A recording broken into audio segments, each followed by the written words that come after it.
A powerful blob from a distant planet got tired of endless work and decided to escape to Earth. Reborn in the body of a weak F-class hunter, he strives for a quiet life. But his unusual knowledge and behavior caused confusion among those around him, and he was immediately captured by police and bandits. He just wanted to relax, but became a legend among hunters. Will he be able to keep his secret and finally rest? Let's find out. The story begins at a press conference where reporters were demanding answers. They asked if it was true that he once cleared an A-rank dungeon by himself. There were rumors that he defeated an S-rank hunter during the recent dungeon breakthrough incident. Had he been hiding his awakening level this whole time? The protagonist looked at them silently and thought that it was just a coincidence that he earned money as a hunter. It wasn't about the abilities that the people gathered were talking about. He was here thanks to a pinch of luck and bluff. The reporter shouted with his hand outstretched that with the emergence of new high-rank awakening zones, expectations for national security had risen. Given this fact, what were his plans going forward? The protagonist thought that, to put it bluntly, he was a nobody right now. And he didn't even understand what these reporters were talking about. The MC asked, what other plans? Would things have ended like this if he had any plans? The protagonist thought about what would happen if they found out that he was an F-rank hunter. The S-rank hunter he seemed to have defeated would want to destroy him. It was unlikely that the top ranker he entered the dungeon with would just leave him alone, right? They could probably put a curse on him. This was a real disaster. During a live broadcast on a popular video hosting site, the protagonist noted that regarding his next steps, he did not want to answer this. The comments asked if he seriously just refused to answer the question. What a rude guy, and he also had a disdainful look. They got a hunter with a tough character? At this moment, the journalists shouted, does this mean he admits to manipulating his awakening rank? Does he want to convey any words of association? They are asking him to answer questions. The MC thought with his head down that tomorrow's headlines would be terrible no matter what he answered. If he doesn't clarify the situation, he risks dying as a hunter. The reporters approached the hunter Kim Kiryo. The protagonist said darkly, calling them damn mammals, that he had already said that he would not comment on anything. He stared at him in surprise and then shouted that they were asking him to explain his words. What did he mean by mammals? He is an S rank, right? They asked him to answer. The protagonist thought that it did not matter whether he appeared in their eyes as a powerful being who hid his power or as a useless hunter. He would not last long on this rotting planet anyway. The protagonist thought, while his face was blinded by the flashes from the cameras, at what point did things go wrong for him? It all started with his resignation. First, he had to clarify one detail. In fact, he was not a resident of this planet. His home was Alpha Ori. On a planet with a highly developed magical civilization, he had the role of a high mage. However, at some point, a thought crossed his mind. He wants to quit his job. His job was considered public, so even hard work was not generously paid. 640 working days a year, without vacations or days off. Since the development of technology freed them from the need for food or sleep, overtime became the norm. He no longer remembered the last time he left work on time. But if you think about it like that, the only problem is how to quit. MC was entrusted with an important role that you can't just leave. High-ranking creatures are severely limited in their ability to escape from work. For example, his brain will be pierced by electricity if he tries to use teleportation magic. Even if he somehow leaves his workplace, it is impossible to hide from the rulers on this planet. The main character had a thought, then why not finish them off? The protagonist thought that this was also impossible. He can't harm his own race. Even himself, suicide is out of the question. However, during another brainstorming session, he came up with an idea. Magic only limits his body, but it doesn't affect his soul, right? Soul manipulation technology doesn't exist yet, so the soul can escape, right? That's just great. MC lived with this idea for 10 years. After many trials and errors, a unique magic appeared: soul manipulation. The protagonist will be able to separate his soul and settle on a remote planet, where no one will pursue him. The protagonist used magic and thought it was a success. He really did it. He is a real genius. He says goodbye to his damn job. He wishes these idiots to figure out how to manage the planet without him. MC announced that he was retiring. This is how the first soul transmigration in history happened. After a while, he opened his eyes and looked at his hand in surprise. The protagonist thought, what is this? It looks like an elongated protein mass. Luck is on his side. It seems that the host's soul has recently left this body. In any case, his plan worked. The protagonist thought with a grin that even reincarnation was a simple task for him. MC tested his vocal cords and thought that imitating the local language felt natural. He also did not feel any problems with motor functions. However, why so little? According to the plan, he was supposed to inherit all the memory so that even those close to this creature would not particularly notice the substitution. Then for what reason does he remember almost nothing about this body? His memories seem to be torn to pieces. Suddenly, he cried out in pain and thought, grabbing his neck with his hand. Where did the sudden pain in his stomach come from? The protagonist asked with difficulty. Did something go wrong? The protagonist saw fragments of the memory and thought, his face changing, that this body died of hunger. He set several conditions before using magic. The first condition is reincarnation into a creature with the greatest magical power on the planet. If this condition is met, then it is logical that the object should also have the highest intelligence. MC thought, clutching his stomach with his hands, that he had forgotten to take into account the state it would be in. He said, gritting his teeth, that he thought that thanks to the first condition, he would be able to avoid unnecessary problems. But this is too much. The protagonist thought that he felt like his stomach was filled with acid. Magic does not work immediately after reincarnation. The protagonist moved with difficulty and thought that it seemed like it would take time to adapt to the magical power of this planet. First, he would fill his stomach with something to stop this pain. After MC went out and thought in surprise, is this really light? His home was almost completely covered in liquid. Starlight did not reach the depths, so they spent all their time in the dark. However, this place is completely different. There is a bright, warm, light and dry atmosphere, and a solid foothold under his feet. He winced in pain and said that now was not the time, he needed food. Why couldn't he find anything edible? Afterwards, the main character shouted angrily, "What's the matter? What kind of planet is this?" The protagonist said that now it was clear why this body had died of hunger. There was inedible hard rock all around. At this rate, this body would die again. Suddenly, the MC noticed an insect and asked if this was a living organism. This creature was quite small, although now was not the time to choose. He grabbed the insect and said with his mouth open that he was grateful for the food. Suddenly, the protagonist noticed the boy and thought that this was a creature of his kind. It looked like a young specimen, right? What was in his mouth? The protagonist threw the insect away and said that it was obviously food. It looked very appetizing. The MC thought, his face changing, should he take it by force? After some time, at the police poster, which asked to immediately report suspicious individuals. The boy turned around and thought that this was a very suspicious man. He decided to run away from him, and the protagonist shouted, "What's the matter?" He must wait for him. After some time in the alley of the city, the protagonist looked around and thought that he had escaped. What should he do now? The protagonist saw pots with plants and asked what they were. The MC said, looking at the pot with a decorative plant, that these are plants. It does not look edible, but it is still better than stealing someone else's food. He was about to try the plant, thinking that it is just a very tasty plant, but suddenly there was a crash. The protagonist looked away in confusion, and then the sound grew louder, and he thought, was that really a scream? He better check what happened there. The boy looked at it in fear and thought, while his legs were shaking, is that really a monster? The monster rushed at him, and the schoolboy screamed and began to run away from this creature. After a while, the monster's beak grabbed the schoolboy's backpack while it was entangled in the wires. The boy fell to the ground, screaming, and then he dodged the monster's blow at the last moment. The monster tried to catch up with him, opening its beak. He screamed that he needed help. After a while, the protagonist thought, looking at the monster, is this a feathered creature? This monster is the size of a whole house. He met something like this just walking down the street. MC asked in confusion, what's wrong with their civilization? He thought that in fact, he had already encountered many illogical things. On the other hand, maybe it's even better this way? The protagonist thought, remembering the chicken mascot of some enterprise, that he retained some part of his memory, and this huge creature is associated with food. It seems that he can even roughly feel the taste. This is wonderful. A wild animal is suitable prey. It will not be difficult for a great magician to kill this monster. Once he adapts to the local magic, conquering such a small planet will be a piece of cake. The protagonist thought, feeling the mana, is this really a magical power?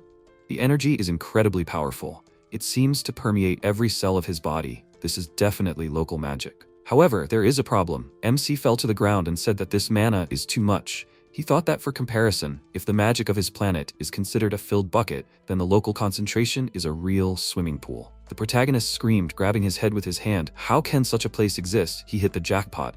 This is his dazzling future. With so much magic, nothing is impossible for him. The boy screamed that he is asking him for help. The protagonist thought, exhaling, how can he so carelessly ask someone for help? What if it was not him, the greatest magician of Alpha Ori? MC said that he will help him on one condition. He wants to get what he has in his hand. He asked in surprise, is he serious? The monster behind his back began to free itself from the wire trap. He screamed in fear that he agrees to give it to him. He must save him. The protagonist thought, Is it possible to turn your back on a predator? The protagonist said that he should stay behind his back. The protagonist thought that as the head of the first magic unit responsible for the defense of the planet, he should be able to separate bones from flesh in one move. MC extended his hands, but to his surprise, nothing happened. He remarked that this was strange. It seems that his concentration is lacking due to the unfamiliar environment, right? The protagonist said with a laugh that he did not expect to encounter something like this at all. The protagonist thought that he would try explosive magic. However, nothing happened. After that, he tried water magic, shadow summoning, and even curse magic, but nothing worked. MC asked in surprise, what was the matter? Why can't he use magic? After a while, the protagonist ran away from the monster in a panic and screamed that he needed help. Then, on the road, he was almost hit by a car, and the driver shouted, calling him an idiot. Has he really gone crazy? Does he really want to die? The protagonist thought that this creature would chase him as long as it saw him. He has to change his direction. The monster was furiously chasing him while he was running away in panic. Afterwards, the protagonist thought that he had run out onto a wide road. Why was this creature chasing only him? The MC thought, breathing heavily, that he had not eaten anything. He felt weak in his body. Things were bad for him. He had to change direction again.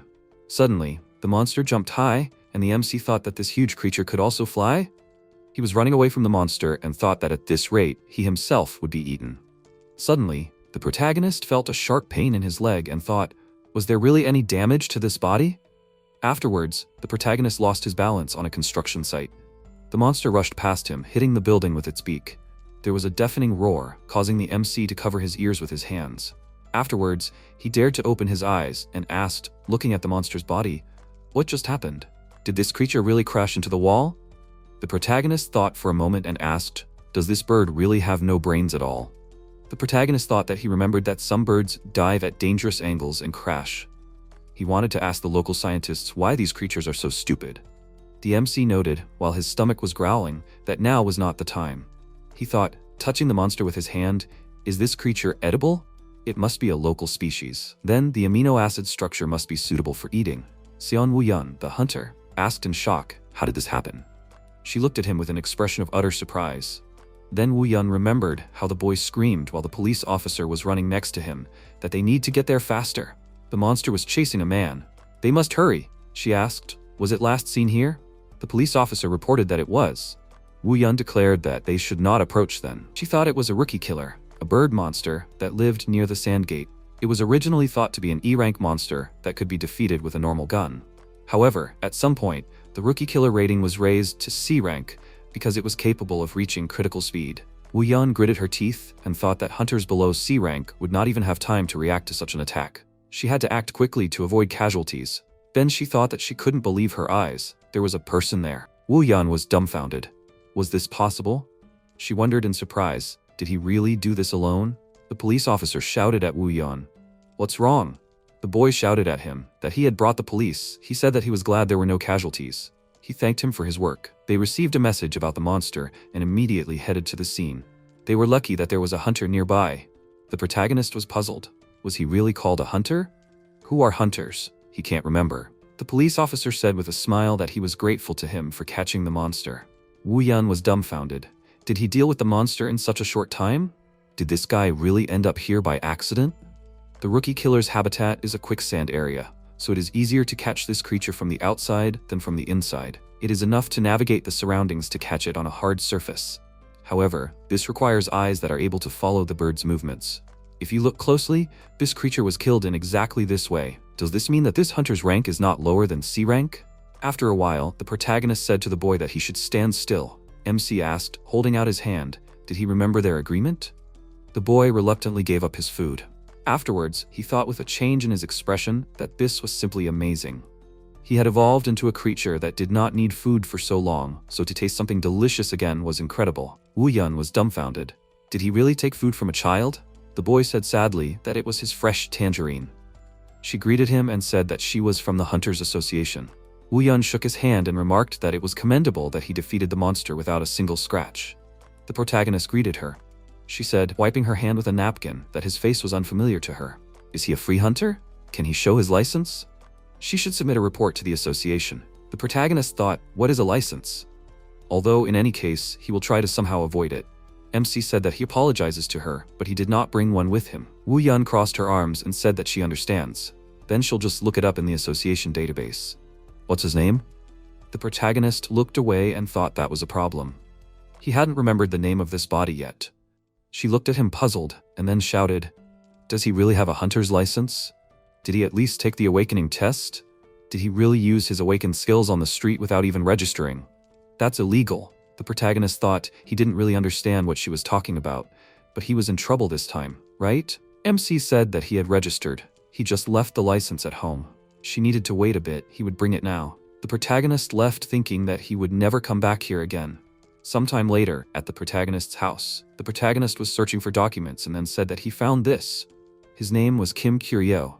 That was his new name. However, he couldn't find the hunter's license anywhere. Didn't this body register? MC looked at the cigarettes and asked, "What is this? Why are they scattered around here?" Kiryo picked up a pack of cigarettes and thought he remembered what it was. The owner of the body often smoked it. The protagonist thought, angry, that it was a curse. The previous owner of the body was a heavy smoker.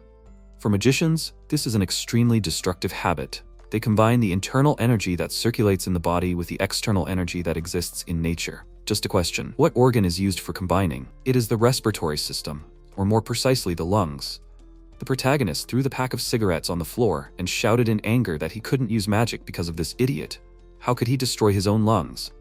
MC thought that on Alpha Ori, where the vast majority of the population possessed magic, this was unthinkable. He expected that they might be primitive, but this kind simply amazed him, in a bad way. Kiryo exhaled heavily and thought that he should calm down. The protagonist said in frustration that he could no longer change the past. It was his own fault for only thinking about the amount of magic and not the state of his body.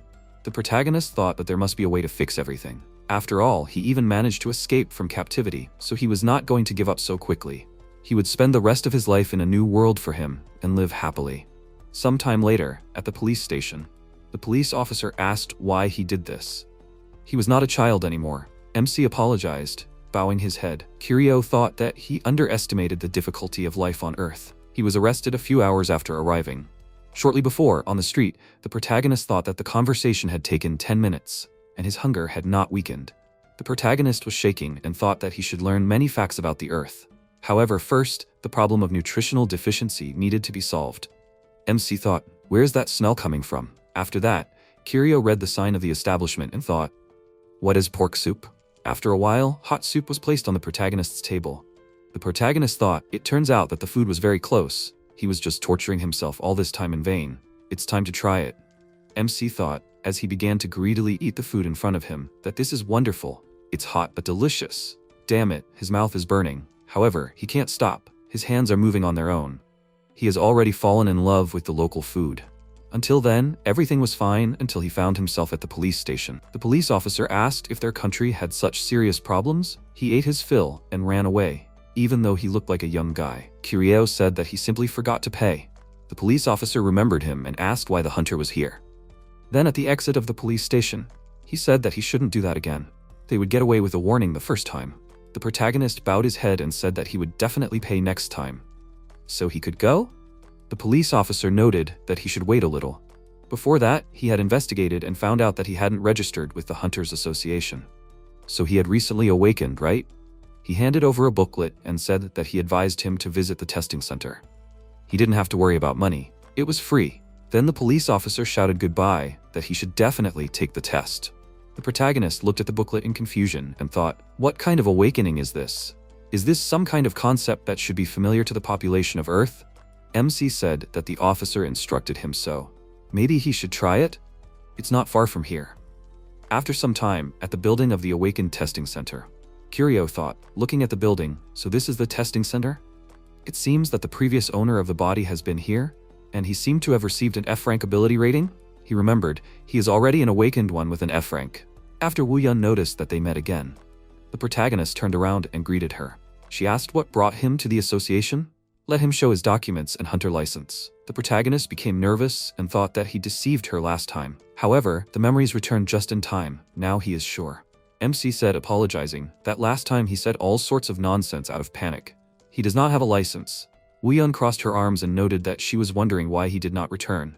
Kiryo noted that he registered his awakening. He did not receive a license because the result was a complete disappointment. She asked what he meant. The protagonist stated that he was an F rank.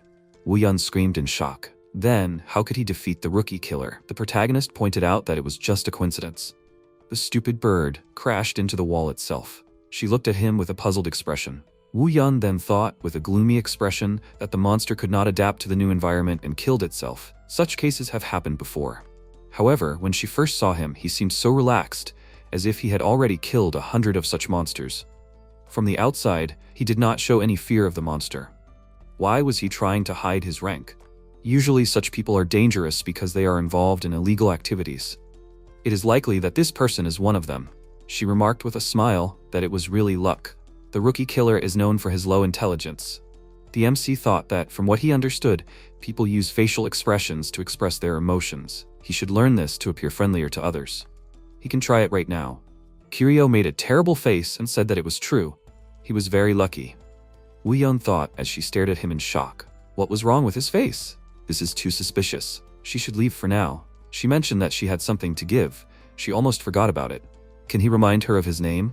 The protagonist introduced himself and Wu Yun asked him to take it, holding out her hand. The protagonist thought happily, did she really give him money as a greeting? There is no such generous culture in the entire universe. The MC asked why she was giving it. She said that he left a corpse, a rookie killer. She had to deal with it. This is his share for the capture. Kiryu thought dreamily that the cost of the food he had tried earlier was 8,000 won. So, this piece of paper is worth 6 bowls of soup? The protagonist remarked that he didn't think the creature was that expensive. Does this bird have valuable feathers? Wu Yun said with her arms crossed that it wasn't like that at all. The rookie killer's corpse doesn't carry much value. However, they were very lucky to find a magic stone in that bird. Nowadays, C-rank stones sell for 2 million. The protagonist asked in confusion, what 2 million are we talking about? Then why did he only get 50,000? She said with her eyes closed that he should understand that damage was caused to the city during the capture. She had to deal with it on her own behalf. If the hunter involved hadn't escaped, they could have used legal immunity. The MC said guiltily that he regretted it. Wu Yan said that it was okay. She leaves and wishes him a good day. Afterwards, Kiryu squeezed the bill in his hand and thought, does that mean he missed out on 2 million won? In his normal state, the monster would be no more dangerous than an insect. The protagonist looked at the bill and thought about how much money just for one monster corpse. That's 75 bowls of soup. Money is needed to survive, and he came to Earth in search of a happy life. It turns out that he must earn as much money as possible. Therefore, it's time for him to become a hunter. The protagonist considered his future until lunch to be bleak. The owner of the body is a beggar who must take out his savings for 1 bowl of soup. However, everything has changed. Now MC knows that hunters earn decent money. Kiryu thought that this means he will feed himself with the best he can do, magic. Although his magic power is not working now. Where should he find enough monsters? The protagonist overheard a resident and thought, what gate are you talking about? The people were surprised and said that this was the first time they saw one in real life. Are the gates always this big? The gates are locations where hunting takes place.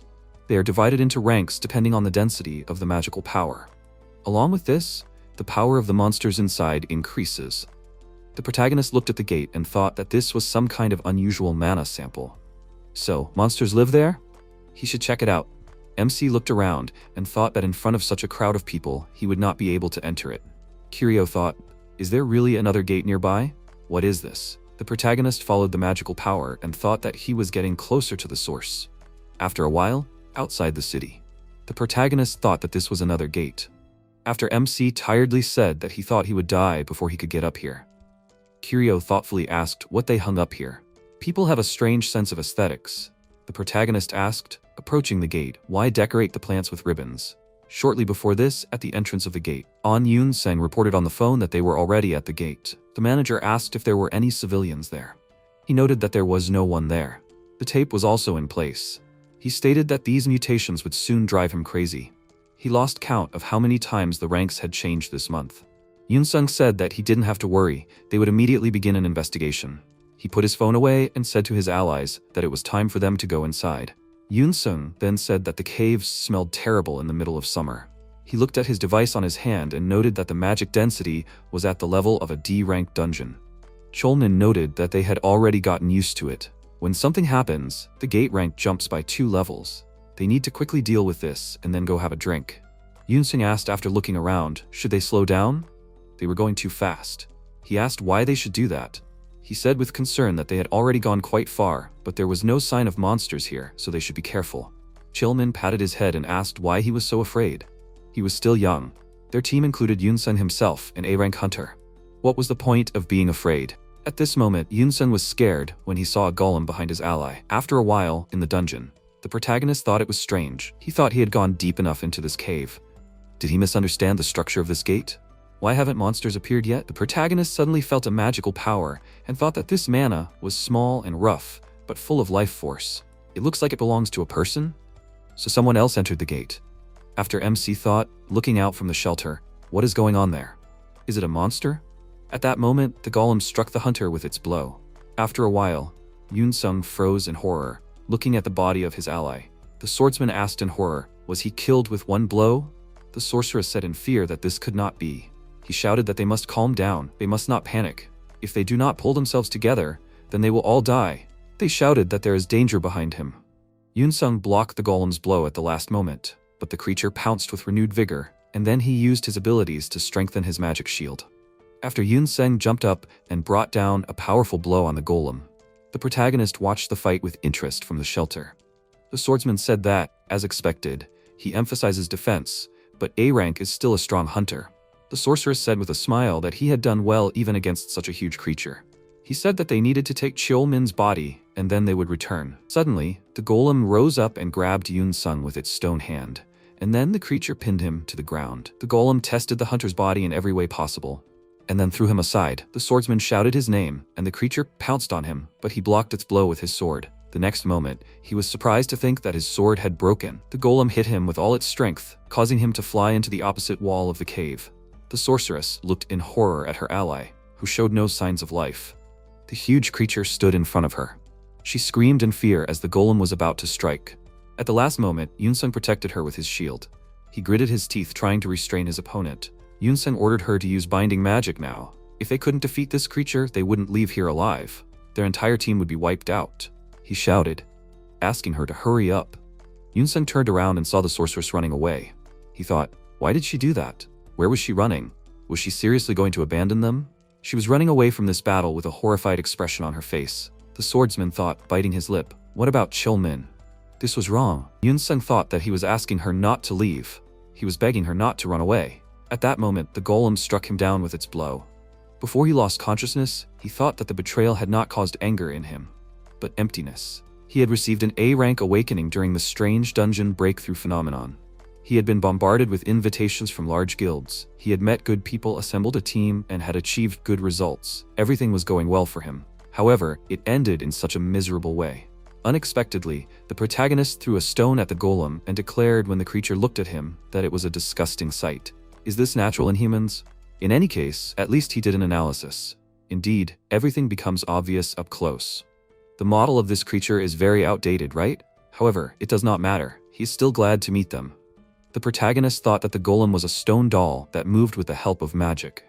On Alpha Ori, they performed a variety of functions, from routine operations such as construction work to military equipment. These creatures played an important role in the formation of their nation, and he even has a degree in combat golem research. MC noted that there are no monsters left here, because this golem is on guard. It is as if the gate is the private property of this creature. Once the guard is awake, it won't be so easy to leave. It seems he's forced to deal with this. Kiryu said as the golem was about to strike that he couldn't use magic, but there were always other options. After the protagonist dodged the blow, and the creature rushed towards him again, the protagonist easily dodged the huge stone hands. The creature delivered a crushing blow using both of its hands, but MC jumped aside at the last moment. After which, Kiryu thought, nervously, that his monologue sounded confident, but in reality, everything is not so simple.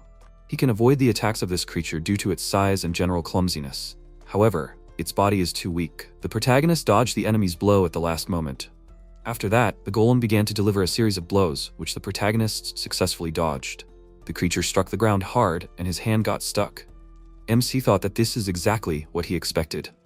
The golem is easy to stop. The huge stone in its hand is not just a decoration, but a sensor for recognizing magical power. It is enough to send an emergency stop command to the sensor.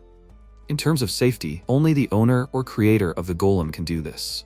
Kiryu used magic and thought that, however, the circuit of this crude and old model can be disassembled at a glance. After the golem fell to the ground, the protagonist thought, as he climbed on this creature, that the emergency stop command does not completely turn off the golem. To completely turn off, You need to get to the core on the back, and this needs to be pulled out. The protagonist noted that he does not want to do this without tools. However, what choice does he have? MC opened the back panel of the golem and ripped out the core of this creature. After Kiryu said that it was quite simple.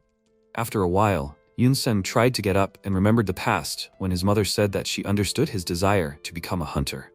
However, does he understand the risk? He said with a smile that she should not worry about him. He may not be that cool on the outside, but he is an A rank. She said that this does not count the dangers that hunters meet on their way. She wants to respect his choice, but she is still worried. Yun-sung took his mother's hands in his and declared that he would become a famous hunter. She needn't worry. He promised that he would definitely succeed. She needed to believe him at least this time. He should go already. His mother said with a smile that he should be careful at work. Afterwards, in the cave, Yun-sung opened his eyes and tried to get up. He looked at the defeated golem and thought in surprise. How is this possible? What happened here? Did he really destroy the monster with his bare hands? Wait, how could there even be a human here? There was definitely a warning tape at the entrance. So he is a hunter? The protagonist threw the golem's core on the ground and Yun-sung thought that it was approaching him. This curse.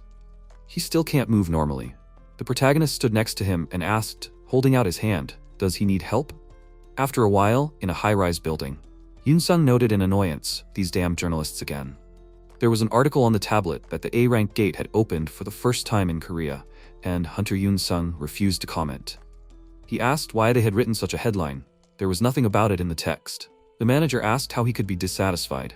He knew that another hunter had defeated the golem, but he couldn't even name him. If he was stronger than him, he couldn't be unknown. No one recognized him even from his description. Could be an unregistered hunter. Let the journalist's attention be focused on the A-rank monster. He shouted at the manager indignantly. He said that it was for his own good. He was risking harm to his career. If an A-rank hunter showed weakness, he would immediately become a target for others. Why didn't they tell him that he had defeated the golem? Yun-sung said, apologizing, that it was more important for him to remain honest. It was the least way to thank that hunter. He didn't look like a person involved in anything illegal. The manager asked if he was sure about that. He noted that otherwise this hunter would not have let him go alive. This is a good man, to whom he is now indebted. He said that now he understands everything. If he insists so much, then he can leave. Yun-sung said that then he leaves. Afterwards, the manager said that this is a hunter who easily killed the golem, which even Yun-sung could not cope with. If there is a strong hunter with such a character, then he would like to meet him at least once. After some time in the protagonist's room, MC looked at the phone in awe and asked, "What is this?" Kiryu thought that the people on Earth are amazing. He accidentally unlocked his phone last night and he didn't let go of it until dawn. The protagonist asked, "So the information is freely available even to the underprivileged class? Did he go to heaven?" The protagonist thought that he had collected a lot of information thanks to this thing. First, the gate he was in was not private property. It was written on the phone that if transactions between large guilds like the Korean Magic Tower were excluded, civilians could not buy or sell private land with a gate. There should be a management at the entrance for security reasons. MC thought that second, all gates had entry restrictions. Korea was a country that took control of all awakened people, so even entering the gate required permission. The licensing agency was the Korean Hunters Association, or Hanhyup for short. Third, Yun-sung was not a thief who tried to rob someone else's gate. After a while, Kiryu noted that this meant he needed to get a hunter's license. The protagonist studied the list of things needed to get a license. After some time, at the territory of the Hunter Association, an employee from Hanhyup said that they had completed the theoretical course on gate safety. Needed to wait a little, now they would be given devices. The protagonist thought, yawning, that this was boring. This whole lecture could be summed up in words, just don't be idiots. Afterwards, the MC was given a device necessary for further processing to obtain a hunter's license. Kiryu asked what it was. The other participants asked in surprise. Did he really not know what it was for? Had he really been kept in a cave his whole life? The protagonist nervously thought, were they starting to suspect something? The employee noted that this was a basic analyzer. This device uses pixiglass technology. Now he will explain how to use it. The protagonist thought that the name was interesting. It seemed to mean Pixie's glass. After a while, the employee happily asked, did everyone get their analyzers? They should try to point the lens at these monsters. MC thought, looking at the monster, so just point the lens? The device said that it was a poisonous butterfly, F rank. Kiryu thought, looking closely at the analyzer, so people from Earth use devices to identify enemies? The employee said with a smile that the analyzer can identify more than just monsters. This device has an item search function. The protagonist asked what he meant. He said that it will help find valuable resources. He can look around and try it himself. The protagonist used the analyzer on the employee, and the device reported that nothing was detected. No useful data. MC thought that it does not work on people. Kiryu then used the device on a plant nearby, and the device reported that it is a simple fruit. A fruit-bearing plant with red flesh and a lot of fibers. The protagonist thought that now he understood what the item analysis function looked like. So this should recognize it too. The protagonist pointed the lens at his shadow, and the device wrote that nothing was detected. No useful data. MC was puzzled, asking why this happened. It should analyze valuable resources, right? Kiryu realized and thought, can it really only detect objects with mana? Does this mean that the value of any resource is determined only by this parameter? This is a convenient and simple method, although this device is very much lacking in accuracy. There are many valuable resources around that do not contain mana. Soil is a prime example. At first glance, it is unremarkable, but it is an absorbent, a rare substance for absorbing mana. Apparently, no one here knows about such magic, although this is strange. In a world where magical research is at least a little developed, absorbents cannot be missed. Why are they not aware of it? Wait, is this really the reason? After that, the protagonist turned to the employee and asked if he could tell when magicians began to appear in Korea. Although not so, when did the awakened ones start appearing? The employee noted that it was 7 years ago. The opening of the dungeons was a shock to everyone. That was when the awakened ones started appearing all over the world. The protagonist thought, is he serious? Only 7 years have passed? Why has it been so little time? Alpha Ori has a history of magic that goes back over 60,000 years. Now it all became clear to him. All this time, he was surrounded by a primitive species. That's why all their electronics only work on electricity. He thought it was strange from the beginning. MC looked at the device and thought that this planet has a primitive level of magic research. However, they compensated for this with technology that does not match the level of knowledge. He would never have believed that evolution could take such a strange turn. This is truly amazing. Kiryu thought as he picked up the soil in his hand. Anyway, he can use an absorbent that no one knows about. A profession that can earn hundreds of millions if you try hard enough is a hunter. But the fantasies in the media often have nothing to do with reality. Low-ranked hunters live in hell. Not only does Kiryu have a problem with one leg of his new body, he can't even use magic. Before he finds himself on the brink of starvation again, he needs to find new ways to make money. He looked at the bag filled with absorbent. From what he'd observed, there were monsters on Earth that could be killed with it, but the problem was that they lived in C-rank gates, and with his F rank, he couldn't enter them. It would be hard for him to start a mana absorption magic business when he knew so little about this planet. He also had a weak body, so he had nothing but problems. Suddenly, his phone rang loudly, causing him to become very scared. He received a notification about an emergency. On July 13th, at 12:30 in the afternoon, a dungeon breakthrough occurred. A B-rank monster appeared at the Red Gate in the Mapo district. The evacuation will be announced after the direction of the monster's movement is confirmed. He read the message in confusion, then got dressed and headed for the exit. Although he doesn't really understand everything, he's extremely interested in watching it. When he arrived at the site of the breakthrough, he found that all the people were running away in panic, and others were standing and filming everything on their phones. He quickly found himself in the crowd of the second type, and along with them, looked up at the huge monster sitting on top of the building.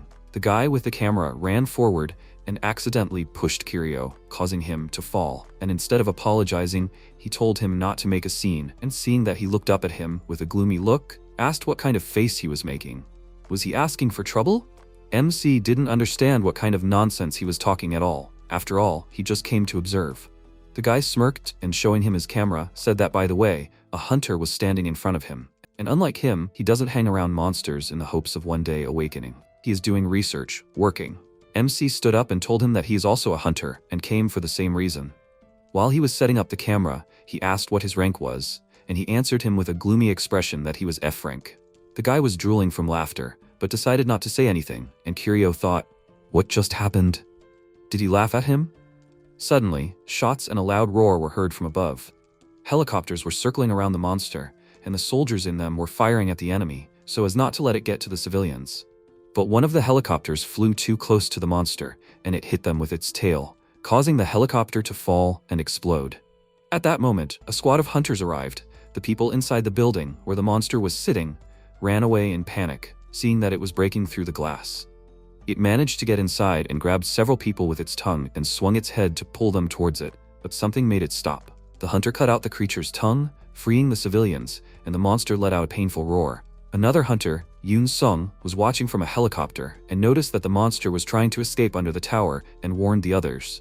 The archer pulled a fire arrow on her bowstring and then fired several at the monster's tail. The monster dropped it to get away and began to quickly descend, which is when the hunter decided to step in. Yoon Sung jumped off the helicopter and, armed with a shield, fell right on the monster and struck. He pressed the shield harder, causing the monster to fall, and then fell after it and struck a powerful blow that left a huge dent in the creature's neck. He took a deep breath, and then from all directions, there were cheers from the civilians who were happy about the hunter's victory. The guy with the camera was especially delighted, and MC turned his attention to the people he was filming. The three hunters walked towards the crowd, and he realized that his search had borne some fruit. In this world, A-rank hunters are the elite, which is 3% of the awakened. They made a huge contribution to the protection of humanity, so they became everyone's idols. People started pushing and shoving trying to get through to them, and he wondered why everyone was so excited. Suddenly, Yoon Sung awkwardly called out to Kiryu and grabbed his hand, asking him excitedly, "Is that him?" How lucky that they met. He owes his life to him. He may have forgotten him, but he is the guy he pulled out of the dungeon. MC told him that he understood him, and thought that now he understood why he seemed so familiar. Meanwhile, the hunter next to him was looking at the two of them in shock, and Yoon Sung asked if that was a member of his group. He gave him a displeased look and said that he saw him staring at them. Although he looked angry from the outside, he really wasn't, but the guy didn't know that, and that made him nervous. Kiryu looked at him and thought that if he were in his place, he would be looking at him too.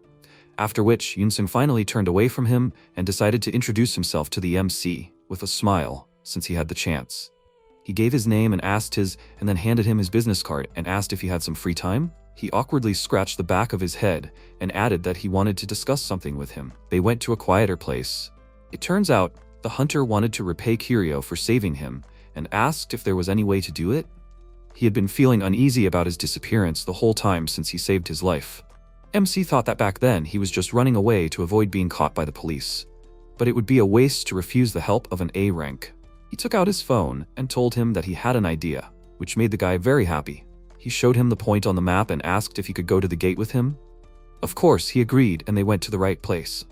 The atmosphere was very gloomy, and Kiryu, noticing the thoughtful expression on Yoon Sung's face, asked what was wrong. He told him that it was fine, and MC suggested that he speed up a little. As they walked, the hunter kept looking at him and thought that he couldn't believe it, no matter how much he thought about it. How could such an amazing hunter be an F rank? A little earlier, when he agreed to help him, he said that it was a great honor to enter the gate with such a hunter. Is he going to look for materials? He told him it would be a simple monster hunt, and he happily asked if he could learn a few tricks from him. Realizing that he had high expectations for him, Kiryu sighed and said that there was a misunderstanding. The guy didn't understand what he was talking about, and when he showed him his hunter card, he was shocked. He said that, in order to be given permission to enter the gate, he would register as a porter, and he would go with him. Yoon Sung still didn't believe that he was such a low rank, and remembered that he heard something. Mid and strong hunters are forcibly sent to suppress dungeon breakthroughs, so there are rumors of people hiding their true rank to avoid pressure from the association. It seems like he is hiding his rank too? By this point, they had already arrived at the gate, and MC looked down and said that he found this. It looked the same on the internet. In front of them was a huge flaming crater where monsters were frolicking. Yoon Sung looked at them and said that this was a flame spitter. Some time ago there was a translation error in the analyzer. These monsters were originally discovered in Ohio. It was a bat engulfed in flames, so they wanted to enter it into the Pixie system as Firebat, but due to a translation error, the name was adapted as Flame Spitter. MC noted that he was well aware of this, and suddenly the monsters heard their conversation and became very active.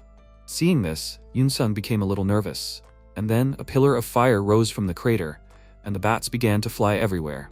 They surrounded the two hunters, and MC reached into the bag with his hand, and then Yoon Sung asked what he was so interested in. What was in this bag? He looked at the monsters flying straight at them, and then threw an absorbent at them, causing their wings to immediately burst into flames, and they screamed loudly, then fell down at the same time. Kiryu told the hunter that this was an item that was suitable for situations like this. The effectiveness was guaranteed. Yoon Sung looked at the monsters in surprise and said that he didn't want to distract him from hunting, but he was curious about something. Why would he use any items? C-rank monsters can be caught with bare hands. MC looked at him and thought, did this guy read his hunter's license or not? Or is he just stupid? I guess from the top of A rank, you can't see how hard it is for low-ranking hunters, but he doesn't want to show his weakness once again. He asked, has he ever thought about the nature of awakening itself? People lift a ton truck, fill the parched land with water, literally changing the environment. But these skills are not obtained through effort, they just fell on them. If there was no reason to appear, then there is no need for a reason to disappear. He believes that this power is undeserved, so he is not going to rely only on the abilities of the awakened. He hoped that he would believe this nonsense, and Yoon-sung's mouth fell open in shock. Hearing his wise speech, he burst into tears and said that he was absolutely right. Why didn't he think of this himself? What is obtained without any effort can disappear at any time. Did he really hope that these skills would help him all his life? Kiryu was even surprised that it worked, and the hunter enthusiastically said that the mutations of the dungeons are becoming more and more unpredictable. It is better to prepare for the gates in which the skills of the awakened cannot be used. He took his hand and said with eyes shining with delight that he was looking for easy ways to train, but he had already foreseen everything. Suddenly a terrible thought came to his mind and he covered his mouth with his hands in shock, after which he said that people with a high awakening level feel power in their gut. Everyone gets goosebumps around S-rank hunters, but there is practically no aura emanating from him, just like a fly. MC looked at him in shock and thought, did he call the best mage of Alpha Wari a fly? Yoon-sung asked, did he train his power control so hard that he learned to hide his mana? He had never seen anything like this in his life. Meanwhile, Kiryu tried to calm down. This is just an individual of a primitive species. And yet, this thought did not make him feel better. It turns out that the rank of awakened ones directly depends on the amount of mana. So be it. He confirmed the hunter's words, and as soon as they finished their business, they returned to the city and decided to have a snack. Yoon-sung excitedly asked if he suddenly wanted to go on a raid again. He would invite him, right? Kiryu didn't understand why. He had repaid the debt after all, and he told him that he could learn a lot with him around. To be honest, his team fell apart because of the recent incident. Not even half a year has passed since his awakening. Hunting alone was dangerous, he had little experience, and forming a new team was difficult. MC thought that he hadn't forgotten his comrade's betrayal, so it was understandable. He agreed to invite him to a raid again, but warned him that he wouldn't save him if something happened. He had to protect himself. He didn't have the ability to cover for him all the time. In the worst case, their working together would only hurt. He decided to tell him what his mistake was during the golem incident. And he meanwhile looked at him with admiration and thought that he was so kind. He was afraid that he might get hurt if he relaxed next to him, right? They continued chatting. The food was already finished, and they headed for the exit. Yoon-sung opened the door for him and asked how old he was. When they walked out of the burger joint together, he pointed at himself with a smile and said that he was 22 years old. Then MC wondered how old he was. While he was taking out his ID, Yoon-sung offered to exchange numbers with him. Then Kiryu showed his ID card to his face, and he asked in surprise, he was 24 years old? Only a 2-year age difference? He got very flustered and apologized to him, saying that he didn't mean to be rude to him. He seemed so calm and mature, so he thought he was much older. His question made MC think about his stay in this world. He has no memories of his studies. There were no contacts in the phone. Who was the owner of this body? And what was his life like? That same evening, a hunter named Chong-ho was chilling at his house. He was sitting on the couch watching TV, which was currently showing the news about the dungeon mutation phenomenon. The Hunter Association said they can't explain the increase in the number of such cases in the country. Even high-ranking appraisers couldn't determine the cause of this phenomenon. For this reason, the citizens' concerns are starting to grow. Time passed. Yesterday, while they were eating, Kiryu called Yoon-sung and offered him to take a look at something cool. He has a priority pass to the new gate. MC agreed. He was happy, although he didn't show it. How could he refuse an offer that started with something cool? In Korea, the new gate is only open to the research team, and after the association checks it, they open it to everyone. And today is the opening day. There were rumors that an unknown plant was found inside. Who knows, maybe it will be the key to restoring his magic. It should be near the entrance, so he will just check it and leave. When they arrived at the place, they stood nearby and began to observe the portal. At that moment, MC noticed that there were so many people. Are they all going inside? The passersby recognized Yoon-sung and gradually began to gather around, and he told Kiryu that most of the people were ordinary onlookers and journalists, but he also did not expect to see such a crowd. Suddenly, a loud sound was heard and the MC turned around. A luxurious red sports car drove up to them, and a hunter named Chong-ho got out, who greatly surprised everyone by his appearance here. Kiryu asked who he was, and Yoon-sung told him that he was an S-rank hunter, one of 3 in the entire country. MC took a closer look at him and noticed that he had incredibly stable mana. Among people, he was like the greatest diamond. Suddenly, Chong-ho noticed his intense gaze and looked at him with his sparkling green eyes. MC noticed this and asked what was wrong with him. Yun-sen whispered to him that these were the eyes of a dragon, an incredibly rare item. Seeing the hunter coming here, he became very nervous. Chong-ho walked up to Kiryu and asked his name, and when he reluctantly said it, he wanted to ask about his rank, but Yun-sung intervened. He greeted the hunter nervously and said that he was just his porter, nothing special. Does he have some business with him? Chong-ho gave him a displeased look and said that he was not talking to him, which made the guy feel really uneasy, and MC told him that he was an F rank. This made Chong-ho laugh, and MC looked at him suspiciously, thinking, did he sense his innate abundance of mana? The lungs are just an excretory organ. Even severe damage to the lungs does not reduce the amount of mana in the body. Apparently, this mage is at such a level that he can sense the strength of the enemy even from the smallest signals. He offered to show him his license, and Chong-ho asked, does he mean that some F rank is able to talk and look an S rank straight in the eye? He wanted to offer him something, but Yun-sung intervened, nervously pushing Kiryu forward and saying that they came to admire and it was time for them to leave. If they didn't go now, they would lose their reservation in line. MC asked, what about exploring the gate? The guy asked him to hurry up, and he, after taking one last look at Chong-ho, wandered after the guy. Yun-sung asked, did he really not know who it was? Did he really live in another country? Remembering his previous life, he told him that he came from far away, after which the guy said that he didn't want to seem like a gossip, but this hunter doesn't have the best reputation. MC was curious about why, and he told him about the attack incident. No one would want to enter the gate with an S-rank criminal. But even without that, the current rumors about him are terrible. Kiryu was curious about what exactly happened, and told him that he had a cousin Choi-jin, the third number among the A ranks. She entered the same gate with Chong-ho and was attacked by him. From what he heard, he loves to challenge strong awakened ones.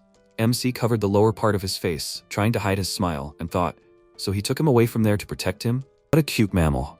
He agreed to skip a day and suggested that he look at the new plant tomorrow. Then an idea suddenly came to his mind. He stopped and asked, didn't he say that he had dragon eyes? Is this an item? Does this mean that it can be exchanged? He told him that it was originally a small ball. He thinks Chong-ho absorbed it to use it. Kiryu asked if there were dragon lungs, and he decided to check. He found information about it on his phone and said that there were only completed transactions. It was not for sale now. Lungs aren't the most popular body part, but they always appear on the market. Kiryu looked at his phone and asked what the price was. He told him that unlike the eyes or heart, they don't increase your mana. Even the liver has a special effect. You can make medicine out of it. He looked up the price for lungs, and it turned out to be 2.6 billion. MC was pretty calm about it, but when he realized what Yun-sung just said, he looked at him in shock, and he happily asked, that's cheap, right? You can't buy other dragon parts for that kind of money. Kiryu, meanwhile, shed a tear and realized that he shouldn't have asked that. After that, he caught a taxi and hit the road. While they were driving, he decided to read up on Chong-ho and thought that the more he learned about him, the scarier he seemed. He can't believe that such psychos can walk down the street without any problems. Maybe he should avoid his gaze? What if he starts bothering him? Suddenly, a roar was heard behind them. A red sports car hit the taxi in the back, causing MC to be pushed forward and the car to be pulled to the side. The driver barely managed to regain control and stopped, after which he turned to his passenger and asked worriedly, is he okay? Kiryu, who fell from the seat, hesitantly confirmed this, after which the taxi driver jumped out of the car and shouted in rage, where did he buy his license? Let him get out of the car immediately. Chong-ho got out of the car and apologized to him with a smile, saying that he hadn't driven for a long time, so he confused the gas with the brake. MC also got out. He was quite surprised to see this guy. Chong-ho immediately approached him and greeted him with a smile, saying that he would like to resolve this quickly, and offered to exchange contacts. Kiryu looked at him with displeasure and thought, is he crazy? How bad do you have to be to drive to cause an accident on an empty road? The taxi driver standing next to him, realizing who was in front of him, started shaking with fear and said that anything can happen. It was enough to pay for the repairs. Chong-ho gave him the money, and he bowed deeply to him, thanking him for it, and MC wondered how much was there. After that, the hunter handed Kiryu his phone and asked him to write down his contact information. He gave him all the cash, so they would have to talk about his medical expenses later. MC didn't understand what he was trying to say at all. Is this really how Earthlings solve problems with accidents? If he only needed his number, then he didn't mind. He wrote down his number in his phone and took a closer look at it. He is the only son of the owner of a large company, a hunter with a silver spoon in his mouth. He once got a criminal record for assault before he was even awakened. Everyone thought that with that much money, he would find a good lawyer and be able to avoid imprisonment. But in the end, he ended up in prison. There were many accounts of him attacking other people on the internet, but the biggest scandal was another one. His parents died during a dungeon breakthrough a few years ago. He sold all of his company's shares right after that incident. It was a liquidation of the family business. People started spreading rumors because the exact time of his awakening was unknown. Some believed that he killed his own parents for money, but it was never proven. Chong-ho snapped him out of his thoughts, saying that it was strange that a person like him would waste his time working as a porter. Is he going to keep looking after that chicken?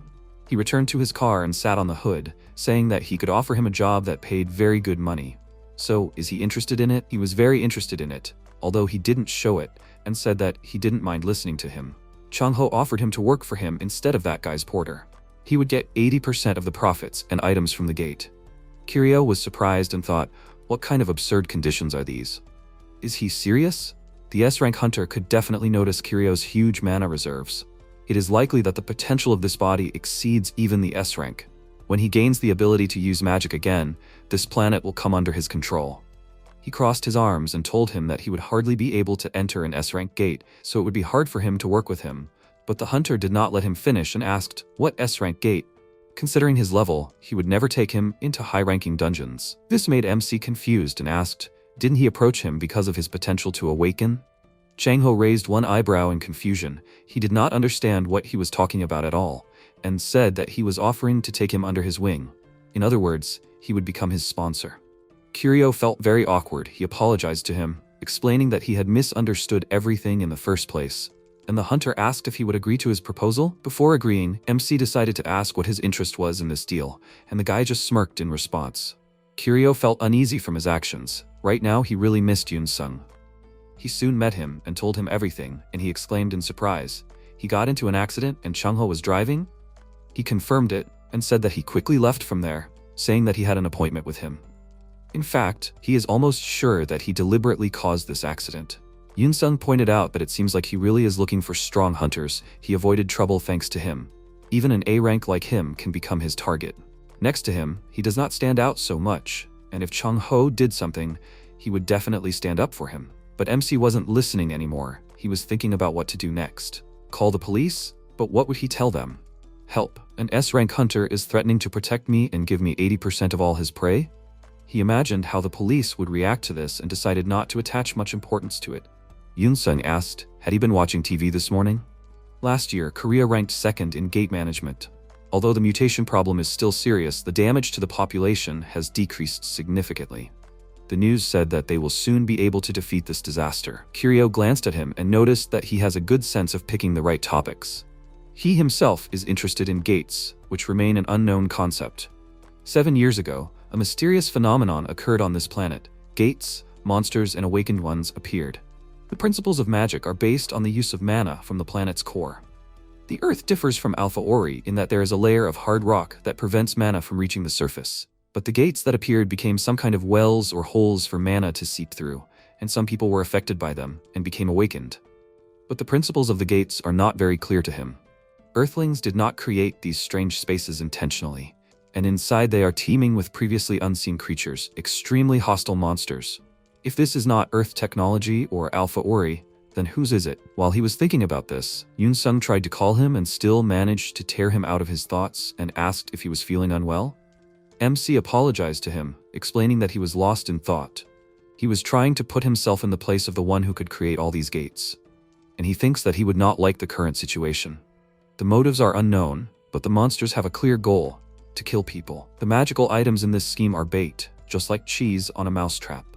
If mice learn to escape with cheese, wouldn't the person who set the trap be angry? Yoon-sung thoughtfully remarked that it made sense, and suddenly Kiryu shuddered, because he felt something. Energy was boiling under his feet like lava. He quickly looked around, and noticing light blue streams in the air, realized that it was mana, and immediately rushed towards Yoon-sung and pushed him away from himself. Watching the growing flashes, the boy became worried, and when a huge column of mana shot into the sky, he worriedly called out to Kiryu, who was sucked right into the epicenter. Soon he woke up, but in a different place. In front of him was a long, white corridor, and he quickly looked around, wondering, is this a gate? Meeting a strong monster in such a place would be tantamount to death. He needed to get out of here. But how will he escape with a body that can't even use simple magic? Walking further, he came across massive doors and a stone tablet with something written on it. Suddenly, footsteps were heard from both sides and he turned around, seeing Chong-ho and an unknown hunter. They both walked to the center of the room and Chong-ho greeted the second hunter with a smile. His name is Jong Ha-seong. He said that he hoped that he would not return from Singapore for a long time, and he answered him that he arrived today. After watching them, Kiryu thought that they did not look like close friends and asked if they knew each other. Chong-ho asked in confusion, does he not know Ha-seong? MC answered him in his mind that he arrived on Earth just recently. How would he know about him? Realizing that this was true, Chong-ho leaned towards Ha-seong with a smirk and mockingly said that he did not know him. He should work harder on the media. He told Kiryu that he was an S-rank hunter and also a top ranker in Korea. MC was surprised. He didn't expect him to be such an important person. Chong-ho continued, saying that everyone usually calls him a national hero, but he won't tell you more since he doesn't know. He introduced them and Kiryu, noticing his gaze, wondered why he was looking at him like that. Ha-seong suggested leaving the proper introduction for another time. They were also suddenly sucked into this space, weren't they? They both nodded, and he pressed the button on his bracelet, calling up the system window, and MC thought, is this an analyzer? What an elegant design. The bracelet showed him information about where they were now, and Ha-seong said that now he could say with certainty that they were in the gate, but they were EX rank, so they had problems. Kiryu remembered that he once read about this rank and decided to look up the information on the internet, but his phone wasn't working. Chong-ho checked his phone and said he didn't bring a protective case either. The phone will be ruined if they don't get out quickly. Ha-seong noticed that there was something written on the slab. The symbol of true faith will be the key. Is this a hint to clear this gate? Since they can only go through this door in front of them now, they got down to business. Ha-seong pressed the door with both hands, but he couldn't open it, and Chong-ho noticed that it didn't move even an inch. Ha-seong asked him for help, since he couldn't open it alone, and the guy waved his hand and reluctantly agreed. After that, he approached him and they exchanged glances, and then Ha-seong's hand lying on the door caught fire and the flames quickly spread. Chong-ho, in turn, used his abilities and hit the door with all his might. Seeing their abilities, Kiryu was very surprised. S-rank mages occupy a special place among humanity, which is influenced by mana, and these are people who are endowed with exceptional talent and have monstrous abilities. Even they can't open the passage. Seeing that nothing has changed, Chong-ho sighed and pointed out that brute force won't help here. Even Ha-seong was surprised that their attack didn't work. Meanwhile, Kiryu decided to look for another way. He turned around and looked at the lion statue and said that they have another option. The hunters approached it and Chong-ho, looking at the lion's mouth, turned to the guys with a smirk and said that this mouth is just asking to be put a hand in it. They remained silent and MC thought that they will be trapped if they don't open the door. Since they were sucked in here suddenly, they don't even have supplies with them. Unexpectedly for him, Ha-seong approached the statue and then put his hand in the lion's mouth and a grinding sound was heard behind them. The stone door opened. They were about to move on, but Kiryu noticed Ha-seong looking at his hand with concern and asked if something was wrong. He showed him the marks left by his teeth and said that it had drunk his blood. He tried to pull his hand out of the unexpected pain, but the statue was clinging tightly. For an instant, he even thought about cutting it off. Chong-ho didn't react to this and suggested that they quickly move on instead of meaningless chatter, and MC, looking at him, realized that he had a bad feeling. Aren't they acting too rashly? They walked along the white corridor and Chong-ho, seeing that they were back in the same room, made a dissatisfied face. There was also a lion statue in the room. Ha-seong pushed it with his shoulder, stepping forward and stuck his hand into its mouth, saying that they didn't have time to hang around here, they needed to get out quickly. The doors opened, and he suggested that they move on. But they came across the same room again, and Kiryu wondered if they were doing it right. Ha-seong asked if Chong-ho could open the next door, and he asked why him. He told him that the dose of blood absorbed varies. The first one was small, but the second one made him feel a little sick. If the required dose increases each time, then it would be better for them to do it in turns. Chong-ho said that there were no problems up until now. Why doesn't he see it through? His words made Ha-seong's calm look change, and he said discontentedly that he could regard this as a refusal to cooperate. The guy smiled in response and asked if he had forgotten that they were of the same rank. He didn't care much. He put his hand on his sword and offered him cooperation for the last time, and he asked defiantly what would happen if he refused. Thinking that they were going to start a fight, MC tried to intervene, but Chong-ho interrupted him, saying that if they continued to open the doors one by one, there was a risk that he would come across the very statue that would suck all his blood dry. He should at least decide when he would do it. It sounded fairer. Besides, there was another hunter with them. Why didn't he ask him? This made Kiryu very nervous because the survival rate in EX rank gates is about 60%. They often don't have monsters, but that doesn't mean they are safe. A labyrinth that can only be advanced after offering blood, and a hole that only fits one hand. In other words, passing the gate requires the sacrifice of one of the team members. It seems that he has gotten himself into a very bad situation. Ha-seong, meanwhile, asked if he was seriously suggesting that he push the work onto an F rank when there are 2 S ranks at once. He wanted to say something else, but he stopped when he heard a growl. The 3 of them turned around and saw a black wolf coming out of the corridor, baring its teeth at them. MC didn't expect that there would be monsters wandering around here, and at very moment the wolf growled, and then pounced on him, and he covered his face with his hands in fear. But Ha-seong came to the rescue in time. He lunged forward and pierced his opponent with a fire blade in a jump, and when he landed and turned around, the wolf had already disappeared. Kiryu was very surprised. He created fire out of thin air? Is this their primordial magic? He looked at Chong-ho thinking that he should have similar skills, but suddenly he noticed a wolf quickly approaching behind him. It intended to attack Chong-ho, and when it had already jumped on him, MC warned it of the danger, and he immediately turned around, attacked it, and then delivered a powerful blow, crushing the monster. MC was surprised by his crazy strength. His awakening gave him a physical boost. After dealing with the monster, the guy said that it was not as strong as he thought. It reminded him of C-rank monsters. Ha-seong said that it was too early for them to relax and advised them to look here. There were drawings on the wall in front of him, and then black wolves began to crawl out from there one after another, gradually forming a huge pack. They ran around the room, surrounding the hunters, and began to slowly approach them. Ha-seong prepared for the fight and said that they were not too strong, but fighting a huge pack could be a problem. He asked Chong-ho to take on the ones behind him, and he responded with a smirk and told him to think better of himself. After that, the fight began. The wolves rushed to attack, and the hunters took fighting stances, and as soon as they approached them, the guys immediately dealt with them. When several wolves fell from their blows, Chong-ho dodged and, clenching his hand into a fist, punched the air, releasing a powerful beam of energy that quickly dealt with the opponents. But there were still many wolves, and they began to attack again. Noticing the pack running at them, Ha-seong covered the area around himself in flames, and then made several quick swings with his sword, killing the enemy. Kiryu, who was standing nearby and watching them, opened his mouth in surprise. Now he understood what S ranks are. Meanwhile, Ha-seong was already starting to get tired. There were more wolves than he thought, and due to blood loss, he felt weak. At this rate, he won't last long. He looked at the lion statue and noticed that its eyes were glowing. And then an idea came to his mind.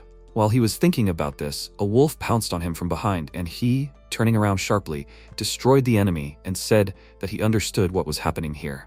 Finally, they dealt with all the opponents, and Chong-ho said that there were so many of these creatures here.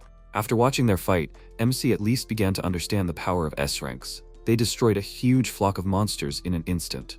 Perhaps, capturing the land after the return of magic will not be so easy. Ha-seong called out to the 2 of them and told them to look at the lion. Its eyes were shining. It seems that there is a time limit in this gate, after which monsters appear if you do not give blood. At that moment, a drawing of a wolf appeared on the wall behind him, and then the monster crawled out from there, and Kiryu, noticing that it wanted to pounce on the hunter, called out to him with concern, and he immediately reacted, piercing the beast's throat with a fiery sword. After that, Chong-ho asked, "Does it mean that they spent too much time?" A huge flock of monsters crawled out of the walls again, who ran straight at MC. Noticing this, Ha-seong rushed to his defense. Meanwhile, Chong-ho turned around and ran to the statue. While his colleague dealt with the monsters, he reached it and put his hand in its mouth. And as soon as it began to absorb his blood, all the monsters immediately evaporated and the doors opened. Kiryu was surprised because he thought that he would not want to help until the last minute, and Chong-ho asked who would be next. Ha-seong answered him that they would do it in turns. They did not know if the F-rank body could withstand this. Because of his words, MC understood why he was called a national hero. He immediately excluded him from the list of sacrifices when he found out what rank he was. And he also protects him from monsters. Thanks to this, he can pass without spilling a drop of blood. He even has a feeling of guilt. Time passed. They had already managed to go to the next room, and since this time it was Ha-seong's turn, he sacrificed his blood and he felt very bad. His breathing was heavy and cold sweat was pouring down his body. When he grabbed his head, Kiryu asked him worriedly, "Is he okay?" He told him that everything is fine. Such sudden gates are usually small in size, so he thinks they are almost out. MC worriedly noticed that his face had become even paler, lucky that it was Chong-ho's turn. Just as he thought about it, Chong-ho suggested that they stop for a minute. They had no guarantee that the exit would be behind these doors, but the forces were already radiating. Maybe they missed the hint. He suggested that Ha-seong go back and check the previous room, and he exclaimed in displeasure, he was just stalling for time, right? The standard scenario for the EX gate is to fulfill all the conditions, and he knows it very well. Is he planning to attack him during the battle with the monsters like he did with Choi Jin? He remained silent, and the guy ordered him to stop stalling and opening the doors, and he asked why he was so nervous. He abandoned his strategy. And it seems that he doesn't know everything about the Choi Jin incident. He is not a psychopath who blindly attacks his comrades. He put his hand on the statue and said that he understands that it is hard to trust a person with a criminal past, but he is clearly overdoing it. He wants to get out of here too. He's in too much of a hurry. He sacrificed his blood and told him to think about his words. He would offer to come back even if it was his turn. Kiryu noted that he seemed more reasonable than he thought. But rumors don't just come out of thin air. Chong-ho felt uneasy from how much blood the statue had drunk and tried to pull his hand away. And as soon as he did, Ha-seong asked worriedly if he was okay. He told him not to worry about it. He had saved the potions. With this, he had enough for a few more doors. Ha-seong suggested that he continue on. If there was no way out in the next room, they would look for other options. Watching the hunter pull out a potion from his bag, MC thought that he might have to support him, but his thoughts immediately died down when he saw Chong-ho swing and smash the potion on Ha-seong's head. He immediately passed out and fell to the floor, and Chong-ho was surprised to see that it worked even on an S rank. MC looked at him in shock and took back his words about his sanity, and then exclaimed, "What the hell is he doing?" The guy walked up to the hunter lying on the floor and asked, "Has he heard of the Iron Maiden Gate that appeared in Northern Europe?" It's the same format. You can only save yourself after sacrificing one hunter. Kiryu was shocked when he realized that he wanted to sacrifice Ha-seong. And Chong-ho continued by saying that just looking at the survival statistics of EX rank gates, it's always around 60%, regardless of the hunter's rank. He wouldn't want to bet his life on such a low chance, right? He's trying to make sure that they get out of here. He picked up Ha-seong and threw his arm over his shoulder, and Kiryu thought that there was logic in his words. They'll need a scapegoat if the dungeon needs a victim. He'd rather have one of them, but he's in no position to choose. He's left with the S-rank plan, but why did he choose Ha-seong and not him? Something's wrong here. Chong-ho wanted to put Ha-seong's hand in the lion's mouth, but MC asked him to wait and volunteered to open the door. The hunter smiled and asked if he'd gained confidence. Let him just keep quiet, he'll do it right, and he'll get out of here alive. Realizing he can't reason with him, he started thinking about how to save Ha-seong, and Chong-ho said that this trial would be over soon, judging by the amount of blood. After that, the doors opened, and in front of them was a room with a statue of a woman and an open passage. Imagine their surprise when they realized that this was the exit. Chong-ho, not believing his eyes, said that this couldn't be. The Iron Maiden and statistics say something completely different. MC noticed a gold bracelet on the statue's hands and walked towards it, and the hunter nervously asked if he was hallucinating. He was sure that they would need a victim. That's why he knocked out Ha-seong. If he woke up, he would be very unhappy and he would have problems. MC told him that the statue had a reward. Then he took the gold bracelet that had 2 angels on it and thought, is this a magic item? He told the hunter that he would need it when he apologized to Ha-seong, and Chong-ho sat him down on the floor, saying that attacking the best hunter in the country is not so easy. The association will not stand idle. It would be much easier if he acted as a victim. He thought about it for a second and wondered, before they got out, maybe he should kill him here, in the gate? Kiryu was very surprised by his words, and he looked at him with a smirk, saying that the body will disappear along with the dungeon. The only problem is the witnesses. He doesn't think he has a reason to keep quiet about the murder. MC became nervous and asked, does he want to kill him along with him? He asked in return, why would he do that? Instead, he will ask him for one favor. He put his hand on his shoulder and threateningly approached his face, asking can he say that he was the one who knocked out Ha-seong? Chong-ho has unusual eyesight, but it is all thanks to an item obtained from an A-rank green dragon, and it is called the Eyes of a Dragon. These eyes have many functions: clear vision, allowing him to see well at long distances, and increase in mana, even the ability to measure the level of awakening with one glance. With such eyes, he can see any detail, so he never frowned, until the moment he met Kiryu. He looked closely at him, and wondered if there was something wrong with his eyes. Kiryu was oozing a strangely shaped energy. He had never seen one like it. The amount wasn't very large, but perhaps this guy had obtained a special skill that hunters all over the world were looking for. He then walked up to him and asked his name and rank and thought that he was a liar. If he were an ordinary F rank, he would never be able to look him in the eye. To ordinary people or low-level awakened ones, they were like huge beasts. Even a simple trip to the store turned into a trial for him. The fact that Hunter Kiryu was an F rank was just nonsense, so he became interested and decided to provoke him. Whether it was a sudden accident or an offer of 100 million won, his face never showed any emotion. He had the courage to disdain him, and S rank? What were the thoughts of Chong-ho, a person who was used to an abundance of attention since childhood? This indifference seemed extremely pleasant to him. It's not that Kiryu annoys him. Right now, he asked him to say that he was the one who knocked out Haseong. He can't prove anything, even if he remembers something. The attacker's testimony will be given priority. All he has to say is that there was a conflict escalating between the hunters. That's why he had to calm down Haseong. MC wondered what would happen if he refused, and the guy told him that he would take him with him to the bottom then. He looked at him closely and thought that, to be honest, he could solve all the problems right there, but he wondered what kind of abilities he was hiding. He would definitely react to such a stupid threat. But when Kiryu agreed so easily, he was very surprised and he asked, did he just have to say that he was the one who knocked out Haseong? He confirmed it with confusion and wondered why he agreed so easily. There was no fear on his face. It didn't seem like he was scared by his threat. Is he trying to avoid any conflicts? By the way, before he said that he can't go to the S-rank gate now, so he already did it in the past. Kiryu is a high-ranked awakened who deliberately lowered his magic power to the level of insects. It's like he purposely chained himself up, and because of that, he has no idea what power he awakened. Why would he lower his awakening rating so low? He could figure it out better, but that's enough for today.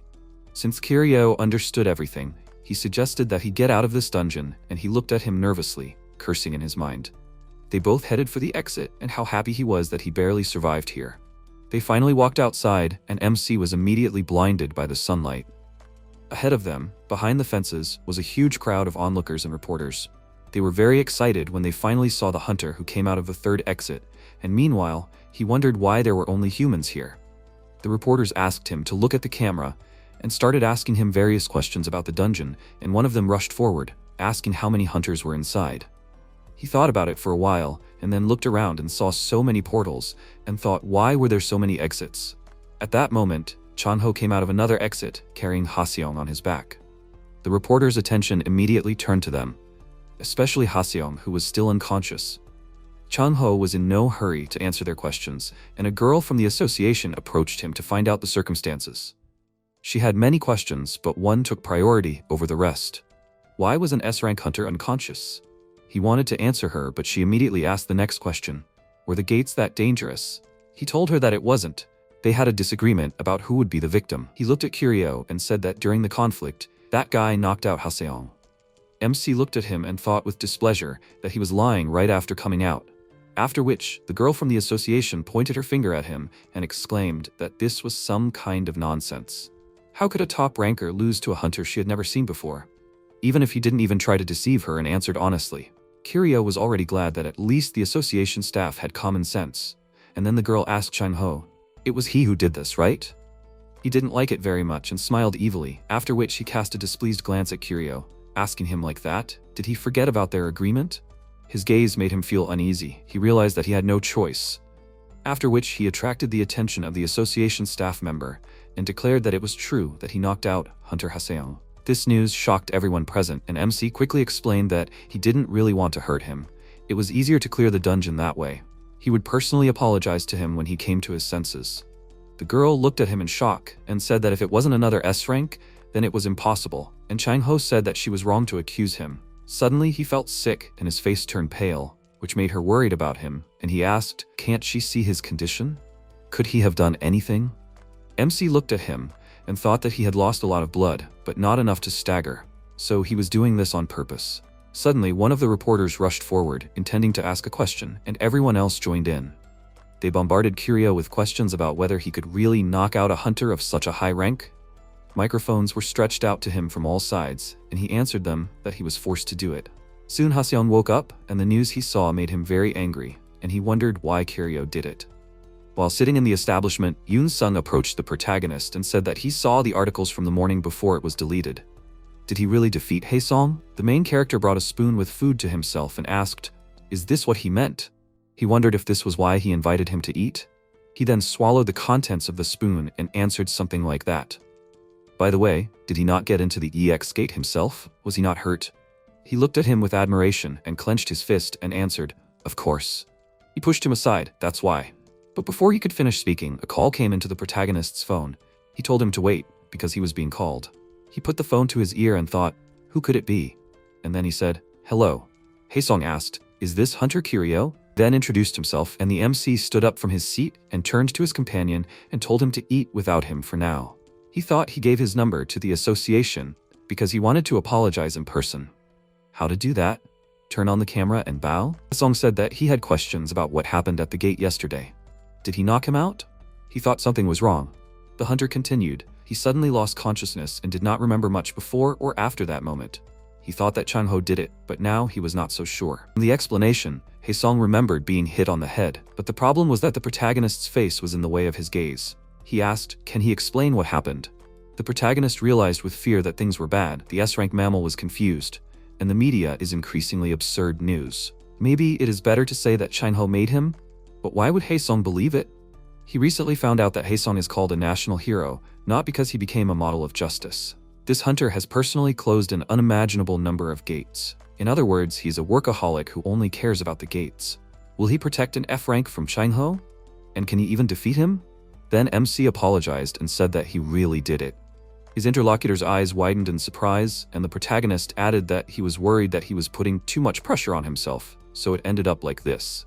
He was going to sacrifice his blood while he was unconscious, and he has something to apologize for. An item that appeared after clearing the gate. Haesong indignantly asked, is he laughing at him? He replied that all this could have been solved by talking. Does he think that one item is enough to make him forget everything? He did not expect such meanness from him. It is obvious why he knocked him out in the gate. Was he going to sacrifice him and run away? By the way, Chong-ho knew him. Did they agree from the beginning? MC objected. He misunderstood everything. But the hunter continued. And anyway, is he really an F-rank hunter? He added that there were certain circumstances, but his interlocutor stopped him and said that he was just wasting time. He walked to the window and, looking ahead, added that from now on, he will not take his eyes off him. The protagonist asked him to wait, but he hung up and sighed. Then he apologized to Bella, who entered the room during the conversation. He apologized for making her wait. She smiled at him and replied that he does not need to worry, Mr. Hunter. She then handed him a stack of papers and explained that this is the information he asked for. The guild immediately intervened, so all the articles were deleted.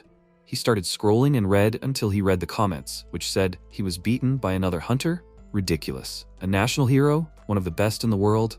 What a laughingstock. They should not exaggerate. Haesong is still a worthy hunter. Bella worriedly said that he does not need to read everything. He replied that the articles had disappeared, but the public had already learned.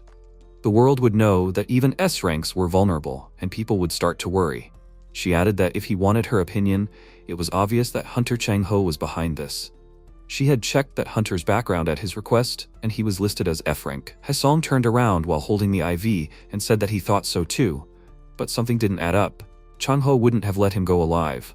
Why would he bother shifting all the blame onto a low-ranking hunter?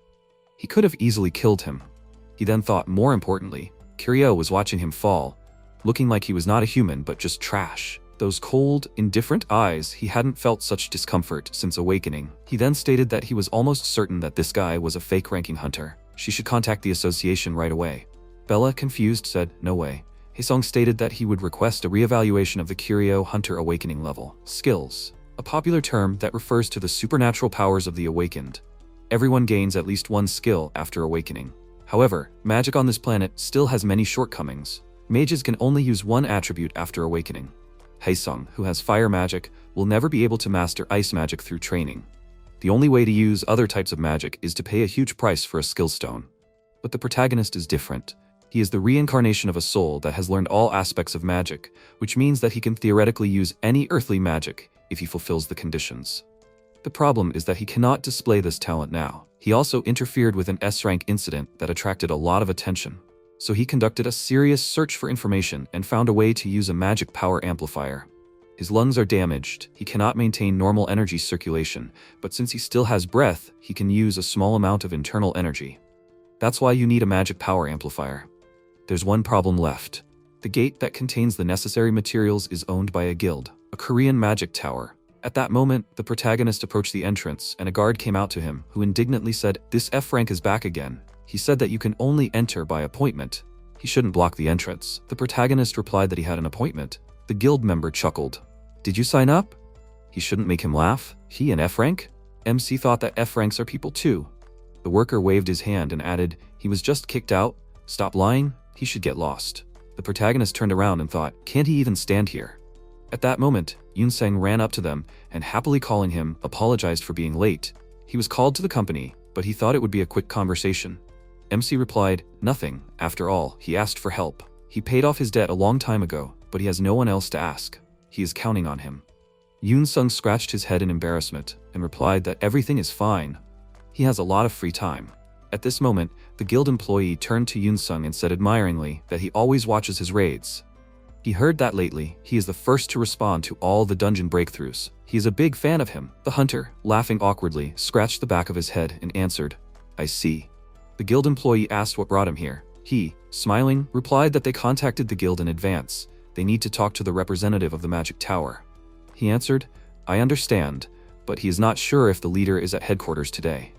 Yoon-sung looked at the screen of his phone and said that she will be here. The employee said that in that case, they can pass, and his companion, of course. When they walked inside, he turned to the protagonist and said, "What he said earlier, this is the company's security policy. F ranks are not allowed to enter here. He should apologize for that."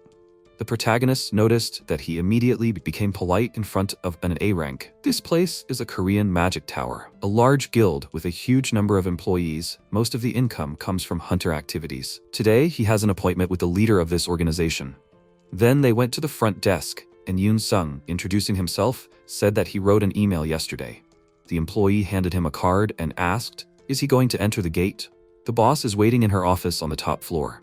She turned to the side and, pointing her hand to the side, said that the elevator is over there. They need the 60th floor. They asked in surprise, "Are they going on their own, without a guide?"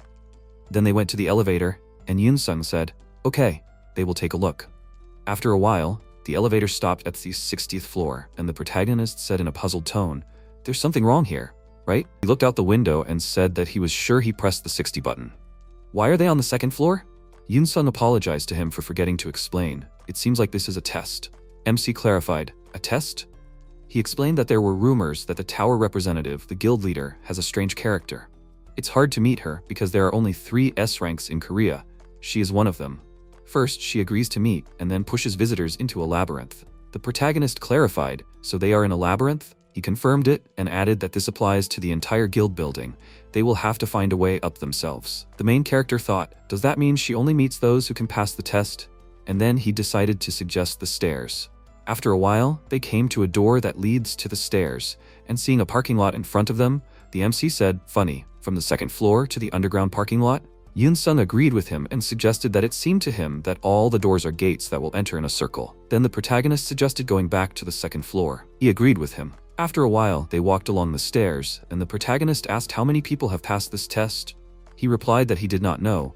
He himself was not very informed about it. They continued to climb forward, and the MC noted that everything was somehow too strange. At least the employees should have information. Yoon-sung replied that he thought that a couple of people in the entire office knew about it. How are they supposed to go through something like this themselves? Do they want them to spend some expensive items on it? The protagonist thought, interesting. Torturing guests like this is a disgusting hobby. Let them ask for a meeting themselves. Then they approached the elevator, and he thought that he must admit that this is a good labyrinth. He almost wants to see the magician who made it. A labyrinth made of magic. The atmosphere reminds him of his home. Yoon-sung, approaching the elevator, asked the protagonist, what will they do? Will they split up and look for an exit? So far, they are only wandering aimlessly. He replied that he does not need to worry. He put his hand on the elevator door and thought that he has lost almost all of his abilities, but he can handle such a task. Then he thoughtfully put his fingers to his chin and thought, the magical structure is simple, but by human standards, this is an incredible level. Then he stretched out his hand forward and declared that he found it. This is the way to the top floor.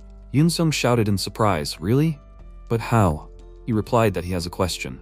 The elevator needs to be sent to another floor so that the space behind the door is empty. He specified, empty? The protagonist asked, is it a vertical shaft? Does the box move vertically along the shaft too? He answered that this was correct, and then the protagonist asked him to wait a minute. He pressed the button and thought that first he needed to call the elevator and then send it to the top floor and quickly get out before the elevator left. He told his companion to step back and he asked in surprise, "What?" The next second, MC suddenly kicked forward and the hunter asked in surprise, "What is he trying to do?" Then the elevator shaft flew back and Yoon-sung, perplexed, asked, "And why was it necessary?" The protagonist said that they should go. He was surprised.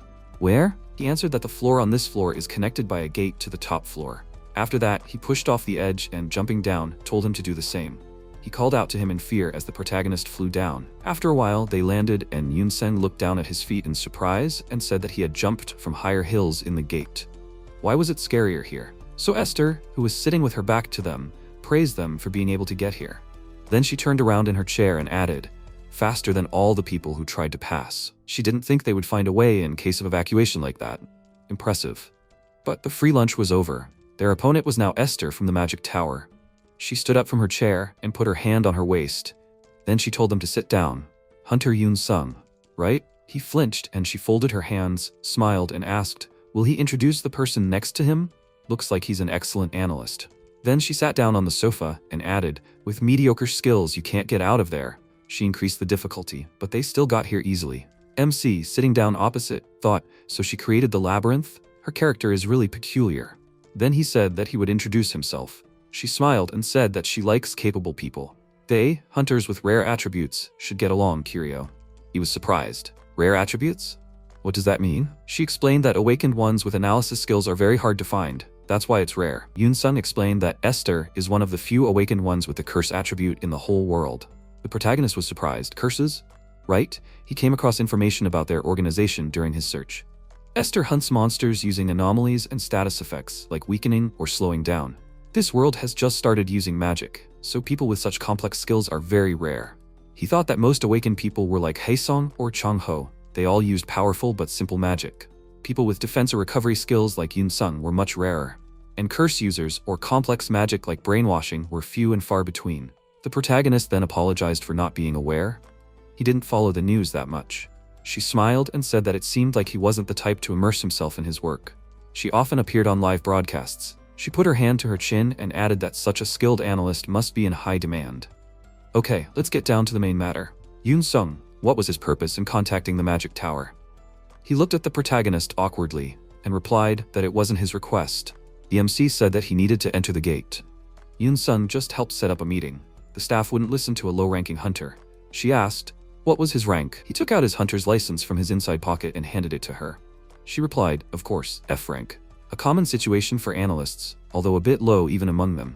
The protagonist thought, is she surprised that an F ranker managed to clear the labyrinth? Then she folded her arms and asked, why would he go into the gate? If he wanted to gather resources, that would be a problem. The materials from the trees would not suit even her. He replied that he was not going to even touch it. She asked, is it not the fruits he wants? It was still hard to give permission. He asked why. She replied that he should think about it himself. An analyst from another guild came to them. Since Yoon-sung brought him, were they both from the Neo Brotherhood? How much did he think a monopoly on one gate was worth? She did not intend to enrich other guilds with her hard work. If he still had to enter, she would prefer not to see hunters. This should be a guild-to-guild conversation. The protagonist thought she would only talk to the big shots and not a low-class hunter. And then she added, just for the record, she doesn't have favorites and doesn't like to haggle. He should convey this to his guild. Next time, they should think about their reputation and a suitable fee when they want to enter here. She's so jealous of the gate that she herself would value at best as a D rank. She doesn't even know about half of the valuable resources that are there. He then called her over and apologized, explaining that he's not affiliated with guilds. She was surprised. What? Yoon-sung shouted out in a concerned voice that it's true. He doesn't even have a team, let alone a guild. He's always alone. The protagonist noted that she thought he was an analyst, but he's never done anything like that. Yoon-sung is the only person in this field he knows. Their deal won't enrich other guilds, it's his personal request. Then he thought maybe he should mention it. After that, he added that he wasn't going to enter someone else's gate for free. She said, a minute, it seems. After that, she stood up from her seat and laughed madly. MC was surprised. What came over her all of a sudden? And what's with that weird grin? He hasn't even mentioned the most important detail yet, has he? Esther clarified, he means to say that he is an independent hunter with analysis skills? She slammed her hand on the table and shouted, why did he tell her this in the first place? Curio. And she put her hand on her shoulder and with a smile invited him to join the magic tower. She is hiring him right now. What's the point of asking for one pass? She will give him a gate? The protagonist thought, how tempting, is she serious? His companion whispered, the big guilds don't skimp on magic stones and equipment, they always try to poach analysts from each other. The protagonist thought, right, primitive people. They can evaluate the purity of magic stones with one glance. They need appraisers to avoid being cheated in trade. And then Esther extended her hand to him and said, the first payment is 500 million. He asked in surprise, what did she say? She was surprised. What, not enough? The Neo Brotherhood offered more? She grabbed her head and shouted, wasn't taking Yoon's son enough for them? Why do they always take the hunters she wants? The protagonist thought in surprise, 500 million? How many bowls of soup is that? Then Esther adjusted her hair and added, there are many good appraisers in the magic tower, so they won't burden him. He asked in surprise, was she seriously offering 500 million? She clapped her hands and answered, of course. He clenched his fist and thought happily, just sitting at a desk, sorting items and rolling in money, without even having to do the dangerous job of a hunter. Sounds good. Then she added, the work schedule is only 4 days a week. He was surprised. What? She said, the appraisal department works 4 days. Great, right? He thought, wait, a work schedule. He reincarnated just for the sake of retirement, and now he's being offered a permanent job again? Getting up every morning, working overtime, greeting the boss, listening to stupid complaints? No way. He refuses to work. With these thoughts, he grabbed his head, and Esther pushed a piece of paper towards him and asked, will they add a little incentive? Yoon-sen glanced at the papers and said in surprise, wow, that's a lot of money. She said, if he changes his mind, she's happy to come anytime. Before she could finish speaking, the MC apologized and said that he had to refuse. She was surprised. What? How much did he want? He replied that it wasn't about money. He had no desire to join the guild. She asked, is that so? That was his answer, but was he sure? She sat down and folded her arms over her chest, explaining that she would have to pay for the gate himself. If he refused her, would he be able to raise such a large sum? He folded his hands on his lap and replied that he wanted to discuss it. And then he stood up from his seat and explained that he had a special material. If you add it to the concrete for the outer buildings, it will give some degree of skill resistance. It will survive even after being attacked by monsters. The thing is, the material absorbs mana. He walked to the window and put his hand on it, turned around, saying, maintaining a barrier around such a large building is a big hit on her pocket, right? It should be enough to pay for the gate. She replied, more than enough. But only if what he said is true. He reached into the inside pocket of his jacket and told her that she could check it herself. He placed a bag of sand in front of her and added that only he knew where to get the material, but he was willing to share the secret. Yoon-sen looked at the contents of the bag and thought in surprise, wasn't this what he had used to defeat the bats? So this sand could absorb mana? The protagonist thought that he had to reveal this card quite early. But people were constantly messing around in the gate, so they would soon find out for themselves. It was better to sell it at a high price while there was still time. After that, Esther took a closer look at the contents of the bag and asked how effective this sand was. He was going to use such valuable information to enter a simple gate, and he didn't even intend to share this with other guilds? He thought that she had no idea what gate she had called simple. Then he asked if he should promise not to trade with others? She confirmed this and added, but in that case, he would end up in the minus. He said, maybe she was right, but he didn't need more. He didn't need anything. He suggested calling it help from a colleague with a rare attribute. Sometime later, Esther was sitting in her office and enjoying a drink. Sophie came up to her and asked if she was worried about something. She replied, it wasn't like that. Nothing, she just played a little joke on their guest. Her subordinate was surprised. What? She was talking about those guests who were recently? Did she cast some kind of curse again? Then she indignantly put her hands on her waist and sighing said, didn't she promise that she wouldn't do that anymore? She replied, come on, it's funny after all. Then she took a sip of her drink and added, and it's not some kind of terrible curse, it's like hitting your little finger. She asked her to tell her honestly, what exactly did she cast? She raised her index finger and said, sneezing for 30 seconds. Sophie sighed and noticed, such a childish mischief. She should wait, but she didn't hear anyone sneezing. Esther put the cup on the saucer and said, that's right. She was right. When she activated the skill, he should have started sneezing uncontrollably. But suddenly that man looked straight into her eyes, and his gaze was filled with anger. He knew everything from the beginning. She added that her curse works even on S ranks, but it didn't work on him. Where did that guy come from? At that moment, another subordinate came in and handed over a stack of papers, explaining that he brought the test results of the material that the hunter gave. It really does have an absorbing effect. She reached for the documents and asked, is that so? The worker was surprised. He shared such valuable material so easily? Could it be that he wanted to make a good impression on her? She thought that for now she only felt anxious. She then ordered to get all the available information about Kiryu. Sophie replied that everything would be done. Esther looked at the sunset and added that she had to figure out what kind of person he was. Meanwhile, the MC emptied the contents of his stomach into a trash can on the street. Yoon-sung, who was standing nearby, worriedly asked if he was okay. The protagonist thought, I have to remember, coffee, right? He would never drink that again. He thought it was a drink for important guests, so he took a good sip. The next second, he was surprised. What the hell? The smell of industrial glue from Alpha Worry? Then he wondered, is it okay to serve that to guests? Then he noticed that their eyes met. Esther asked if the coffee was not to his taste. He hesitantly answered that it was delicious. He knew that he couldn't spit it out because he would give himself away. There is something that needs to be clarified here. Kiryu's body is controlled by alien magic. The enemy must understand the structure of magic better than him in order to take control of the body. Drugs, hypnosis, etc. will have no effect. This even applies to the curses of an S-rank hunter. Then MC pressed the button on the drink machine and thought he almost died. Yoon-sung, addressing him, said about the material that Esther received. He said that no one else knows about it, and he really hasn't heard of anything like that. Sand that can instantly extinguish flames from a flamethrower and strengthen a building. He replied that he himself recently found it. He asked, does he understand how valuable this is? He gave it to the guild without registering with the association, so he intentionally doesn't cooperate with it, and he replied that it is not so. It is not about the association. He clarified, right? The protagonist explained that he just wanted to make a good impression on Esther. His interlocutor cried out in surprise, and the protagonist asked, what? Yoon-sung assumed, so she is his type? He was surprised. Why did he think so? He does not feel anything for her. He replied, I understand. So what does he want to find in the gate, since he came this far? The next day, the protagonist woke up, sat up in his bed, and while stretching his muscles, noticed that his whole body was aching. He then turned his gaze to the side, to the drying rack, and decided to see if everything was dry. Yesterday, he entered the dungeon that he had agreed on with Esther together with Yoon-sung. And thanks to the help of an A rank, the hunt went well. He managed to reach the goal without any problems. The key ingredient for creating a mana amplifier, the wings of a fairy monster. He thought that he was a little worried at first. But with Yoon-sung, he managed to collect the required amount. Everything is going according to plan. The other ingredients, in comparison, are quite easy to obtain. He is one step closer to regaining magical power.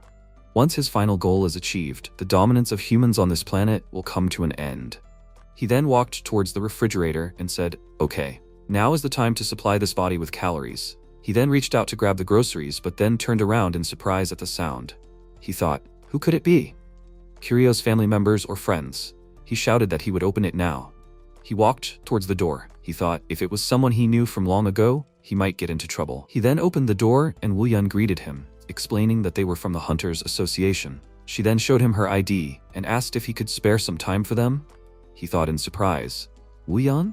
Damn, he was just about to eat. He then asked if he could find out the reason. She asked him to leave the apartment and apologized for coming so suddenly. They were required to do such tasks without prior notice. She then pointed out the mess in his kitchen and asked him to allow her to explain the purpose of their visit.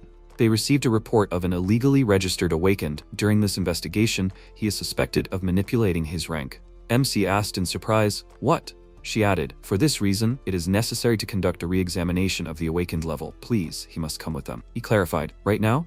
She confirmed it and added that otherwise, they will have to use force. He looked at the staff of the Hunter Association and thought that it looks like he will have to skip one meal.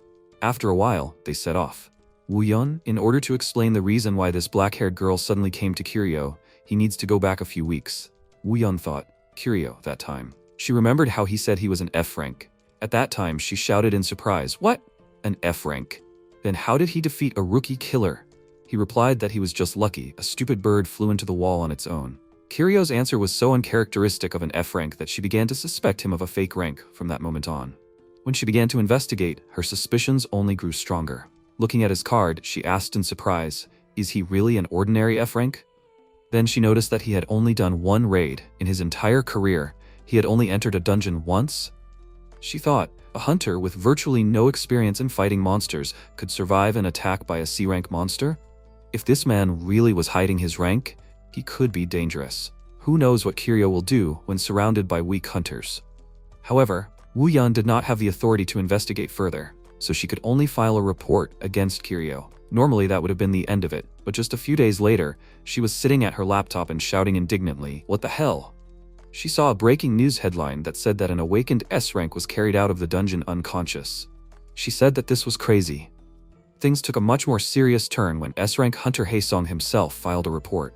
She thought that she was just an ordinary government employee, but now that even a national hero was involved, the situation has changed. She is almost completely sure that Kiryu is a fake rank hunter. She even thought that he would resist after hearing their demands. But so far, everything has gone smoothly. Moreover, his place seemed very old and cheap to her. Even D-rank hunters can buy themselves a decent apartment. Is he living an ascetic lifestyle? Or does he have assets?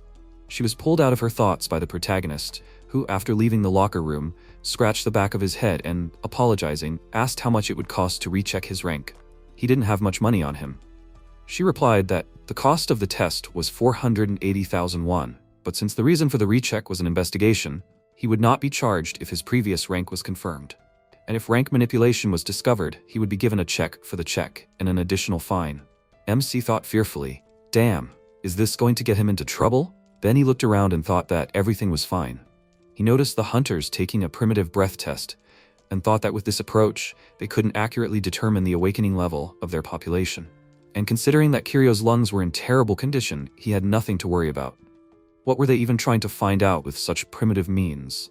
Then the employee called him over and asked him to come here. They would be using the latest equipment. He asked in surprise, "What? The latest equipment?" She explained that the old test had some inaccuracies caused by lung diseases. He must have received such a notification, he thought, so they had already found the problem and even made corrections? Then they walked over to the large machine, and she added that she thought he had more than enough time to correct the test results. He anxiously asked her to wait. It seemed there was a mistake, but she suggested that they start the test, and several workers grabbed the protagonist's arms, bringing him to the machine. Wu Yun said that he wouldn't even have to remove the metal objects. The protagonist thought, "No way." After a while, the employee reported that the results were ready. After looking at the documents, she added that if the new awakening level was significantly different from the previous one, he would be charged with rank falsification. He must be aware of the consequences, right? He was confused. How could he know? Who knew that they would fix the equipment so late? The huge mana reserves that were previously undetected due to lung problems would now be revealed? Tell the truth about him being an alien and Kiryu's body being unable to use mana due to smoking? And on top of that, the cost of the test was 480,000 won. And then she said, the awakening level is 14, category F rank. No trace of falsification. The protagonist thought in confusion. What? No trace? She explained that the indicator had increased by about 2 points since the last check, but such fluctuations were considered insignificant. He thought in confusion. Was there a slight increase? And then he asked, is this the awakening level? Could it still increase in the future? She answered in the negative and explained that after a brief increase in magic, there is always a plateau. The awakening level in natural conditions remains unchanged. The protagonist thought, does this mean that his body is really F rank? He thought that he couldn't use magic, not because his magic power was too low, but because his lungs were damaged. But even when he got close, the golem didn't detect him. It only attacked the raid group members. So the golem didn't even see him as a potential threat in the first place? Then he sighed heavily, and Wu Yun called out to him in alarm. He thought that it seemed like it was time to realize one truth. His magic power recovery had failed, and now he would have to adapt to the body of the weakest awakened on this planet. After a while, he walked down the street and thought that even great magicians can make mistakes. He was even lucky that he learned everything quickly. In any case, he had cleared himself of suspicion now. Wu Yun, standing next to him, asked if he was sure he didn't want to get checked out. Sometimes, when checking awakens, there would be side effects if he felt dizzy or... He thanked her for her concern and replied that he was fine. She thought, but his face seemed to have fallen since the test. He thought, another earthling was worried about him. Then he said, by the way, how did she know that he was home all this time? She replied that it was her awakened technique. She was a detective. He was surprised. A detective? She explained in simple terms, it was a tracking skill. He could find out more details in the Pixie system. She was able to detect the location of people and objects in real time. Her ability was very useful in finding criminals. The next second, the protagonist held out his hand in front of her and told her to stop. There was an animal right in front of them. Wu Yun leaned over and said, oh my god, it's a raccoon. It looks like it was hit by a car. Things like that happen sometimes. At that moment, the protagonist crouched down next to the animal and grabbed it by the ears. she shouted in alarm. "Hunter Kiryu!" He looked at the animal and said, "What a find," she thought in surprise. A find? Did he mean pity? Then she said that she thought the little animal had been lying there for a long time. It was better not to touch it. But he put it to his chest and said that he only needed to wash his hands. Woo-yeon, it was time for them to say goodbye. She looked at him in surprise, and he explained that his house was not far away, literally around the corner. She replied that she understood and wished him a safe journey. She thought, did he want to bury the corpse of a raccoon? On Alpha Ori, golems are created from two main materials. The first type are mineral golems, created from metal and hard rock. The second type are organic golems, created from the corpses of living creatures. In other words, Kiryu had simply gotten hold of a good test sample. He thought, what luck. Here on Earth, biological samples are literally lying around the road. Once he finished working on the amplifier, he would have something to test it on. Woo-yeon watched him go and said that she did not expect to find such traits in him. Unexpectedly, Kiryu's actions left a good impression on the ignorant Earth girl. After a while, the MC was doing the ritual and asked, confused, "What's wrong?" "It doesn't mix at all. Is it because of the humidity?" "Damn, it's hard to achieve the desired result without the right tools. Even if it's an F-rank body, he has to obtain magic power." Then his phone rang, and he picked up the device and said he was already in a bad mood. "Is someone calling late?" At that time, the time was 10 p.m. He thought that he shouldn't have added the analysis skill to Kiryu's profile after reading that post on the internet. He received several messages, asking what he would do after completing the awakening exam. If he got the hunter certificate, he should confirm his skills with the association. Including his skills on the profile makes it easier to find a job. He thought that he didn't expect so many people to pay attention to it. Since he added the analysis item to his profile, he has been receiving endless offers from scouts. After a while, he leaned back on his bed and, raising his head, said that he was so exhausted that he was too lazy to even answer the message. Then he took the phone in his hand and said, "Okay, what is it? Another offer?" But he saw an advertisement for chocolate and said, "The most delicious in Korea and available at the nearest store?"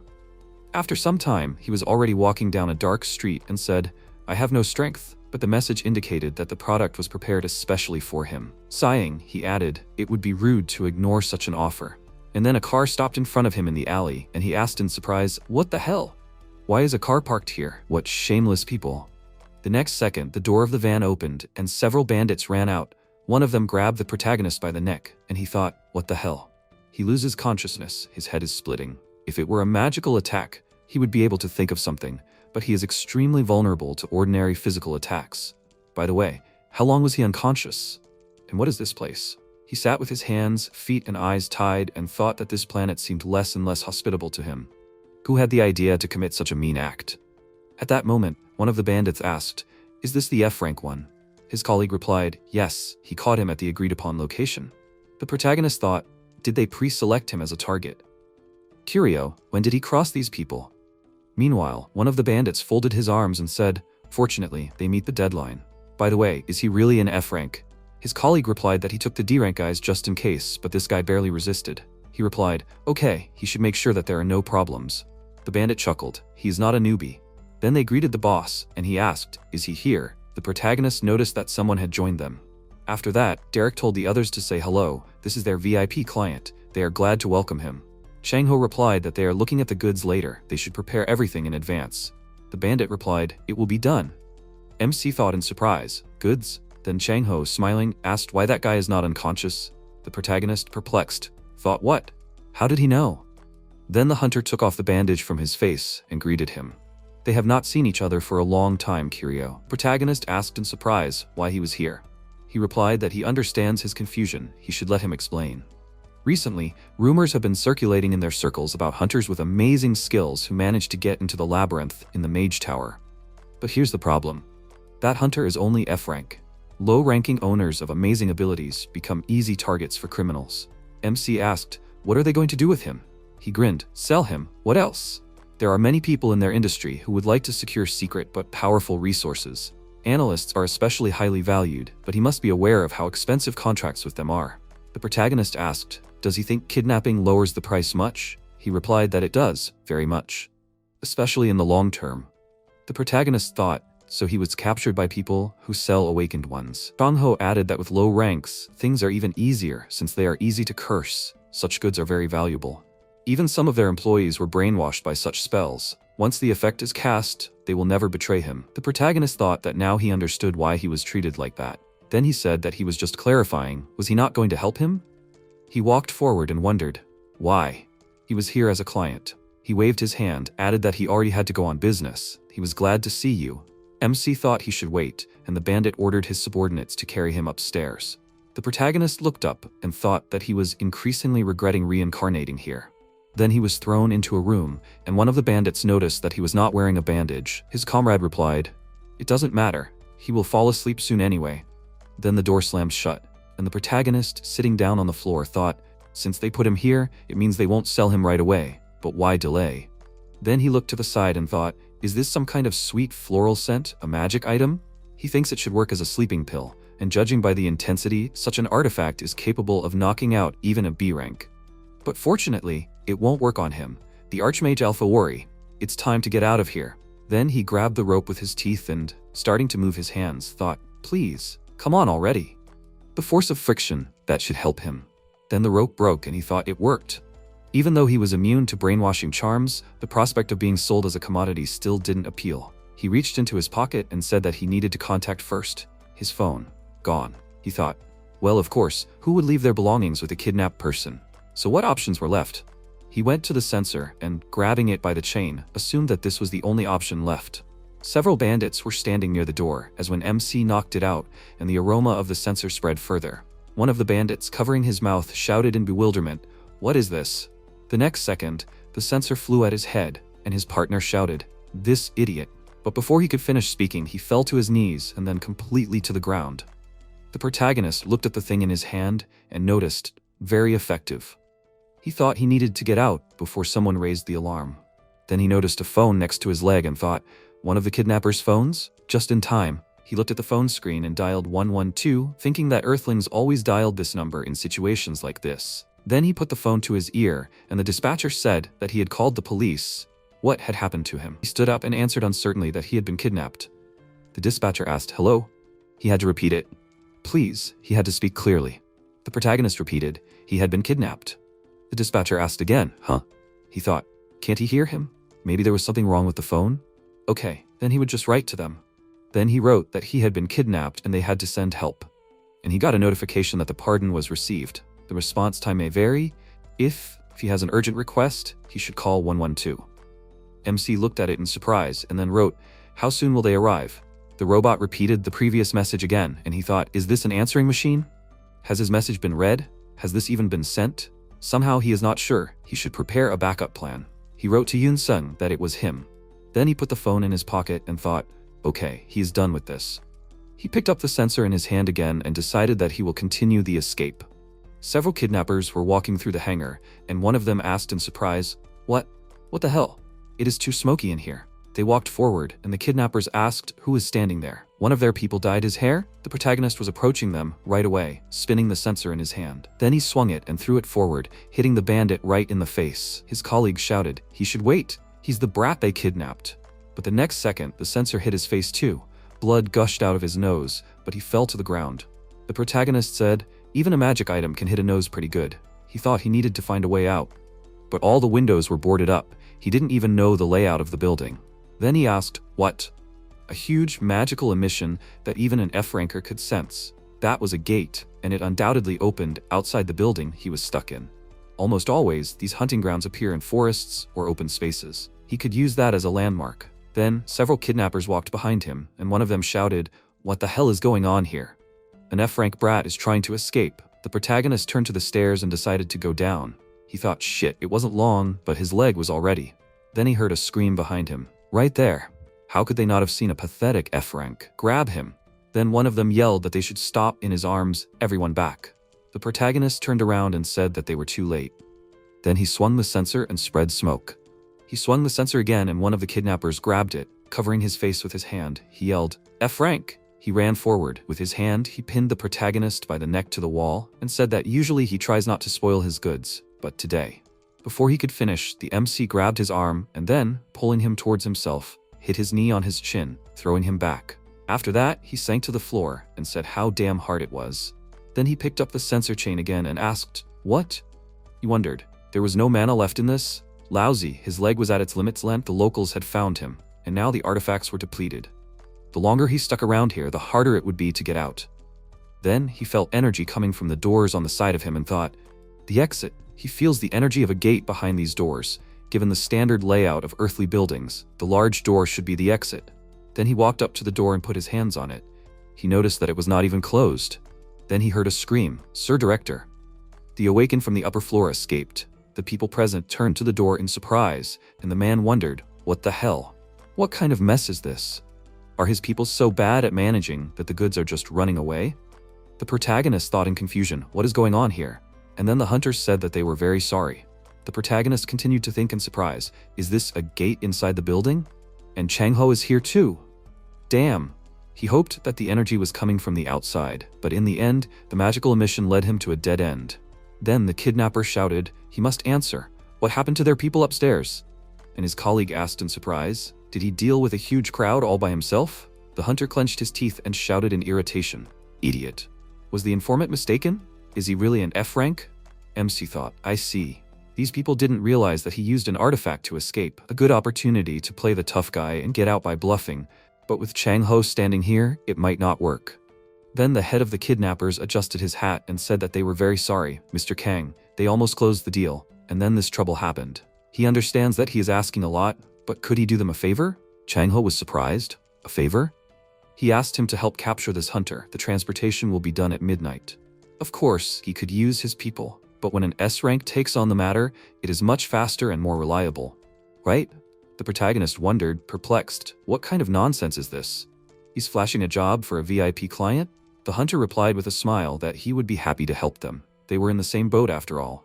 The leader laughed and replied that he didn't expect anything else from him. The protagonist thought in surprise, seriously? Then the leader of the kidnappers added, by the way, did he mention that he was looking for a good analyst? He could offer them a big discount for him. At that moment, Chong-ho approached the protagonist and said, did he hear? His partner will sell him for a pittance. It seems he understands what kind of trouble can be expected from him. The protagonist was perplexed. What to do? When will the police arrive? Are they even on their way already? Did Yoon-sun receive his message? Chong-ho asked why he didn't run away right now. The path behind him was clear. If he didn't run, he would let him go this time.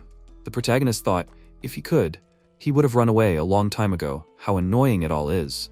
Then he asked, has he ever seen him run? He was surprised, then remembered the previous events and replied, he didn't see him running. He means he won't run this time either? Well then, should they just get down to business? He put his hand forward, and MC hesitantly replied that he didn't think they should fight here. He raised his hands and declared that he was just surrendering. He was surprised. He was surrendering? He beat up all the guards here to get out, and now he just decided to surrender? The protagonist thought indignantly that he didn't beat them up. Chong-ho asked what made him think he would trust him so easily. The protagonist thought, to be honest, he wouldn't trust someone who just tried to escape either. So what to do now? After that, he saw a flash in front of him and asked in surprise, what was that? Phil came up to them and said with a smile, boss, has he been waiting for a long time? The protagonist thought in surprise, someone came out of the gate? No, it's not really a gate, it's a magical passage, so it's a spatial movement skill. The leader of the kidnappers noticed that he was punctual as always, arriving exactly at 12. He approached him and replied, of course, he's never late. Chong-ho said, I see, so this is his ferryman? The leader confirmed it and explained that he possesses extremely rare magic, capable of moving even people. The hunter said that he was glad to meet this man in person. The leader introduced him and asked, did he probably know about him? Phil happily answered, of course, one of the best hunters in Korea. At that moment, the protagonist thought, maybe he should take advantage of the moment and escape? Then, Phil said that he was glad to meet him, and Chong-ho swung his hand and hit the ferryman, causing him to fly into the wall. The leader of the kidnappers shouted in bewilderment, what the hell? What the hell is he doing? He replied that he spent a lot of time and money to finally swat this mosquito. An awakened one who can instantly move to different points is a real pain. He barely managed to reach him. If they were engaged in illegal trade or occupying the gate, he wouldn't care. MC wondered, what's going on here? And then the hunter added, but right now, those idiots are taking people out of his section. One of the kidnappers shouted anxiously, boss, hurry up, he has to run to the gate. Chong-ho ran at him, then punched him and threw him aside. The protagonist thought that at the moment he had no chance to defeat him, they just got him an S rank. Initially, there were only ranks from F to A, but over time, hunters appeared whose magical power exceeded any meters. Then it was decided to make a change. This is the introduced S rank. He thought that as a result, he became the top of the food chain on Earth. The next second, the leader of the bandits flew up into the wall, sitting on the ground. He was scared and begging for mercy. Chong-ho looked down at him and was indignant. He had the nerve to beg for mercy? Pathetic trash. The leader looked at him in fear, and the next second, a terrifying scream was heard. The protagonist realized that he should not cross Chong-ho under any circumstances. What? They heard the sounds of the police, and Chong-ho, looking at the protagonist, asked if he was the one who called the cops. He confirmed this, then asked if something was wrong. He answered, just to be clear, he had no intention of getting involved with this organization. His goal was to stop the sale of Korean hunters abroad. The protagonist said that the police would figure it out. He laughed and noted that he should understand how slowly they worked. It would take them several days just to find this place. From the moment the awakened appeared, they all began to flock to their new profession. There was an acute shortage of personnel in ordinary positions. But this time, they quickly caught on, and it seemed like it was not without his intervention. He put his hand on his shoulder and added that he was very interested, but they would save the questions for another time. It was already late today.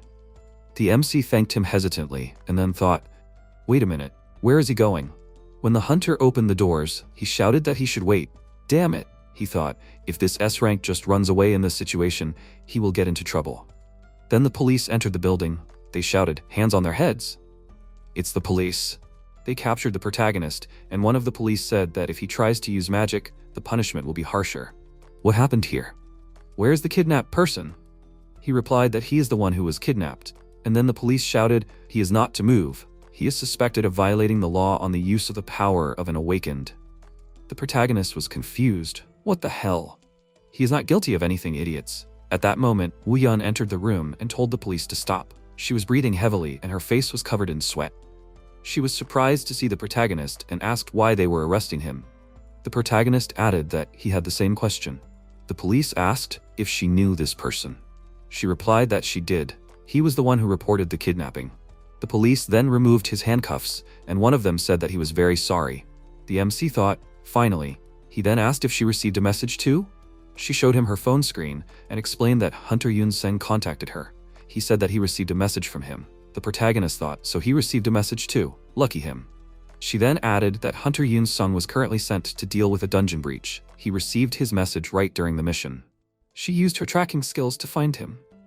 The police officer then shouted, Captain, they have identified all the people here. They are members of a group accused of human trafficking. The captain was surprised. What?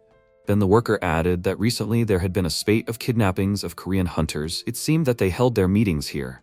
Woo-yeon was surprised to think that she had heard of this organization. Their boss had hidden well until now. Then the policeman said that most likely this was the leader of the group. Without their leader, they would quickly disappear. Then the police captain approached the protagonist and apologized, asked if this was his doing.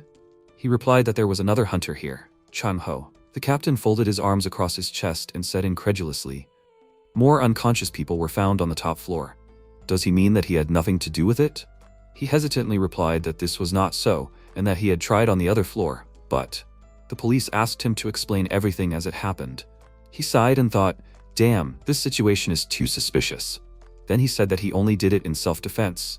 Woo-yeon thought, if you think about it, Kiryeo wasn't even tied up when they walked in. He was standing alone in their boss's room, and he called the police himself, and he didn't have a single bruise on him. He didn't look like a victim about to be sent overseas, but he was definitely kidnapped. Could it be that he had planned this all along? Sometime later, in sunny weather in the protagonist's apartment, he calmly noted that he did not expect such a thing, but to receive such a magical item for free is very nice. MC thought that even if the police failed to fully determine its effects and find the real owner, Kiryeo believes that this is a very unusual artifact. It can be charged, which is very convenient. Even if that freak left the protagonist to resolve the situation alone, he received good compensation. MC calmly looked at the artifact and noted that it only works on people and will not have any effect on monsters. Suddenly the kettle whistled and Kiryeo looked at it and exclaimed, finally. He turned off the stove and poured the green liquid into a glass, yelled that he did it. The color is very good. The protagonist thought that creating something like this, using only the resources of a backward civilization, he really justifies the status of a genius archmage. Mana Boost Elixir. When consumed, it increases the base mana needed to cast spells. With it, MC will be able to use magic temporarily. In other words, it will serve as an external boost, like a good lighter. Kiryu put the empty cup on the table and said that it was good, his breathing was fine. He thought that the duration of the effect was 5 minutes, enough to activate one spell. The protagonist raised his hand, spreading mana from it, and asked, is it time for him to use his magic for the first time on Earth? MC, spreading mana around, thought that it would heal his right kneecap and calf muscle that had been bothering him for so long. He raised his hand and used Stabilize Physical Condition. Kiryu lifted his leg and asked, did it really work? Suddenly, he started kicking the floor and thought that everything worked. The protagonist no longer felt pain, but it was too early to rejoice. A long marathon awaits him. Now that he's seen it for himself, he can tell that Kiryu's body is trash. To think that all of his mana was used up in just one spell. Moreover, due to the poor condition of his lungs, MC can't drink the potion too often. Kiryu clenched his fist in irritation and thought that he needed to be more patient and not rush things. Although it was a small step, it was a successful one. He mentally asked himself to keep his head up. The protagonist walked forward and thought about what he had planned. Suddenly, there was a knock on the door, and MC wondered if someone had come. Perhaps it was Wu Yun again? He quickly opened the door and wanted to ask something, but was interrupted. The owner of the apartment clarified, so Kiryu was home? He was about to call. The protagonist wondered if this person was the owner of the apartment? He agreed and greeted him. The owner apologized for coming without warning. Is MC short of money again this month? Kiryu, surprised, asked what the owner meant. The owner replied that he had not received the rent yet. The protagonist was confused, wondering what the rent was. The owner handed MC the letters and noted that 3 months had already passed. He could not wait any longer. Here, the owner took this out of Kiryu's mailbox. The protagonist hasn't paid his other bills either? MC clutched his hair in fear and wondered how many bills he had to pay. The owner replied that he had been pestered by constant phone calls. MC should forgive him, but he was not going to wait longer than this month. Kiryu asked to remind him how much the rent was. The owner replied that it was 450,000 won, for a total of 1,350,000 won for 3 months. The protagonist was very surprised and yelled, what did this mean? The owner headed for the exit and said that if MC could not raise the money, he would have to vacate the apartment. He was asking him nicely. Kiryu exclaimed that he understood everything. The protagonist squeezed the door handle in his hand and thought that this was bad. If he doesn't pay 1,350,000 won, will he be thrown out on the street? His current balance was 3,351. MC looked at the bills and asked, is there only 14 days left until the end of the month? He thought that if he added the accumulated bills to the rent, it would be about 2 million won. Kiryu asked, but where would he get that kind of money? Maybe Kiryu had a stash. Suddenly, he realized something and ran quickly, yelling that he had a way out. The protagonist thought that this option didn't appeal to him too much, but he would have to use the stash. He put the phone to his ear and asked, is this Chong-ho's number? After some time, in a tall building, Chong-ho asked, is this really compensation? He asked into the phone while sitting at the table, is it for that incident with the car? Last time the protagonist refused his offer, but now he suddenly changed his mind. Well, how much does he need? At the same time, Kiryu thought about it and looked at his phone. The phone says, if you find yourself in a traffic accident, how much can you ask for as compensation? In the answers to the question, the commentator wrote that you can just start with 3 million. The protagonist quietly clarified, maybe 3 million? Chong-ho called out to him and asked him to speak louder because he can't hear him. MC thought that he definitely only needed 2 million. But given all these problems with the kidnapping, can he ask for a little more? Chong-ho said that if the protagonist is going to keep quiet, he hangs up. MC got really scared and yelled that he needed 3 million. Is this possible? Chong-ho asked, what do you mean possible? He calmly looked at his phone and sent Kiryu 3 million. The protagonist looked at his phone in amazement and thought that Chong-ho transferred the money so easily. But after MC pays all the bills and rent, he won't have much left. Now he has to think about more than just food. Kiryu cried and wondered where he could find more easy money. What could he do, an alien without his own powers on an alien planet? Suddenly the phone rang, and the protagonist wondered, was it Yoon Sung? Right. MC hadn't even thanked him for that incident yet. Probably his comrade was worried and decided to call himself. Kiryu picked up the phone and wondered, can A-rank hunters earn several million won just for going to a dungeon? Sometime later in a cafe, the protagonist thanked him for contacting Wu Yun in time. Yoon Sung helped him out well. As a token of gratitude, he would like to treat the hunter. Yoon Sung yelled that he shouldn't do that. Maybe just a cup of coffee. He looked at MC with admiration and exclaimed that that would be enough from a senior. Kiryu didn't really agree and thought that he should have just offered him the dish. He felt sick just from the smell of coffee. The seller standing behind the counter asked, Have they decided on the order? Yoon-sung said that he would take an iced Americano, and Kiryu added that he would probably take a vanilla latte. Suddenly, the protagonist asked not to add coffee to it, and the seller was very surprised. The seller yelled that he understood everything and would do his best. MC wondered what was going on. Did he really give himself away? After a while, Yoon-sung said that he was very surprised when he found out that Kiryu had suddenly been kidnapped. He apologized for not being able to come to the rescue in person. The protagonist calmly replied that there was nothing to worry about. After all, the hunter was dealing with the dungeon breakthrough at that time, right? Yoon-sung agreed and said that, to tell the truth, the situation there was difficult. So, he could only hope for Miss Woo-yeon. MC noticed that the hunter worked hard and he praised him. Kiryu thought he would start with a light compliment to lighten the atmosphere. He asked if the hunter was only doing dungeon breakthroughs for now. Yoon-sung was very surprised and the protagonist asked how long it had been since the hunter had last gone on a raid inside a dungeon. Yoon-sung tensely lowered his head and did not answer. Kiryu suddenly asked seriously, "It seems like the hunter is still afraid to enter the gate?"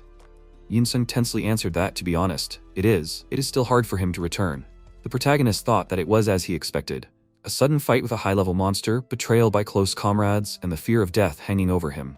For a 20-year-old young man, this is too much of a shock. It is quite expected that Yoon-sung could have received psychological trauma. MC clarified that he cannot support the hunter as an F-rank hunter forever. Yoon-sung needs to gather his team again or prepare for a career as a lone hunter. Yoon-sung sadly agreed, and Kiryu thought that the hunter suddenly lost heart. Did he really think that the protagonist was going to leave him? No way, MC is not such a fool as to give up his secret method. Kiryu, drinking the drink through a straw, said that in general he thought about it and decided. If the hunter doesn't mind, he could give him some lessons. What does Yoon-sung think about this? The hunter asked in amazement, "What does this mean?" The protagonist clarified that he can improve his mana control and skill use. Yoon-sung happily shouted that he would be happy. MC put the cup on the table and laughed in his mind. He thought that this person was easy for him. It was a nice feeling. Kiryu said seriously that since we're talking about it, why don't they head straight for the appropriate gate? After a while, the bright sun illuminates the area. The protagonist thought that everything was going according to plan so far. This is a D-ranked dungeon, Maximus's Shrine. The drop rate of magic stones is quite low, so it's rare to see hunters here. In other words, it's a very good training area. MC said seriously that he thought it would do. He looked at the hunter and asked, "Isn't Yoon-sung's awakening heavily focused on defense?" Kiryu asks the hunter to show off his main skill. Yoon-sung said that it was a bit nerve-wracking to show it to the protagonist. He suddenly enveloped his body in mana and activated a magic shield. This shield creates a shield-shaped magic barrier for the owner. The more mana is used, the larger the barrier. Yoon-sung asked with a smile, what did the protagonist think about it? MC thought for a moment and asked the hunter to answer one question first. Why does the shield only protect from the front? Yoon-sung was very surprised and replied that this is how the skill works. It has been like this since the hunter awakened. Kiryu thought that it was like watching a chimpanzee use a knife for the first time. Then where should he start his instructions? The protagonist noted that this skill implies protection, not only from the front, but from all sides. Yoon-sung was very surprised and asked what this means. The MC clarified that a small wall in front of the hunter's face is no good. Yoon-sung can use it as a protective dome that completely covers his body. The hunter clarified in amazement, really a protective dome? He noted that he can increase the size, but he does not know how to change its shape. Alpha Ori irritatedly thought that the hunter was an idiot. MC asked him to try again. Kiryu hit the hunter's chest with his fingers and clarified that this time he should imagine that the center of the skill comes from just below Yoon-sung's neck. And then you need to release mana around this center, like a crystal ball. Yoon-sung calmly said that he didn't think he quite understood. The protagonist put his hand on his shoulder and asked him to stop crying and just try. The MC sternly asked the hunter to focus his thoughts. Yoon-sung was scared and agreed with him. Kiryu ordered him to keep his back straight and breathe deeply, and the hunter agreed. Suddenly, the protagonist called out to him and asked the hunter not to interfere with the flow of mana. Yoon-sung apologized for that. The MC thought that this was a difficult process for both him and the new student. However, after 20 minutes of grueling training, they finally saw the result. Yoon-sung created a shield around his body. He joyfully shouted, "Did it really work?" He asked the elder to look and clarified, "Did he succeed?" But the hunter can barely move. Suddenly, a crack appeared in the shield and it instantly collapsed. Yoon-sung sadly lowered his head and said that it was broken. MC replied that it was no big deal and noted that the hunter just needed practice. Kiryu thought that at least there was progress. Once Yoon-sung mastered this skill, he would be able to use it without any blind spots. Yoon-sung happily thanked the elder. He exclaimed that he never imagined that he could use the skill like this. The protagonist explained that skills are directly related to the hunter's mind. MC thought that the flow of mana is greatly dependent on the mental state of the owner. Therefore, maintaining a high self-esteem can increase the chance of becoming a strong mage. Suddenly, Yoon-sung apologized and Kiryu paid attention to him. The hunter asked what they were going to do next. The protagonist seriously replied that they had practical training next. In order to truly master his skills, Yoon-sung needed to use them in real conditions. After a while, the stone monster raised its sword. Yoon-sung instantly created a shield around himself, stopping the enemy's attack.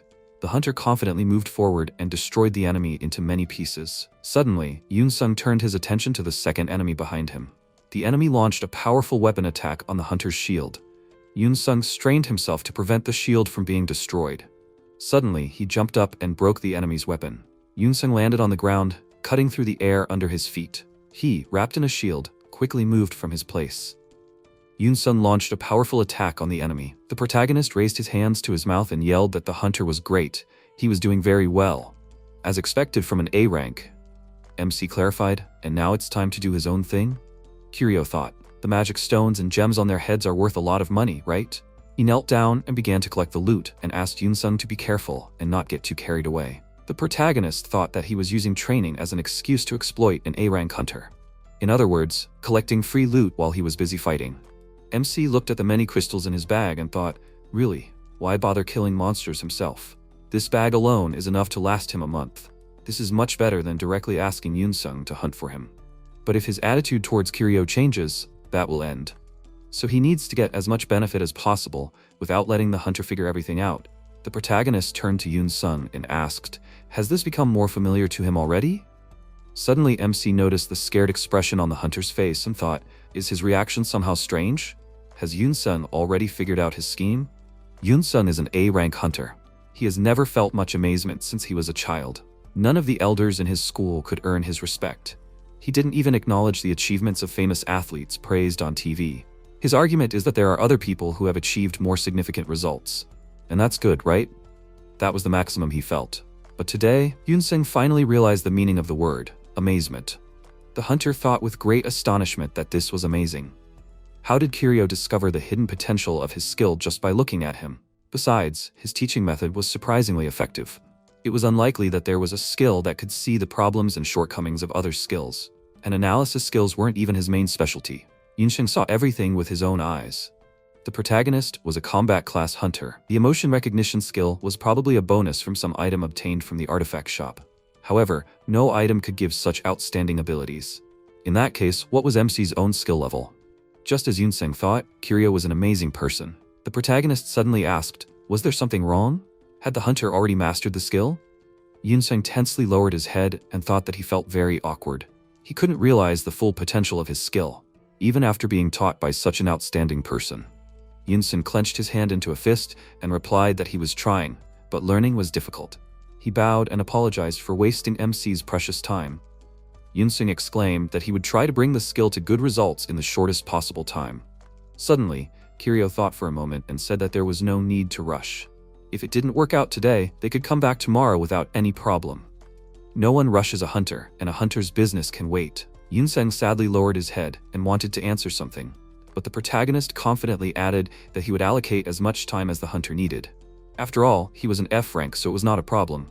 Yoon-sung looked at him with admiration and thought that MC was so generously sharing his knowledge to help him regain his confidence. He even calmed him down with obvious lies, just so that Yoon-sung would not feel guilty. From their very first meeting, the hunter understood that this was an extraordinary person. Yoon-sung was obliged to repay his kindness. The hunter happily asked if the elder needed something from him. The protagonist asked in surprise, what does this mean? Suddenly, Yoon-sung put his hand on his chest and asked if there was anything he could help him with. The MC tensed up and replied that he didn't need anything. The hunter thought he expected the elder to answer like that. Greed and selfishness are unknown to him. How stupid was his question, since Kiryu started stuttering? This man can't be bribed with material goods like other people. Yoon-sung thought that after reaching A rank, he would be able to do anything. As it turned out, he couldn't even express his gratitude. Yoon-sung noted with a smile that, as the protagonist asked, he wouldn't overexert himself today, so they could finish. The hunter asked the elder, it was time to go back, right? Yoon-sung thought that for now he would just study hard under MC. One day, he would definitely be useful to him. Kiryu thought that even though he said that he didn't need anything from him, Yoon-sung didn't suspect him, did he? No, that's unlikely to be the case, since the hunter isn't trying to make his own monetary gain. Moreover, the protagonist thinks that for A rank it doesn't matter. In that case, a C or B rank gate is definitely worth a look. After selling everything they had collected, MC would already have enough to cover the rent. Kiryu should be treated to some rice soup later. Suddenly, a dark aura enveloped the space. Woo-yeon appeared in front of the comrades, and the protagonist asked what was wrong. She greeted them and noted that they were very late, considering that this was a D-rank gate. She only needed to notify them. Woo-yeon walked towards them and turned to the hunter Kiryu and asked, he is an F rank, right? In that case, why did the protagonist come out of this gate? MC was recently suspected of rank fraud and was even forced to undergo a re-examination. She did not expect Kiryu to break the rules right after the charges were dropped. The protagonist tensed up and thought that this was another problem. Yoon-sung wanted to say something, but suddenly, MC interrupted him and explained that he entered as a porter. This is his job in tandem with Yoon-sung. Woo-yeon asked, is that his excuse? What can you even carry in that small bag? She pointed out that the same applies to Yoon-sung. If they are caught in illegal activities, there will be a lot of trouble. Yoon-sung said that he understood, and the protagonist asked Woo-yeon to wait. The MC asked what illegal meant. As far as he knew, the association did not prohibit it. Woo-yeon interrupted him and said that porters are allowed to enter high-ranking dungeons, but this only applies to real porters, not those who take advantage of the loophole in the rules. Doesn't Kiryu understand how suspicious this is? Regular F rankers follow all the rules to avoid danger. Given his activities, it is no wonder the protagonist is attracting unwanted attention. Woo-yeon clarified that she is only asking for their cooperation with the association. The MC sadly hung his head and said that he understood. Kiryu thought that he couldn't answer anything else for now. Since she had been nice to the protagonist lately, he had forgotten that there was an awakened B rank in front of him. Hunters of her level can tear apart a huge lion without weapons. There was no point in provoking unnecessary aggression. Woo-yeon flipped a sheet of paper in the documents and asked the hunter Yoon-sung to come with her. She had a report regarding the recent dungeon breakthrough. Yoon-sung sadly lowered his head and agreed with her. Kiryu looked at the hunter and thought that even A rankers in front of her couldn't act thoughtlessly. It seemed that this method of earning money wouldn't feed the protagonist for long. Well, there was nothing left for now. MC headed to the side and thought that he had already prepared a backup plan for this case. The next day, it was written on the phone that this was information about a new item. The name is Twin Angels, can be obtained in the White Labyrinth. The class is equipment. It is an item in the form of a bracelet. Kiryu lay with his phone in his hand and thought that recently he had gotten into the habit of checking all the news of the awakened immediately after waking up. The protagonist noticed that there seemed to be no more information. It was no wonder that they found out about it recently. It was the bracelet that first appeared in that EX rank gate. MC sat up and clutched the bracelet on his wrist and thought that he had saved it in case Haseong contacted him. But it seemed that there was no need for that. Kiryu looked at the bracelet on his hand and noticed that it fit very well. The protagonist thought that it was an item that he had kept as a treasure. On this day, for some reason, he decided to try on the bracelet. MC looked at his hand and asked, should we go out already? He thought that his experiment today was a bit risky. After a while, Kiryu looked around and asked, is it around here somewhere? He suddenly looked at the portal and exclaimed that he had found it. The protagonist thought that the dungeon was a low-danger F rank. The gates were divided into blue and red. These belonged to the blue rank and usually did not even contain a boss. Weak monsters constantly appeared here. If they were all killed, the gate would close. Today, MC came to hunt. Kiryu headed to the portal and said that the entrance was actually free, so it was a very good place to practice. The protagonist thought that since his original method of earning money was cancelled due to Woo-yeon's warning, he decided that it would be a good idea to try hunting monsters of his own level. After a while, the bright rays of the sun illuminated the bright sky. MC stood in the field and looked at the animals. He thought that the roaring goat was a monster that made a roar reminiscent of a broken violin. Kiryu opened the flask with liquid and noticed that this was where the sound was coming from. He thought that although they seemed harmless on the outside, they were one of the most dangerous F-rank monsters. The protagonist drank the liquid and thought that the income from them was correspondingly high. Suddenly, the protagonist's body was enveloped in streams of mana, and he thought that this was good. Everything was working. His mana was filling up. At the same time, the goats paid attention to the bright streams of mana emanating from MC. Kiryu raised his finger, emitting flames from it, and said that the enemy had finally noticed him. Too bad, it's too late, he owns magic, more skillfully than anyone on Earth. The protagonist directed the fire whirlwind to the side. He calmly ordered the garbage to incinerate. The fireball was directed towards the goat, but suddenly the attack disappeared, leaving a small stream of smoke on the enemy. MC asked the enemy to stop, but the goat blew smoke out of its nostrils with fury.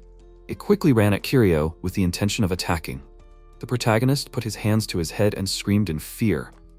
MC began to run away from the enemy at great speed, and thought that he knew that everything would end like this. Of course, it's an F-rank spell. The protagonist suddenly turned around and looked at the goat running after him and yelled. He wondered why this monster was so fast. MC looked at the portal with great tension and thought that there was very little time left. He couldn't die here so stupidly. Suddenly, the goat opened its mouth. Kiryu quickly ran into the portal. The protagonist stopped and looked at the portal and thought that he was saved. Fortunately, they couldn't chase him outside the gate. MC put his hand to his chest and thought that the state of his magic power was even worse than he thought. Stamina is no good either. He had run very little. Suddenly, Jaeyeon yelled, "What is this? Isn't this the elder? How long have they not seen each other?" Alpha Ori wondered in confusion, "Who is this?" The protagonist looked at him and asked, "Do they know each other?" Jaeyeon happily exclaimed that they hadn't seen each other for so long. "So MC is still hunting? Doesn't his comrade remember him?" Jaehyun shook Kiryu's hand and asked. They got their hunter licenses together and entered the gate. The protagonist remembers, right? It's him, the leader of their team. MC wondered, is this an old acquaintance of Kiryu? That's right, memories are surfacing. If this person knew the real protagonist, Alpha Ori should better not blab. Jaehyun raised his finger and asked, it seems his name was Kanhiro? The protagonist noted that he almost said his name. Jaehyun laughed happily and asked if MC remembered how they couldn't handle an F-rank monster and started running away from it. It must have been very funny from the outside. But fair, it was their first raid. He remembered how Kiryu caught on some branch, fell, and began to beg for mercy. Alpha Ori thought that this earthling was talking too much. Jaehyun suddenly asked why the elder came out of this gate. Did he really go on a raid alone? The protagonist agreed and said that his comrade was right. He came for a short hunt. Jaehyun calmly exhaled and noted that the elder was up to his old tricks again. Did he really forget? They promised to speak less formally with each other. Alpha Ori thought about it. Is that so? The MC apologized and explained that he had been a bit absent-minded lately. He would speak less formally. Kiryu thought that the situation was problematic, but he had to use this opportunity. He still had a lot of memory gaps after reincarnation. And this person could be the one to fill in the particles. Jaehyun noted that in any case, their meeting was a great success. Maybe they would form a team again and work together? The protagonist clarified, was it really today?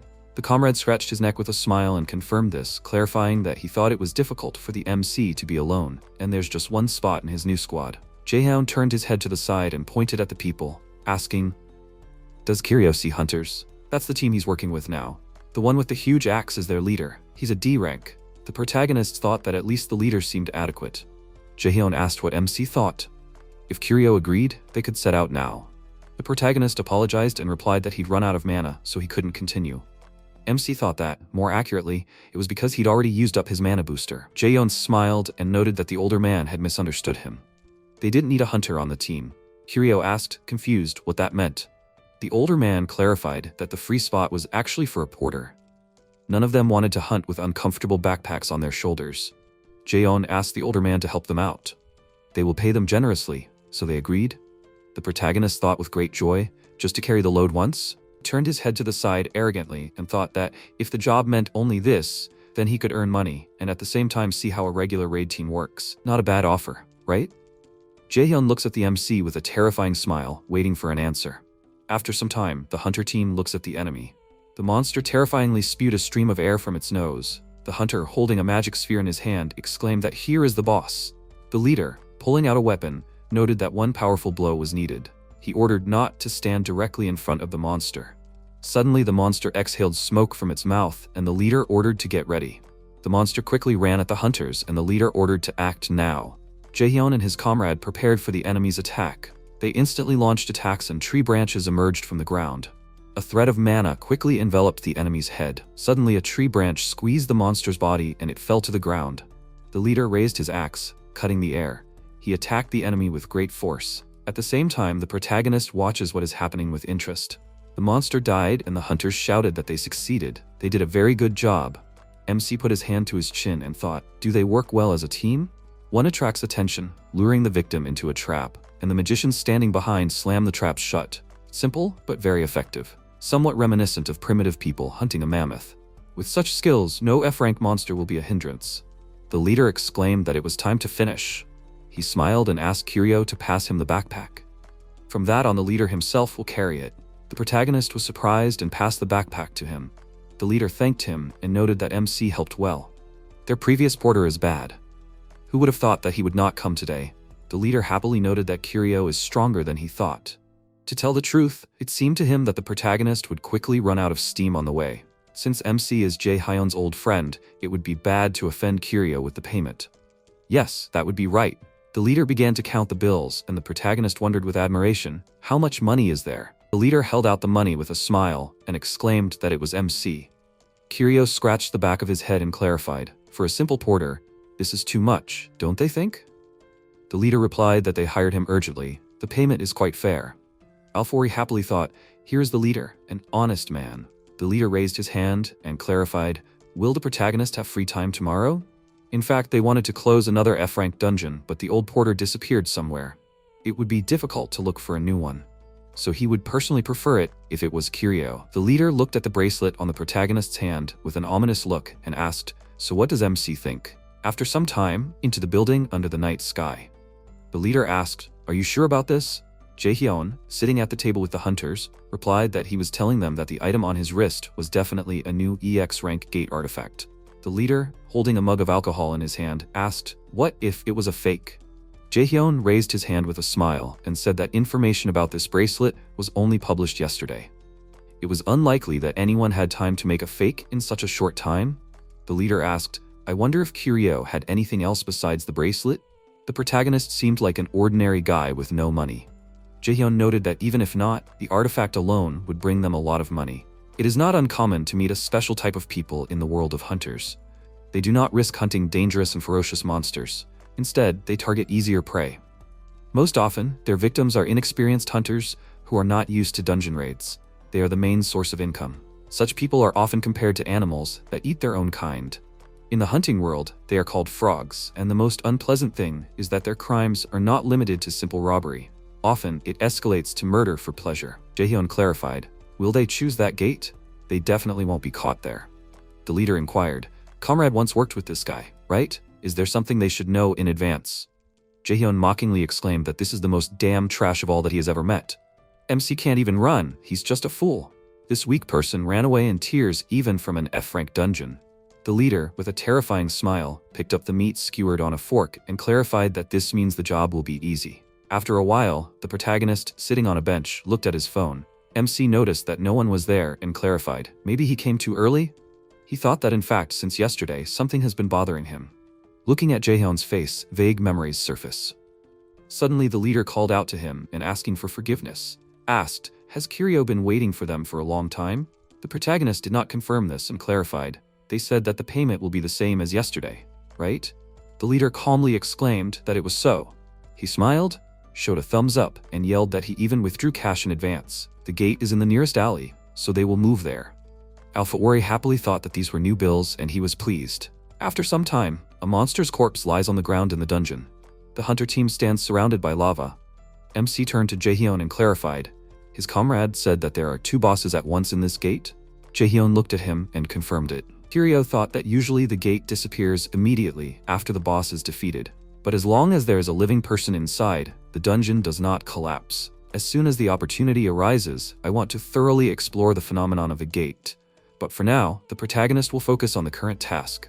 Even if being a porter can make good money, in the future you will not have to rely even on Yoon-sun's help. Suddenly, MC apologized and the team members looked at him. Kiryu noted that it seemed like they had already passed this way. Jae-hyun asked in surprise, what does this mean? The protagonist pointed at the monster and asked him to look there. The corpse of the monster they killed earlier was lying right here. He thinks they took a wrong turn somewhere. Does anyone have navigation skills? Jae-hyun and the leader exchanged ominous glances, and the leader quickly picked up the bottle. Kiryu clarified, does anyone have any? Suddenly, the leader smashed the bottle on MC's head with a malicious grin. Kiryu fell to his knees and put his hand to the wound. The leader asked him not to worry. He ominously noted that by the time the protagonist was unconscious, everything would be over. MC, feeling intense pain, wondered why the leader had attacked him. Why do Earthlings enjoy hitting people over the head with bottles so much? Jaehyun smiled and noted that he hadn't expected Kiryu to withstand the blow. The leader calmly said that it didn't matter. The protagonist wouldn't last even 5 seconds against the paralyzing effect. MC, breathing heavily, thought that they were a bunch of ignorant fools. They thought such a weak method would work on him? His immunity to paralysis is very good. What bothers him more is not the effect of the potion, but its very unpleasant pungent smell. The hunter turned to the elder with confusion and clarified that it seemed like 5 seconds had already passed. Did something really go wrong? Kiryu tried to move his hand and thought that, in any unclear situation, the best solution is to run away. The hunters looked at him with confusion and called out to the protagonist. The leader ordered to catch this freak. The hunter exclaimed that they were told that the protagonist can't run. MC threw the bag on the floor and thought that he needed to throw off the extra weight. First, he would find a way out of here. Suddenly, vines wrapped around Kiryu's leg and he wondered, are they really vines? Jaehyun, directing the mana from his hands, noted that this was surprising. Last year, MC was limping terribly. Has he really recovered already? Kiryu, hanging upside down on a vine, screamed, what difference does it make to him? And why is Jaehyun even doing this? The leader sternly asked why this freak hasn't lost consciousness yet. Jaehyun replied that he himself didn't know, but the bracelet was still on his hand. The leader asked to lower the protagonist to the ground. Suddenly, MC fell to the floor and made a sound of pain. Kiryu put his hand to his head, when suddenly, the leader called out to the F rank. The leader put his gun to the protagonist's chin and ordered him to listen to him carefully. If MC tries to escape again, he will pull out his teeth and then kill him. Is that clear? Kiryu asked him to calm down first. He quickly raised his hands and asked what the hunters wanted from him. Suddenly, everyone looked at the bracelet on the protagonist's hand. MC noticed this and moved his hand to the side. The hunters instantly looked away from his hand. Kiryu pointed his finger at the artifact and asked, so it was all because of the bracelet? He thought that was why they tried to knock him out. According to information from PixieWiki, the function of this bracelet is absolute protection from any 2 attacks. It does not matter what type of damage is inflicted. This artifact can protect twice even from attacks by an S-rank monster. Who would have thought that a defensive artifact would get him into such trouble? If it was only about the bracelet, the protagonist would have given it up, but these freaks will probably kill him so as not to leave any evidence of the crime. The leader ominously asked for the last time for MC to hand over the bracelet to him. And then maybe he would spare him. Suddenly Kiryu shouted at them not to come any closer. He ordered everyone to step back, or he would use up both charges. Do they think the protagonist is crazy to just give it up? The hunters instantly stopped and MC thought that for now he could use the artifact's power to his advantage. When activated, it could count any weak hit as an attack and use up 1 charge. After both charges are depleted, the artifact would turn into a normal decoration. However, this puts them in a bad situation. Kiryu turned to Jaehyun and asked if they should just let him go. The hunter was surprised and asked what that meant. The protagonist promised to keep what happened here a secret. After all, he wasn't hurt that badly and there was no evidence to blame them. Jaehyun smirked and exclaimed that that wouldn't happen. Does MC really think they don't understand that he'll tell them everything at the first opportunity? Kiryu clarified, is that how it is? The leader got really angry and called the protagonist a freak. He quickly kicked MC in the chin. The leader grabbed him by the shirt and barked. Kiryu decided to joke with him. Some weak F rank is using an artifact and setting conditions for him. He won't tolerate this. The leader punched the protagonist in the face and ordered him to use the artifact. He asked MC to remember, however, that if they spent them, Kiryu would definitely die. The protagonist suddenly asked him to stop. He said, bleeding, that he would give them the item, but the leader must stop. The leader smiled maliciously and snorted, remarking that he should have done it right away. The protagonist, with shaking hands, thought about what this reality means for F ranks. Constant violence and bullying, being weak is unpleasant. He needs to think of a way to get out of here, or else he'll lose his life. Suddenly someone started running through the dungeon. The leader turned his head to the side in surprise and asked, did someone else come in here? Why is that person here? A rank hunter, Yoon-sung. 30 minutes ago. The protagonist texted Yoon-sung that once he was free, he could help him with his training. The hunter thanked the elder for that. Yoon-sung happily remarked that he was very lucky. Even after he lost his value, MC still helps him. Yoon-sung thought that before, he could at least be a tool to enter the high-ranking gates. After Woo Yeon caught them and scolded them, he was afraid that he would no longer need Kiryu, but the protagonist still decided to spare his precious time for him. It seems like the heavens themselves smiled upon him by sending such a noble person. Yun-sun looked at the vanilla latte for the protagonist and thought that he would treat him to it as soon as he met him. 20 minutes later, the hunter was sitting on the bench with confusion. He looked at his watch with tension and asked, "Is the protagonist late?" Quite a lot of time had passed. Yun-sun thought about it. MC said that he was going to an F-rank dungeon, right? It can't be that difficult. Is this an abnormal dungeon? Did a mutation occur due to which the gate's level suddenly increased? Yun-sun quickly ran and thought that this was a very rare phenomenon. It was unlikely that it was a mutation. After some time, Yun-sun looked at the portal and thought that just in case, he had to check. He calmly entered the dungeon. The hunter thought that there was no need to worry so much. This was just an F-rank gate. It seemed that all the monsters had already been dealt with. Then where was Kiryu? Suddenly, Yun-sun turned his head to the side after hearing something and thought, "Is this the protagonist's voice?" He quickly ran and saw the hunter team and stopped. At this moment, the hunter screamed in fear. "Is this an A-rank hunter?"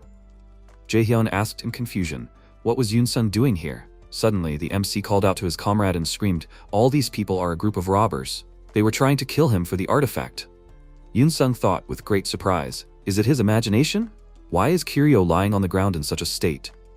No, now is not the time to think about it. Yun-sun decisively enveloped himself in streams of mana and clarified, "Aren't they frogs? Trash that profits from other hunters." The leader exclaimed with great fear, "This is a curse." He furiously ordered everyone to run away right now. Suddenly, Yun-sun grabbed his head and threw him aside, breaking the ground. The hunter thought that as it turned out, there are frogs even among the lower ranks. Against such freaks, tactics are not needed. The team of hunters quickly ran to the exit with great fear. Yun-sun thought that the only thing he should remember is to restrain his strength so as not to kill them. He punched the hunter with great force. Yun-sun instantly raised his shield, stopping the enemy's attack from behind. He quickly grabbed the second hunter by the collar and threw him to the floor. Yun-sun stepped on Jaehyun's shoulder with his foot and the enemy screamed in pain. Yun-sun thought that they were all very weak, D rank or even F rank. How could the senior lose to them? Suddenly, Kiryu called out to his comrade and thanked him, noting that Yun-sun had come just in time. The comrade worriedly asked if the protagonist was okay. He noticed his wound, and the MC calmly said that he was okay. Kiryu apologized and clarified that considering that incident, he thought it was hard for the hunter to enter the dungeon alone. Yun-sun was surprised and thought, when was the last time he entered the dungeon without the senior? The sounds coming from the gate alone gave him goosebumps. But the thought that the elder could have gotten hurt suppressed all doubts this time. Did the protagonist really set this up on purpose so that Yun-sun could overcome his fear? After a while, MC suggested that they get out of here first. They would report on these people from the outside. Yun-sun calmly agreed with him and headed for the exit, wondering how come he didn't understand right away. Kiryu didn't even try to take measures in case the other hunters attacked him. All because he foresaw this in advance. But what if Yun-sun was making this up? What reason could the protagonist have? Suddenly, MC turned to his comrade and said that if his awakening level was higher, he would have definitely formed a team with him. Yun-sun looked at him in surprise. Kiryu clarified that being strong is one thing. It's much harder to meet people ready to rush to help. Hunters like Yun-sun are rare. A comrade should know that he is truly a worthy awakened.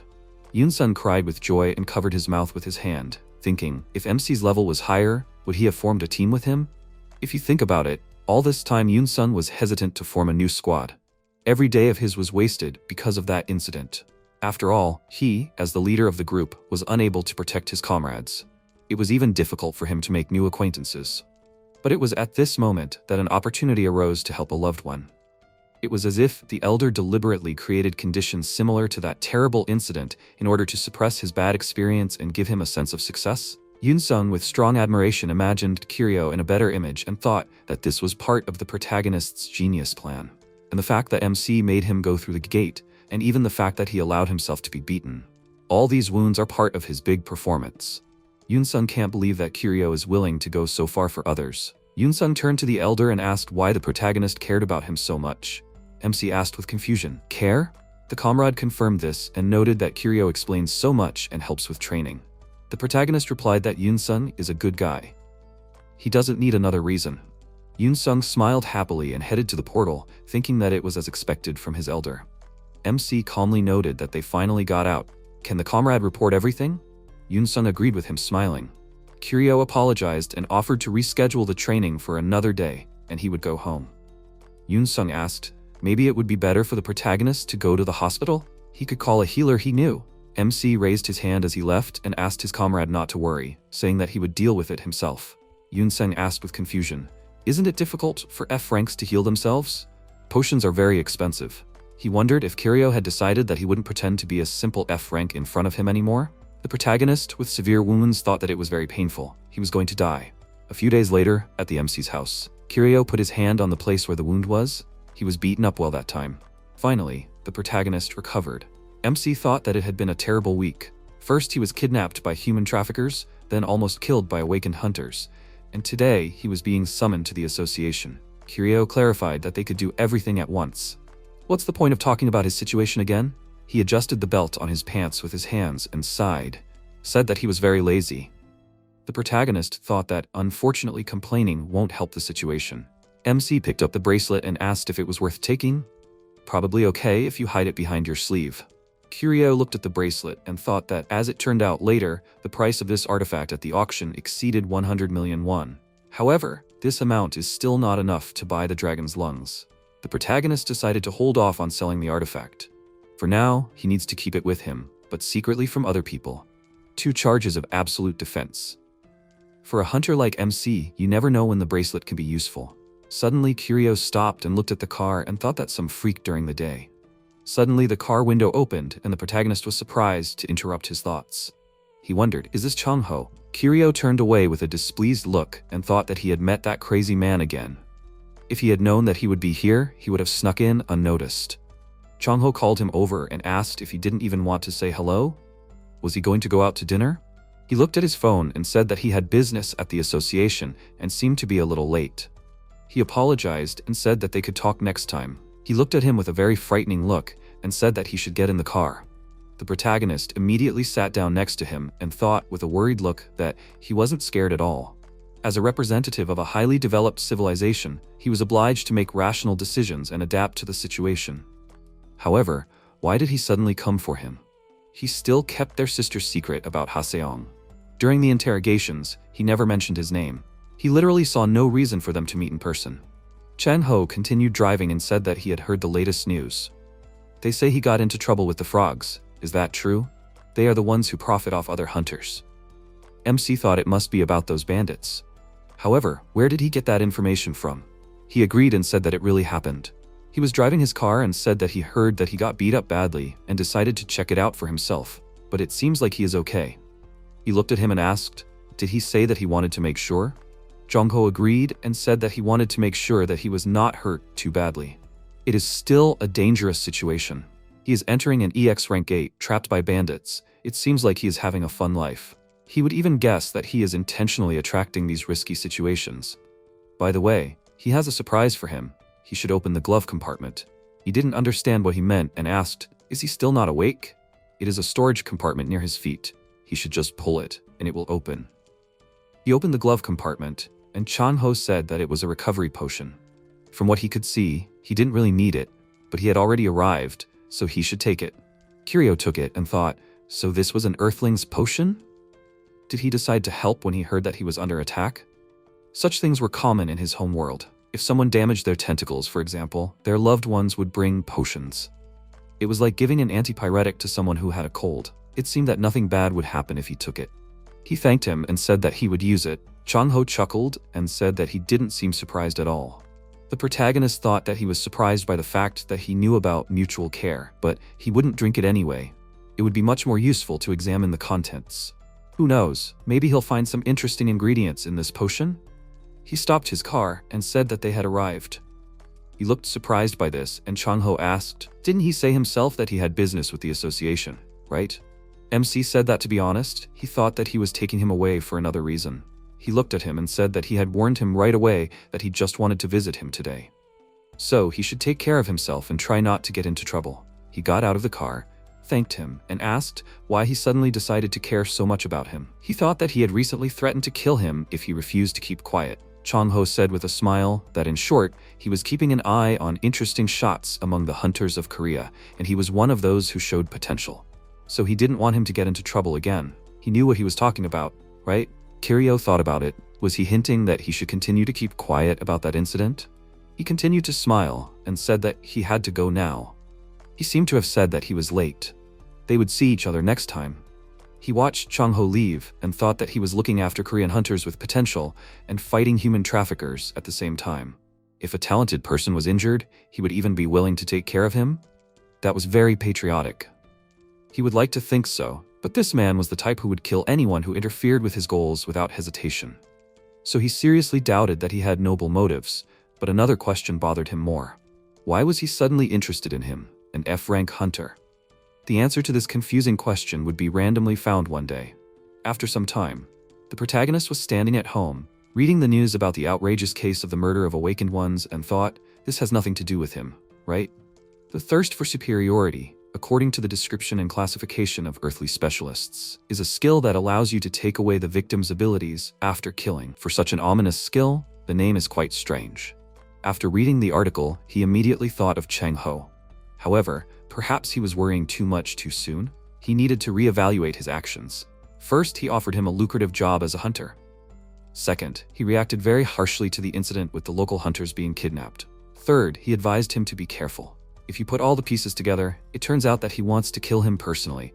It won't end like this, will it? He shouldn't have gotten involved with an S-rank hunter in the first place. In any case, there was only one solution left. He needed to get rid of this pathetic F-rank body urgently. He would find a new vessel, or at least cure the lungs. A few hours later, he thought that theater. However, unfortunately, his enthusiasm was dashed by the difficulty of the research. Even though the solution was obvious, it was very difficult to achieve the desired result. After all, he was reborn never to work. In that case, why did he have to work even more? Someone called his phone, looked at it, and saw an unfamiliar number. He answered the call and thought it was strange. Someone called him and was silent. Woo Yun called his name and said that it was her. She apologized and asked if they could meet tomorrow. The next day they met, and she said that she apologized for such a sudden request. However, she felt that such matters should be discussed face to face. MC thought with a calm expression that in most cases, contacting the association would only add to his troubles. After all, he had a debt to this B-rank hunter. He should at least listen to her. Woo Yun said that she needed his analytical skills. Could he please provide support on a matter? For about 2 weeks. He asked if she needed an appraisal of the artifacts. She said that she was working on the matter with the police and that the criminals had left traces at one of the entrances to the dungeon. However, they were unable to determine their route. Because of this, the investigation had reached a dead end. They even invited a government expert, but they had made no progress. All the truly capable people worked for expensive private firms or large guilds, so they only had a small number of personnel at their disposal. Kiryu asked in simple terms, do they need him to conduct an on-site investigation? Woo Yun agreed and said that she thought that with his help, they could establish a trail, since he was even able to navigate the labyrinth in the magic tower. Out of all the experts she knew, he was the only one who was not a member of any organization. He thought that it was unlikely that government officials were able to poach people from private firms. She said that she apologized in advance, but they couldn't promise a large reward. Due to budget problems, the payments had been cut, and their experts were practically volunteering. She understood the impudence of such a request, but could he help them? If he remembered, she had once come to his aid. She changed her mind, apologized for her tactlessness, and said that she shouldn't have said that. Rescuing kidnapped people was one of her direct responsibilities. She shouldn't have used that as an argument. If the payment seemed too small to him, she was willing to pay from her personal account. She really needed his help with this investigation. The protagonist thought that she should learn to be more persistent. By the way, her main job is a position in the association, right? However, because of her tracking skill, she often helps the police. Why is this girl so keen on investigating? He asked if she was promised some kind of reward if she found the criminals. She said that it was not so. She was not offered anything like that. You can't just stand by, right? After all these stories are related to people's lives.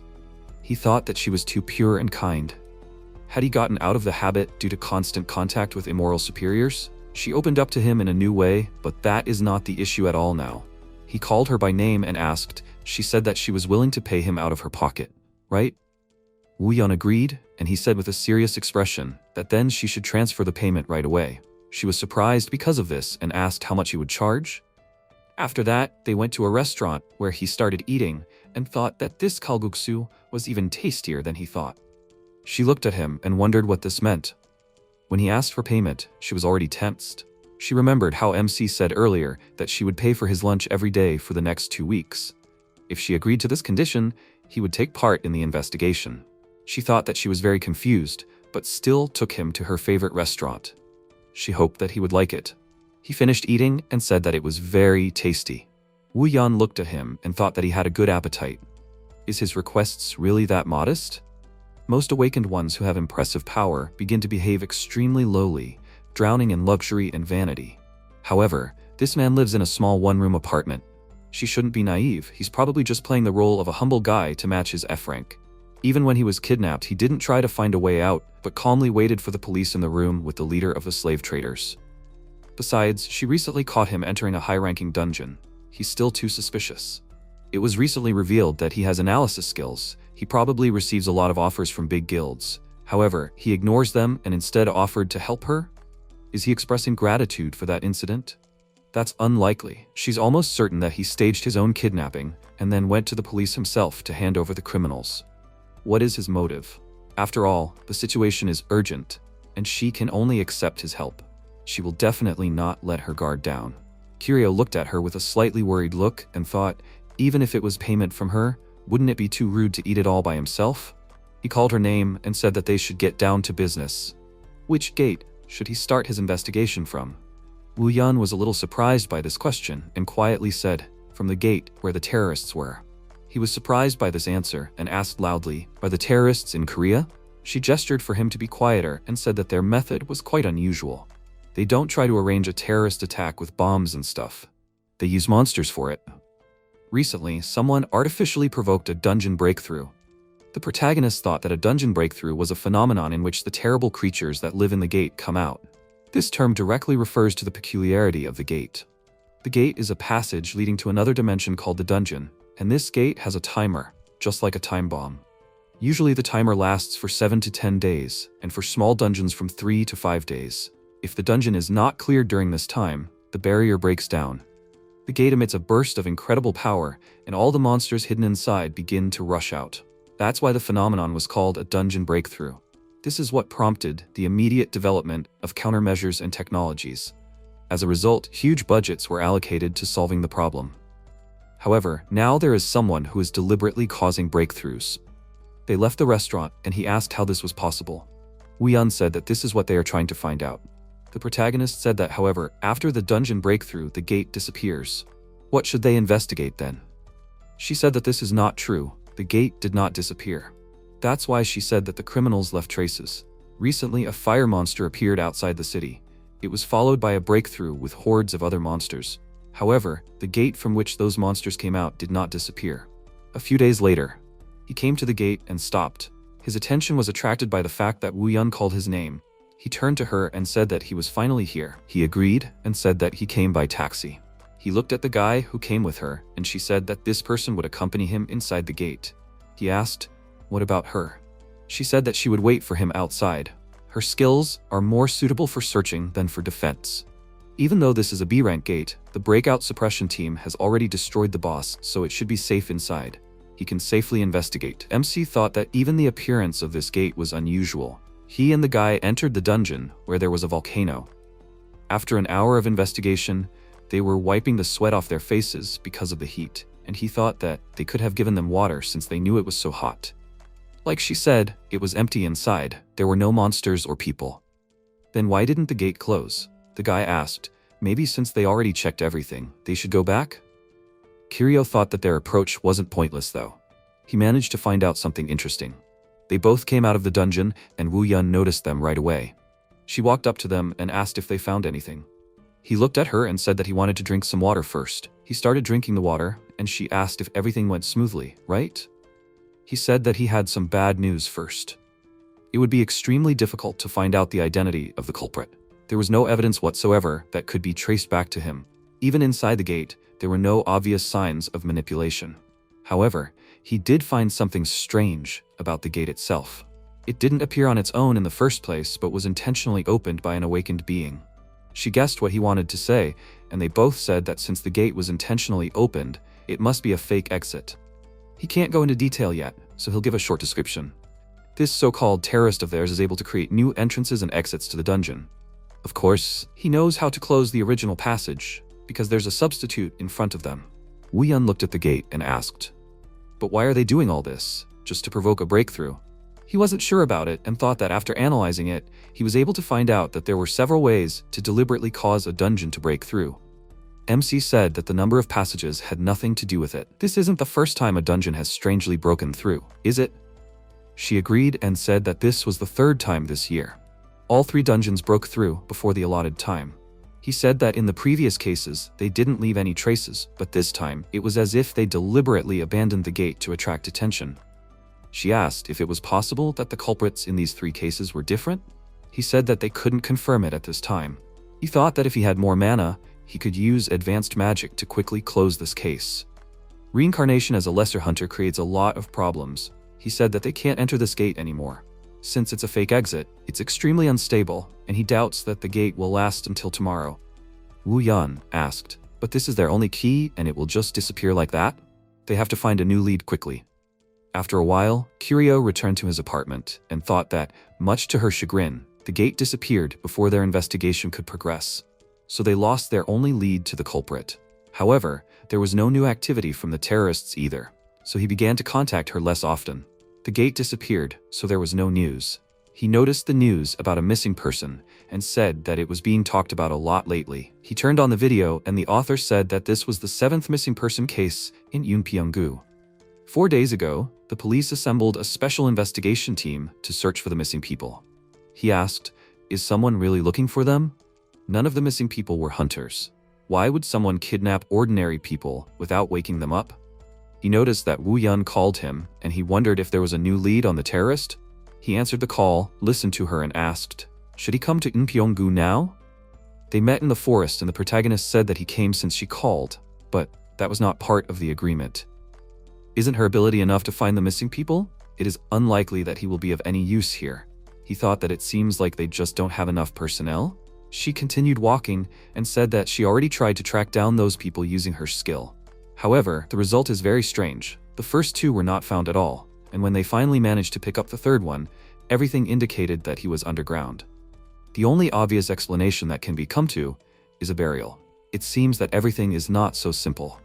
In the first 2 attempts, the coordinates were not determined at all, despite the fact that she can track even the dead. It seems that they are following the trail of the attacker, which was left intentionally. That is why she called him. MC looked at her with a serious expression and thought, do they want him to help detect the traps if anything happens? Wu Yun said that it was not customary to call in analysts in a situation like this, but she thought that if they had another active hunter with them, the whole operation would have been much safer. He said that his current state could not be called active. Wu Yun looked at him and asked what he just said. He asked her to forget about it and thought that there was no point in complaining. He said that he understood the situation and they could continue. After that, they continued walking through the forest, but she called out to them and said that it was here. The missing person was right below them. There was no movement. Perhaps the clue was closer than ever. After a while, the area was cordoned off, and the police captain asked if the missing person was buried here. She agreed, and he said that all that was left was to dig everything up and check. He turned around and said that the first team should get to work. Wu Yun walked away and said that she was asking for help with this. Curio asked if they hadn't found the location already. She said that she had already explained that the criminal might have led them here on purpose. What if there were explosives planted somewhere? He thought that he hadn't felt anything like that yet. He turned around and asked, by the way, wasn't she the one in charge of the operation? She said that was not true. Her work was over. She had used up all her detection skill charges for today. After 3 uses, she was no longer of any use. The search for the missing person and the capture of the criminal falls on the shoulders of the search party. They have all the necessary skills. By the way, have you sensed any danger yet? He said that he didn't feel anything at all, at least nothing that was fueled by mana. She felt something, immediately stopped, and said that he should wait. She pointed to the side and asked, did he see it? She saw the silhouette of a man standing behind a tree and pointed her finger at him. The protagonist looked in the same direction and wondered, what should he see there? This body can't boast of good eyesight. Maybe if he tracks the mana, she asked. Can't he see someone standing there? He kept looking and asked, does it seem like it's an awakened one? She was surprised by this and asked, is he sure about this? He agreed and thought that the mana was very large, but this definitely stood out. She immediately walked to the side and said that she asked him to wait here and she would bring people. He continued to look and thought, Is there an adventurer behind that tree? Maybe he has something to do with what happened? Is it definitely an awakened one, and the level is low, about E rank? Also, what is he chewing? Wu Yan brought the police, pointed to the side, and loudly told the captain that it was here. MC continued to watch the man, and thought that his awakening level had suddenly increased. He noticed that he was concentrating energy in his hand, loudly called her name, and loudly told her that she should quickly move aside. He ran to her to help her, but at that moment the unknown man finished casting a spell and created a vortex of energy. He warned them that they should prepare themselves, but he didn't have time to finish because the ground beneath them broke and they began to fall down. After flying a long distance, they all fell into the water and floated to the surface. Wu Yun tried to stay on the surface and called for help, and the policeman swam to her. Kiryu calmly swam on his back and thought that it was painful. He almost broke his back. He looked up and wondered where they were this time. This is such a strange location. Is this really a dungeon? The worried policeman began to call her name and beg her to wake up. She came to her senses and began to cough because of the water. He was glad that she was okay, called the hunter and asked what was happening here. Were they really sucked into the gate? He agreed with this, looked into the hole where they fell, and thought that the entrance was closing. Could this really be the terrorist? At least, it explains the series of people disappearing. There are 3 of them. He is Wu Yun and a D-rank policeman. It seems that the captain managed to jump away at the last moment. His head is a mess. First, he should sort out the situation. Some people approached them and asked if they were hunters. The policeman looked at them and asked, weren't they the missing high school students? They were very happy to see them, started crying and asked loudly, did they come to save them, right? They have to get them out of here. He asked them to calm down and said that first they need to sort out the situation. The high school student said that initially there were more people here, 6 of them, I think. However, almost everyone died and only the 2 of them remained. The policeman looked at his device and the system announced that the name was Winter in Istanbul. Description: enemy attacks have an ice effect. Flying monsters should be watched out for. B rank. He warned the others about the dungeon rank, and the protagonist thought, it seems like it's not that bad. If it's just B rank, then they have a hunter of the same awakening level. He said that it doesn't look like there are many monsters here. They won't have a problem with a B rank hunter. He called Wu Yan's name and said that they should start hunting. He called her name again, looked at her and thought, what's wrong with her? She said in a very scared voice that they should let her out. They should let her go, she can't be here. She begs for someone to get her out of here. Wu Yan's childhood was quite ordinary. In the morning, she went to school, and after school, she helped her parents run a tea shop. Her mother called her and said that she would finish here on her own, and she should go play with her friends. Her parents didn't want to put extra work on her, but ever since she was little, she loved going to the tea plantations and would help her parents with their work whenever possible. However, one ordinary day, their peaceful life came to an end. Everything happened in an instant. There was a dungeon break in their village, and they saw a large flying monster. It flew towards her, but her mother called out loudly and threw her aside. Because of this, the monster grabbed not Wu Yun, but her mother. These memories still flash before her eyes. Her father desperately running forward, and the monster holding her mother's body in its mouth. Her father clung to the claw of the monster, which flew up and flew into the gate. The gate painted the entire sky in gloomy crimson tones. It was the same day when 7 years ago, the dungeons broke through all over the world. The day that took the lives of her parents, the day her carefree life ended. This is the day that the B-rank hunter awakens. In the present, MC calls her name and asks if she can hear him. He thinks that she seems to be having a panic attack. The only one in their group who could fight the monsters has gone into hysterics. Although he should have guessed, a lot of people died on the day of the worldwide upheaval. There are those who were made stronger by these events, but others could have been broken from the inside by this incident. He needs to think of something. If he doesn't calm her down, then they will all definitely be finished. He calls her again and says that he is asking her to breathe deeply. Wu Yun looks at him in horror, and he thinks that, to be honest, this is a very risky undertaking. He says that he will just count to 3 and she should try to come to her senses. He starts counting and thinks that if the B-rank hunter doesn't cope with her panic and feels threatened, then after her attack only a wet spot will remain of his body. He's really scared. He doesn't want to have to pick him up piece by piece. He finished counting, she took a deep breath, and he asked how she felt. If she's calmed down, she should listen carefully. They were sucked into the B-rank gate. There's a D-rank policeman with them, and he's an F-rank. The only one who can face the monsters here is her. Wu Yun covered her head with her hands and said loudly that she can't do this. Kiryu looked at her and said that she didn't have any problems outside. She wasn't even scared by the rookie killer. She said loudly that it was because it was a C-rank monster, but she's never fought monsters of her own rank. Can't he get them out of here? He said that she should come to her senses. He's an F rank after all. She asked if that's all he can say. He shouldn't be so cruel and save them. He thought about it. Was she still convinced that he was hiding his rank? However, he did retake the test in her presence. She said loudly in a worried voice that moreover, she was a detective, not a fighter.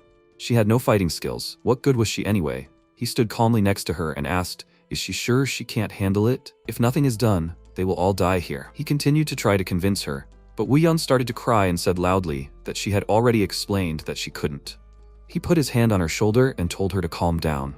At the moment of awakening, she was not an ordinary detective. The protagonist thought that he understood almost immediately, but it seemed that she was hiding this fact, so he chose to remain silent. He said that her true awakening element was wind. He is right, isn't he? To awaken with the wind element on a planet with such a dense atmospheric layer means to be one of the strongest hunters of her rank. She was very surprised by this and said that she didn't know how he knew about it, but she couldn't use her power. Her skills weren't showing. The monster that killed her parents controlled the power of wind. Every time she tried to use the element, those images started flashing in her head. Was he satisfied now? She couldn't use her power. He was surprised by this and wondered. So the psychological trauma was blocking her skills? He hadn't encountered anything like this in his home world, but it was expected from a race that had recently discovered magic. He raised his hand and said that she should listen to him. From observation, it was obvious that there was no problem in her body. All that was required of her to use the skills was her willpower. With the power of her awakening, no monster in this gate would be a problem. She had to believe him. Woo-yeon looked at him in surprise and wondered, could she really do it? Why was this man so confident in this? However, it was obvious that he himself was not an ordinary F-rank hunter. Why was he continuing to watch the situation? Suddenly, they heard loud screams from scared people, and they turned around to see a monster flying after them. MC became worried when he saw this, and turned to face her and loudly told her that she should run from here. He kept trying to coax her to get up, but he ended up running after the others and thought that at this rate, he himself might die. He looked back and wondered, did this monster ignore the dumbfounded girl? Was it chasing him? He tripped over a rock and fell to the ground. He looked at the monster that kept flying towards him and thought that it was the end. He loudly called out to Woo-yeon and told her that she should wake up. At that moment, the monster attacked him and pierced his shoulder with its tail. Because of this, blood flowed from his mouth, and she called out his name loudly with a worried look. She looked at what was happening with a frightened look and wondered what was going on. Hadn't he been hiding his rank all this time? Was he really an F-rank hunter? Then what should she do? At this rate, the monster would fly away, grabbing him. If that happened, then a terrible death awaited him. Everything would happen just like that time. The monster actually started to fly up, but she started using wind energy and loudly said that she would not allow this to happen. Released several waves of wind and instantly killed the monster. Because of what happened, he began to fall down, and Woo-yeon ran towards him and called out loudly. She managed to run to him and caught him in her arms. She put him on the ground and said with a worried look that he should hold on. She will find something now. She started searching in her pockets and said that she has no medicine. Kiryu called her name and said that she just used a skill. He said that she could do it. Thanks to her, he is alive. She was very surprised because of this and said that this can't be. She never thought. She didn't have time to finish because a policeman ran towards them and loudly asked, "Is he okay?" Woo-yeon turned to them and asked, "Does he have anything for first aid?" He saw what happened and said that he had nothing at all. The protagonist was about to get up and say something. The worried policeman said that he should move more carefully. He started to get up with his help and said that he was okay. He should move a little. He needs to take off his shirt to use his healing potion. The policeman asked, is he sure he can do it on his own? He agreed and said that it wouldn't take long. For now, he has to calm the crowd down, because there's no telling when the monsters will come again. Woo-yeon looked at him and wondered, he got such a terrible wound, but he still remains calm? Is it because of the pain shock or something else? After that, the MC walked behind a rock while the others stood nearby. The policeman tried to calm down the crying high school student, who was worried about what was happening. He began to raise his trembling hand and thought that he almost lost his second life. First, he needs to pull this out. He began to pull out the tail that remained in his shoulder and threw it on the ground. He took out a small potion and thought that it was good that he had prepared a magical energy amplifier in advance. He drank the potion, and the wound in his body began to quickly heal with the help of energy. Woo-yeon looked at the rock he was standing behind and wondered, will he be okay? Even with the use of potions, the wound looks terrible. She was the one who dragged him into danger. What caught her attention was that he said he was already finished. The policeman called him over and asked if he was sure he was cured. She looked at him in surprise and wondered, did his wound just disappear? Potions that effective must cost a lot of money. Where could an F-rank hunter get that from? He walked up to her and said that they should start clearing the gate. The main condition for exiting the dungeon is to defeat the boss. They will need to deal with the local monster.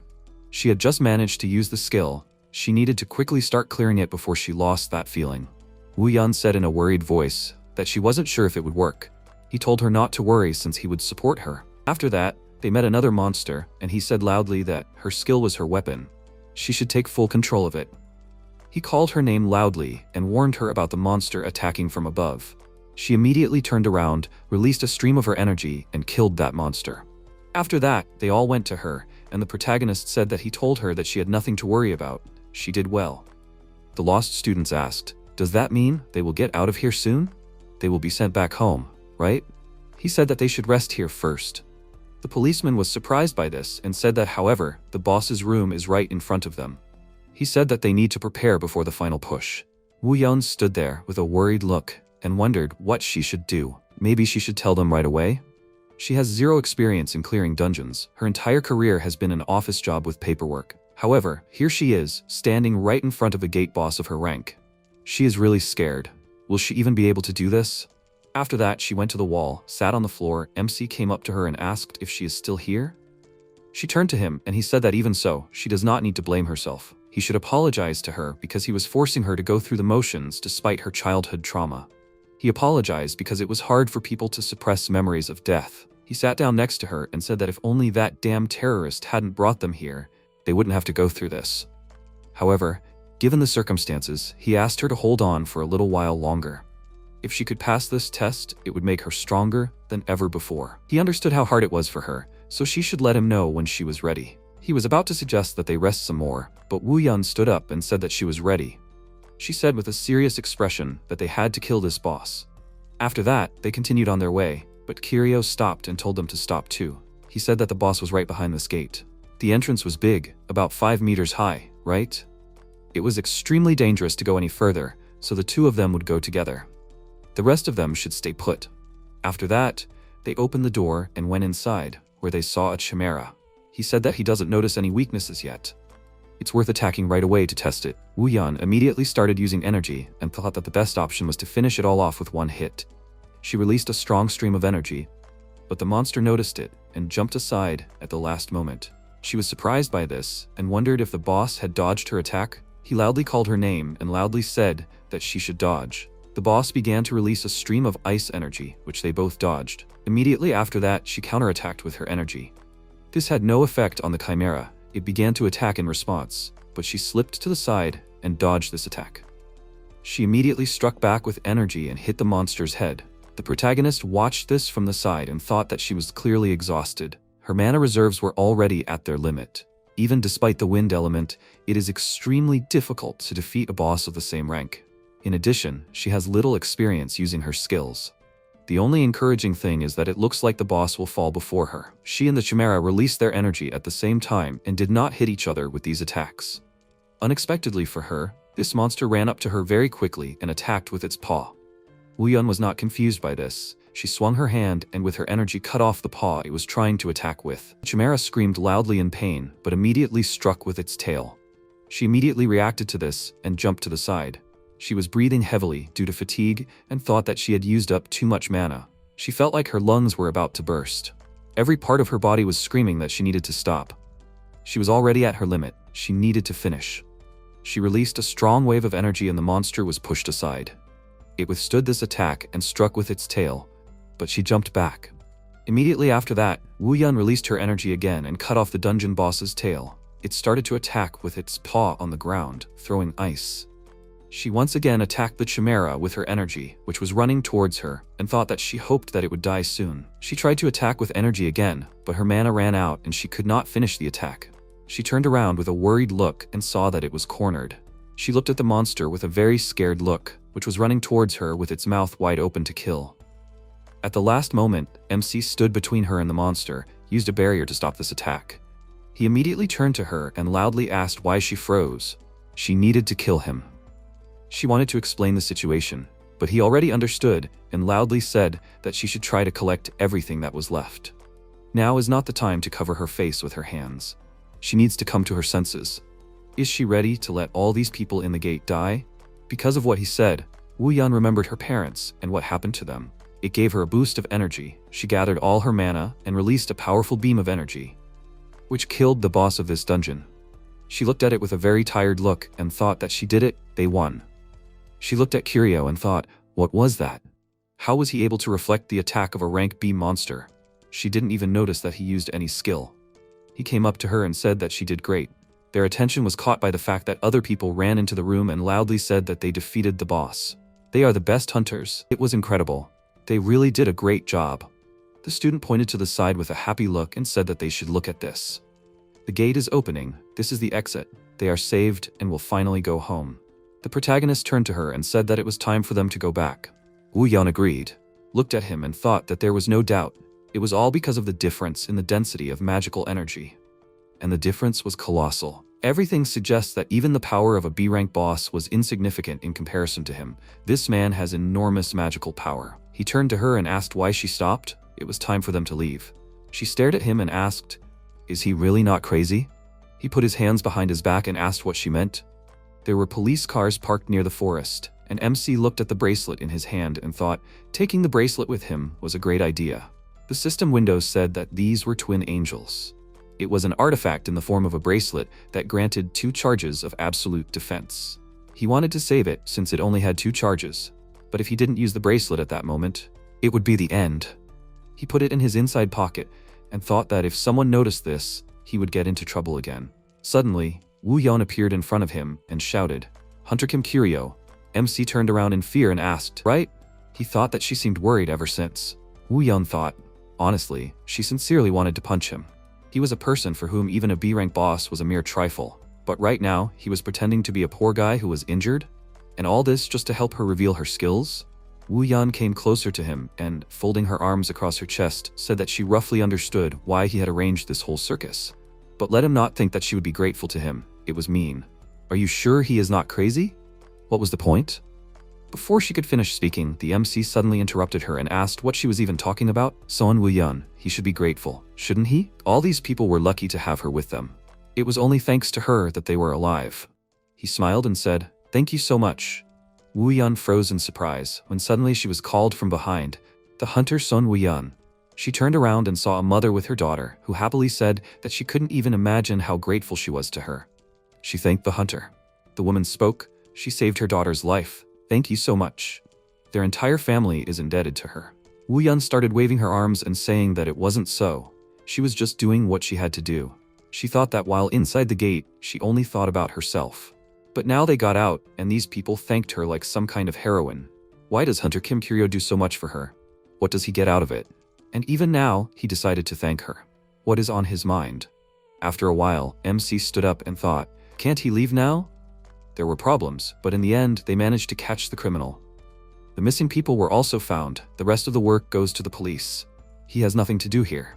Besides, the 2 weeks they agreed on expires tomorrow. Kiryu turned around and thought, by the way, he just tried to smile at Son Wu Yan to express his gratitude. It seems like he has succeeded well in imitating human facial expressions. The girl and her mother left, and MC and Wu Yan met eyes. He decided to smile once more, but it came out very scary. Wu Yan looked at him with fear and turned away, and he couldn't understand. What? Why did she react so weirdly? Is his smile still not convincing enough? But he even practiced in front of the mirror. Kiryu turned away and started to walk away when suddenly a tear appeared on his cheek. He thought that one day, he would definitely imitate their emotions and learn to fool all the people in this world. Wu Yan turned around and watched him go. A few days later, Wu Yan was sitting in a cafe drinking tea when suddenly a loud scream was heard. Madam Son Wu Yan. Yun Sung walked up to her and said that he was glad to meet her. The weather was beautiful today. Wu Yan looked at him and said hello. She hopes he likes Americano? Yun Sung said, yes, thank you. He sat down opposite her and asked, what was the occasion of her invitation? Usually she doesn't make any appointments on weekends. Wu Yan replied that she just wanted to ask you something. Mr. Hunter, he is close with Hunter Kim Kiryu, right? Yun Sung couldn't help but be surprised and spat out the coffee from his mouth. Wu Yan looked at him and said, they haven't even started talking yet. But he's already reacting this strangely? Yoon-sung replied that he was just surprised when she suddenly mentioned Kiryo. She sipped her tea from her cup and said, she knew that they got along well. Is it because of that kidnapping incident?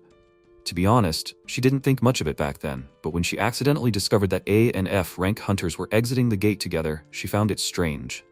Mr. An Yoon-sung, how did he meet Hunter Kim Kiryo? Yoon-sung wiped his lips with a napkin and asked, why is she suddenly interested?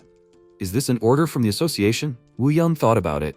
He doesn't want to talk about Kim Kiryo. She replied, no, the association has nothing to do with it. He doesn't have to worry about that. She gives her word. But to tell the truth, she suspects that Kim Kiryo might be dangerous. Yoon-sung screamed loudly, what? What is she talking about? Woo-yeon put her cup on the table and said, Yoon-sung, if he is in a difficult situation that he can't get out of on his own, she promises to help him in any way she can. Yoon-sung screamed in irritation. This is complete nonsense. How can you suspect his friend of something like that? Woo-yeon folded her arms and replied, she knows that he is hiding his strength. Falsifying one's rank is a serious crime. In an industry where even a difference of one rank creates a huge pay gap, if someone intentionally lowers their level, it will always arouse suspicion. Why would anyone do such a thing unless the person is pursuing personal gain? Yoon-sung frowned and said, yes, she is right.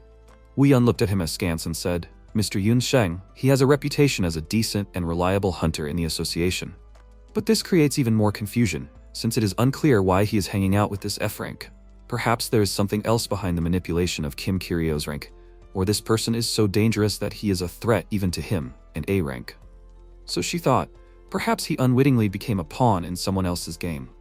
Yoon-sung looked down and thought, she already knows everything and is just asking for an answer. So Kiryo showed her his true power? Right, they got into an incident with the gate the other day. It turns out that Kim Kiryo was forced to show his power in order to protect people. In that case, what should he do? If his disguise as an F rank is exposed, he grabbed his head, and Woo-yeon said that she will tell you in advance. She is not going to immediately reveal either him or Kiryo to the public. She just wants to confirm all these facts. Yoon-sung thought, yes, it's better to clear up all the misunderstandings directly. It's better for Kiryo himself. He said that he would tell her about Kim Kiryo, but she promises that she can keep it a secret? Woo-yeon smiled and thought, finally. She answered, of course. She promises. Yoon-sung said it was back in the summer. She heard about his old squad encountering an anomaly in the dungeon, right? Yoon-sung answered, yes, it was a scary incident. Yoon-sung said he was forbidden to divulge it, but in fact, he survived that day only thanks to that person. Woo-yeon asked in surprise, what?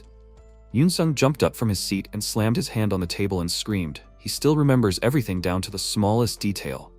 When there was no hope left for salvation, Kiryo appeared out of nowhere and easily defeated the huge golem, and then tore out its heart.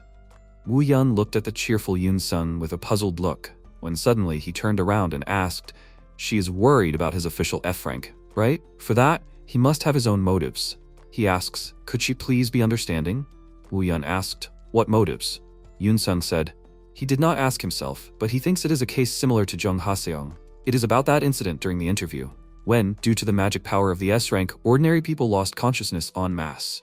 Although this is not an extreme case, he thinks Kiryo is deliberately suppressing his power so as not to harm others. In any case, he asks to believe him. Kim Kiryo is not someone who would commit crimes for his own gain. If he hid bad intentions, he would have long ago taken up murder and making dirty money. But this is not the case. Woo-yeon asked, is he not looking for material benefits? Yoon-sung shouted, what material goods? His hung is content with rice soup. Woo-yeon said, he is so protective of Kim Kiryo even though they have not known each other for long. Why is he praising him so much? He himself does not really know anything. Yoon-sung looked at her carefully and said, because he is indebted to him. Kiryo was worried that his old failures would drag him down. Perhaps because of this, he once decided to help him regain his confidence. For the sake of others, he is even willing to sacrifice himself. Woo-yeon asked again, sacrifice? Yoon-sung said, yes, he purposely let himself be beaten by some worthless people. After that, how can anyone suspect him of evil intentions? Woo-yeon said that she does not know. It is still difficult for her to trust him. Mr. Yoon-sung, he always says only good things about Kim Kiryo. What if there is another side to him that he does not know? Yoon-sung frowned and asked, is there another side that he doesn't know about? Woo-yeon said that he was suspected of attacking another hunter inside the gate. And sneakily, from behind, Yoon-sung interrupted her and asked for forgiveness. She was referring to the incident with Jong Ha-seong, right? The labyrinth dungeon? He can say with certainty that this is the only time his hung attacked anyone. Woo-yeon listened to him and asked, so Kiryo wasn't a setup? Kim Kiryo actually did the attack? Yoon-sung quickly asked, not to misunderstand. He knows the whole truth about that incident. It's not a dirty attack like she might have thought. Not long after that incident, he and Hyung were eating, and Jong Ha-seong called him. And then Kim Kiryo said on the phone that he was the one who knocked him out, and that he was so sorry. He was exhausting himself and putting his life in danger. He should have stopped him. While he was unconscious, he took over the rest of the work. Yoon-sung said, that's what they talked about. He clenched his fist and said, in other words, Hyung intervened because it was the only way to save an S rank. Woo-yeon folded her arms and asked, is the only way knocking out an ally? Yoon-sung screamed, yes, he wanted to become the victim himself. Usually inside the gate, all the hunters escape this fate, but not his Hyung, and he even apologized to Jong Ha-seong. Isn't that amazing? Woo-yeon thought, it seems like she was worried about this guy for nothing. But it turns out that Kim Kiryo really knocked out Korea's top ranker. There is no longer any doubt that he is hiding his rank. But since even the latest equipment couldn't confirm anything, he has no real evidence. She said okay, she heard him. The explanation is clear. Yoon-sung happily asked, is it? Woo-yeon said, yes, she thinks that Kim Kiryo can't be considered a criminal for now. Yoon-sung said, he said it. Woo-yeon thought about it, she wasn't sure, but to be honest, she also thought that he couldn't be a bad person. But she will say it only this time. As a member of the association, she does not think that hiding Kim Kiryo's power is something bad. On the contrary, it's all for the best. Yoon-sung asked again, for the best? Woo-yeon said, if his true awakening level were to be revealed, the guilds would not sit idly by. Yoon-sung said thoughtfully, that's right, even now the balance of power is in a very bad state. Currently, the basis of the balance of power in Korea is formed by 3 guilds. Neo Sisters, a guild with a huge number of members and supported by large businesses. Magic Tower, a guild that united many outstanding hunters under the leadership of the charismatic Esther. And finally, the Hunter Association. They have a small number of members, are supported by the government, and basically control all the awakened in the country. Woo-yeon thought, in the struggle for influence, the association manages to maintain its authority only because each of the classes acts on their own. But what if a 4th S rank suddenly appears in the country? And what's even scarier, what will happen if he decides to join forces with one of the current S ranks? Once the balance of power collapses, the association will instantly lose its restraining power, and the current order in the country will turn into chaos. Woo-yeon said, it is beneficial for Kim Kiryo to continue to hide his rank and not join with the big guilds. For the future of the association, they must control this situation. Yoon-sung smiled and said, in that case, there's no need to worry. Kiryo does not intend to join any guild. Even to the offer of the Magic Tower, he responded coldly. Woo-yeon asked in surprise, is that so? She thought it was unexpected. He just refused a contract with an influential guild like that? However, no one will desperately try to lure away a person who is an F rank on paper. Can he relax for now? After a while, in the building of the Magic Tower, MC met with the manager, who thanked him for giving him his time. His name is Kwak Byung-gi. He is the hunter recruitment manager of the Magic Tower. MC replied, I see. Byung-gi smiled and asked. He turned pale. Is everything okay? Kiryo sat with a scared face and looked at him. He replied, yes, he just closed a heavy order recently. He wondered, why is everyone so obsessed with coffee? Do they want him dead? Byung-gi laughed and said he seemed tired. Then they will not drag it out and get down to business. Surely he already guessed that it was about hiring. Kiryo interrupted him and asked him to wait. Hiring? Do they want to make him work for them? Byung-gi was scared of his serious expression and began to shake, and MC asked, didn't he state his position? A few days ago, Byung-gi asked Miss Esther to wait. Does she want him to scout an F-rank hunter? Personally, only 14 awakening points. He is worthless. Why does she need this person? Esther replied, he was assigned, so he must carry it out. He said it himself that they lack people with analysis skills. Byung-gi said yes, but he needs to choose wisely. She remembers how high their standards are in the department, right? They don't consider anyone lower than C rank. And his mana is only enough for a couple of skill uses, right? And what kind of unthinkable advance is this? No matter how you look at it, this hunter is no match for them. He asked Esther to tell him that he has something else besides appraisal skills. Esther ordered him to stop grumbling. Few awakened ones want to reveal all their cards. Only fools mindlessly drop information that can be used against them. Byung-gi asked what she meant by that. Esther replied that Kim Kiryo is not one to be easily cracked. Without going into details, he just needs to remember that he is not dealing with an ordinary F rank. If he starts digging deeper, he risks failing. The contract template is already prepared. If more money is needed, it's okay. She's willing to pay any amount to hire him. Byung-gi shouted in surprise, what? Is this a hunter that valuable? Byung-gi folded her arms and asked again, Valuable? She has no idea. All that's known for sure about him is that he has a clean background. Byung-ji asked, seriously? So she's not even sure he has value and yet she intends to hire him at any cost? Isn't that too risky? Esther thought about it. Value, he says. Hunter Kiryu cleared her labyrinth in record time, and he didn't use any equipment or items. Plus, he wasn't affected by her S-rank curse. Whoever he is, he's not an ordinary person. If she can get him on her side, she's sure it will pay off for her. Even if he turns out to be a scoundrel, it's a good idea to expose his true colors in advance. Esther stood up and asked, well, enough wasting time, it's time for him to go and hire Hunter Kim Kiryu. Byung-gi replied that he understood. He thought that he hadn't really received any information. No matter how much he thought about it, this kind of treatment for an F-rank hunter was too much. Is the boss intentionally hiding information about him? Well, it doesn't matter to him. He just needs to hire him. When it comes to scouting, any issue can be resolved with a large sum of money. Hunter Kim Kiryu.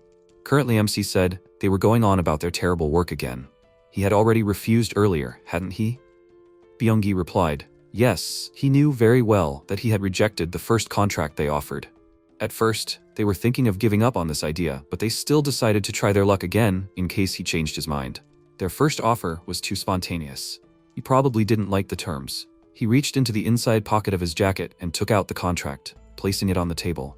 Byung-gi said, that's why he brought the updated contract with him. Of course, he can make changes. MC thought about it. This was definitely too generous an offer for an F rank, but he doesn't want to sell out. That would make the whole idea of his reincarnation meaningless. He will never agree to the office life.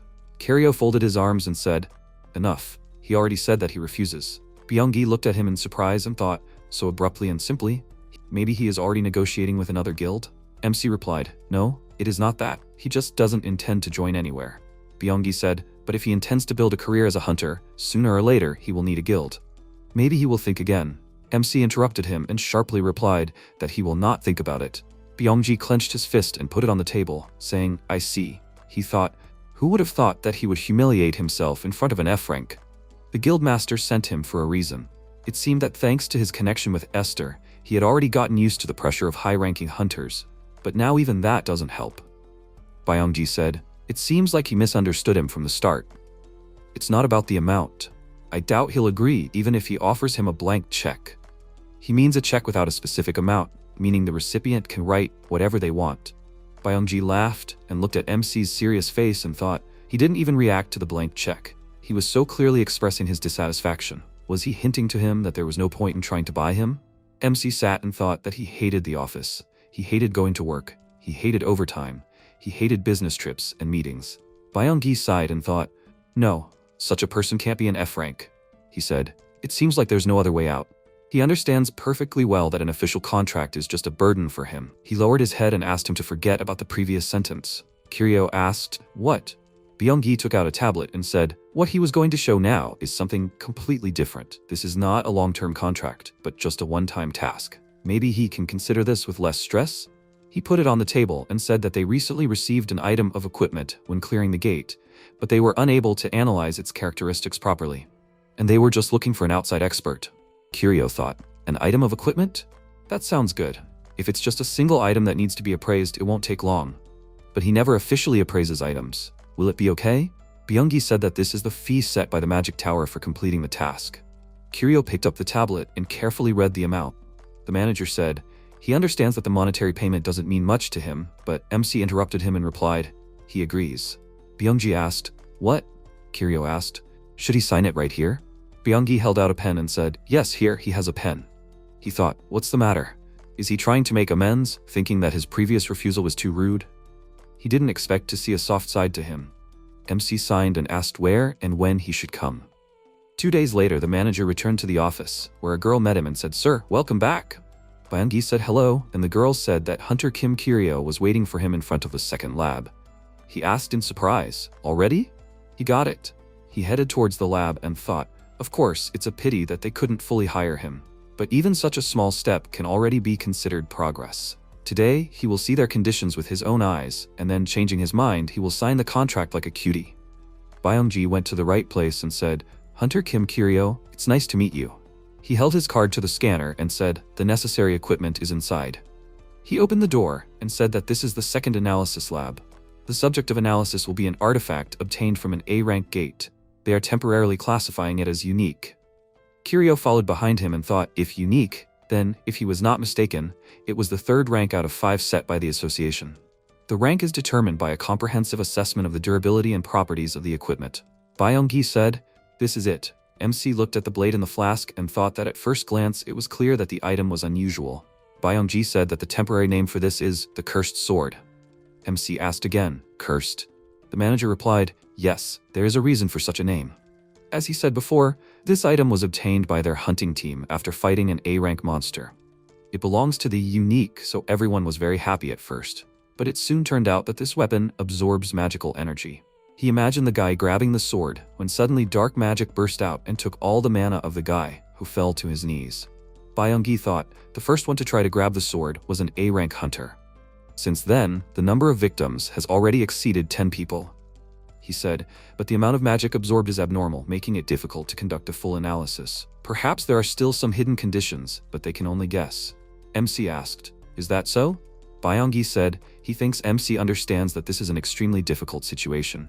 But even if he fails to complete the order, there is no need to worry. They will not find him.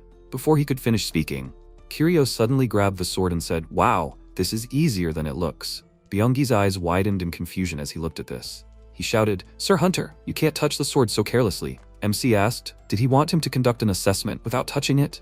The manager wondered in surprise. He holds this cursed object in his hands so calmly?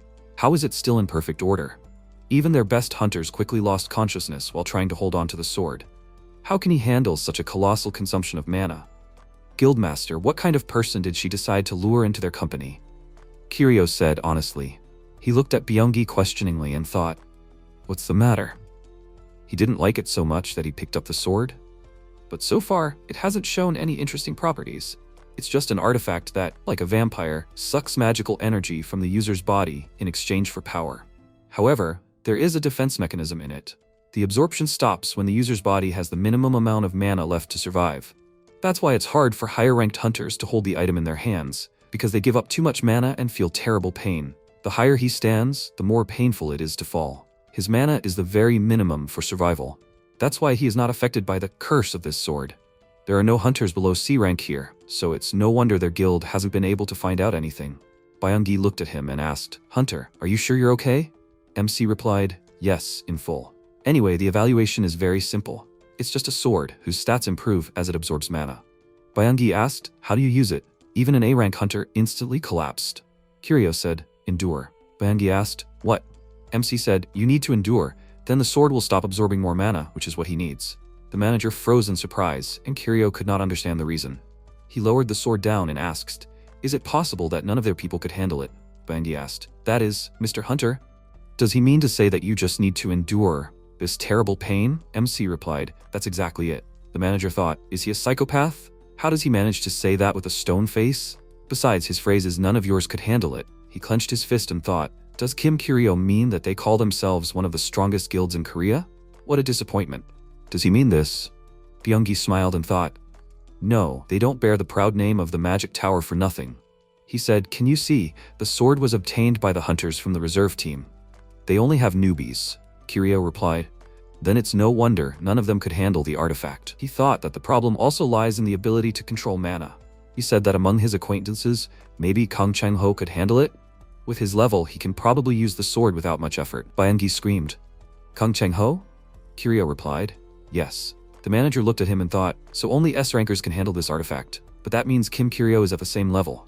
Scary person. He doesn't feel his magical presence at all. That makes it scarier. What trick does he use to mislead everyone? How does he hide his mana? Suddenly, the MC turned around and interrupted his thoughts and said, "The manager." He asked, "Is he okay?" Byung-gi asked again, "Is he?" Yes. Kiryu walked past him and said, "There's something wrong with him." Before he could finish speaking, Esther suddenly appeared at the door and said, "Well, hi."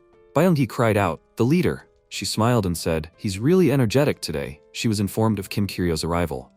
"So how are things going?" The MC replied, "They just finished." He thought, why is she here? Esther quickly approached him and asked, "Really? And what was the result?" Kiryu thought, this is terrible. He almost staggered. He needs to pull himself together. If he makes a mistake, he's finished. He replied, "The danger is small." Esther asked, "So there's no hidden threat?" And she already thought that it was some kind of grand secret, so she decided not to touch it. She grabbed the sword and started laughing loudly. waving it around. She said it felt great in her hand. Byung-gi gaped in surprise and stared wide-eyed.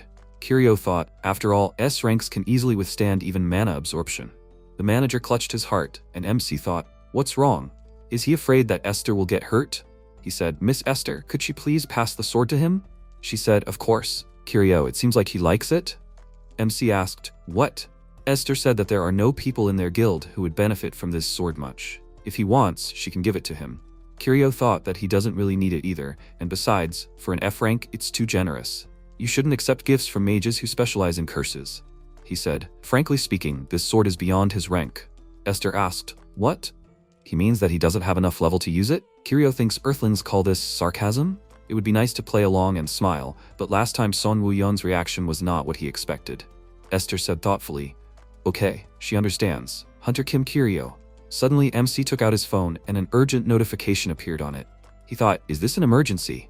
At that moment, Esther's phone rang. She turned away and said, Esther is listening. Yes, she asked. What? The red A rank gate opened? After a while, they left the lab, and Esther said, not a moment to rest. MC asked, since it was an A rank gate, why did you have to contact her, Mrs. Esther? She answered, because 2 gates opened at once.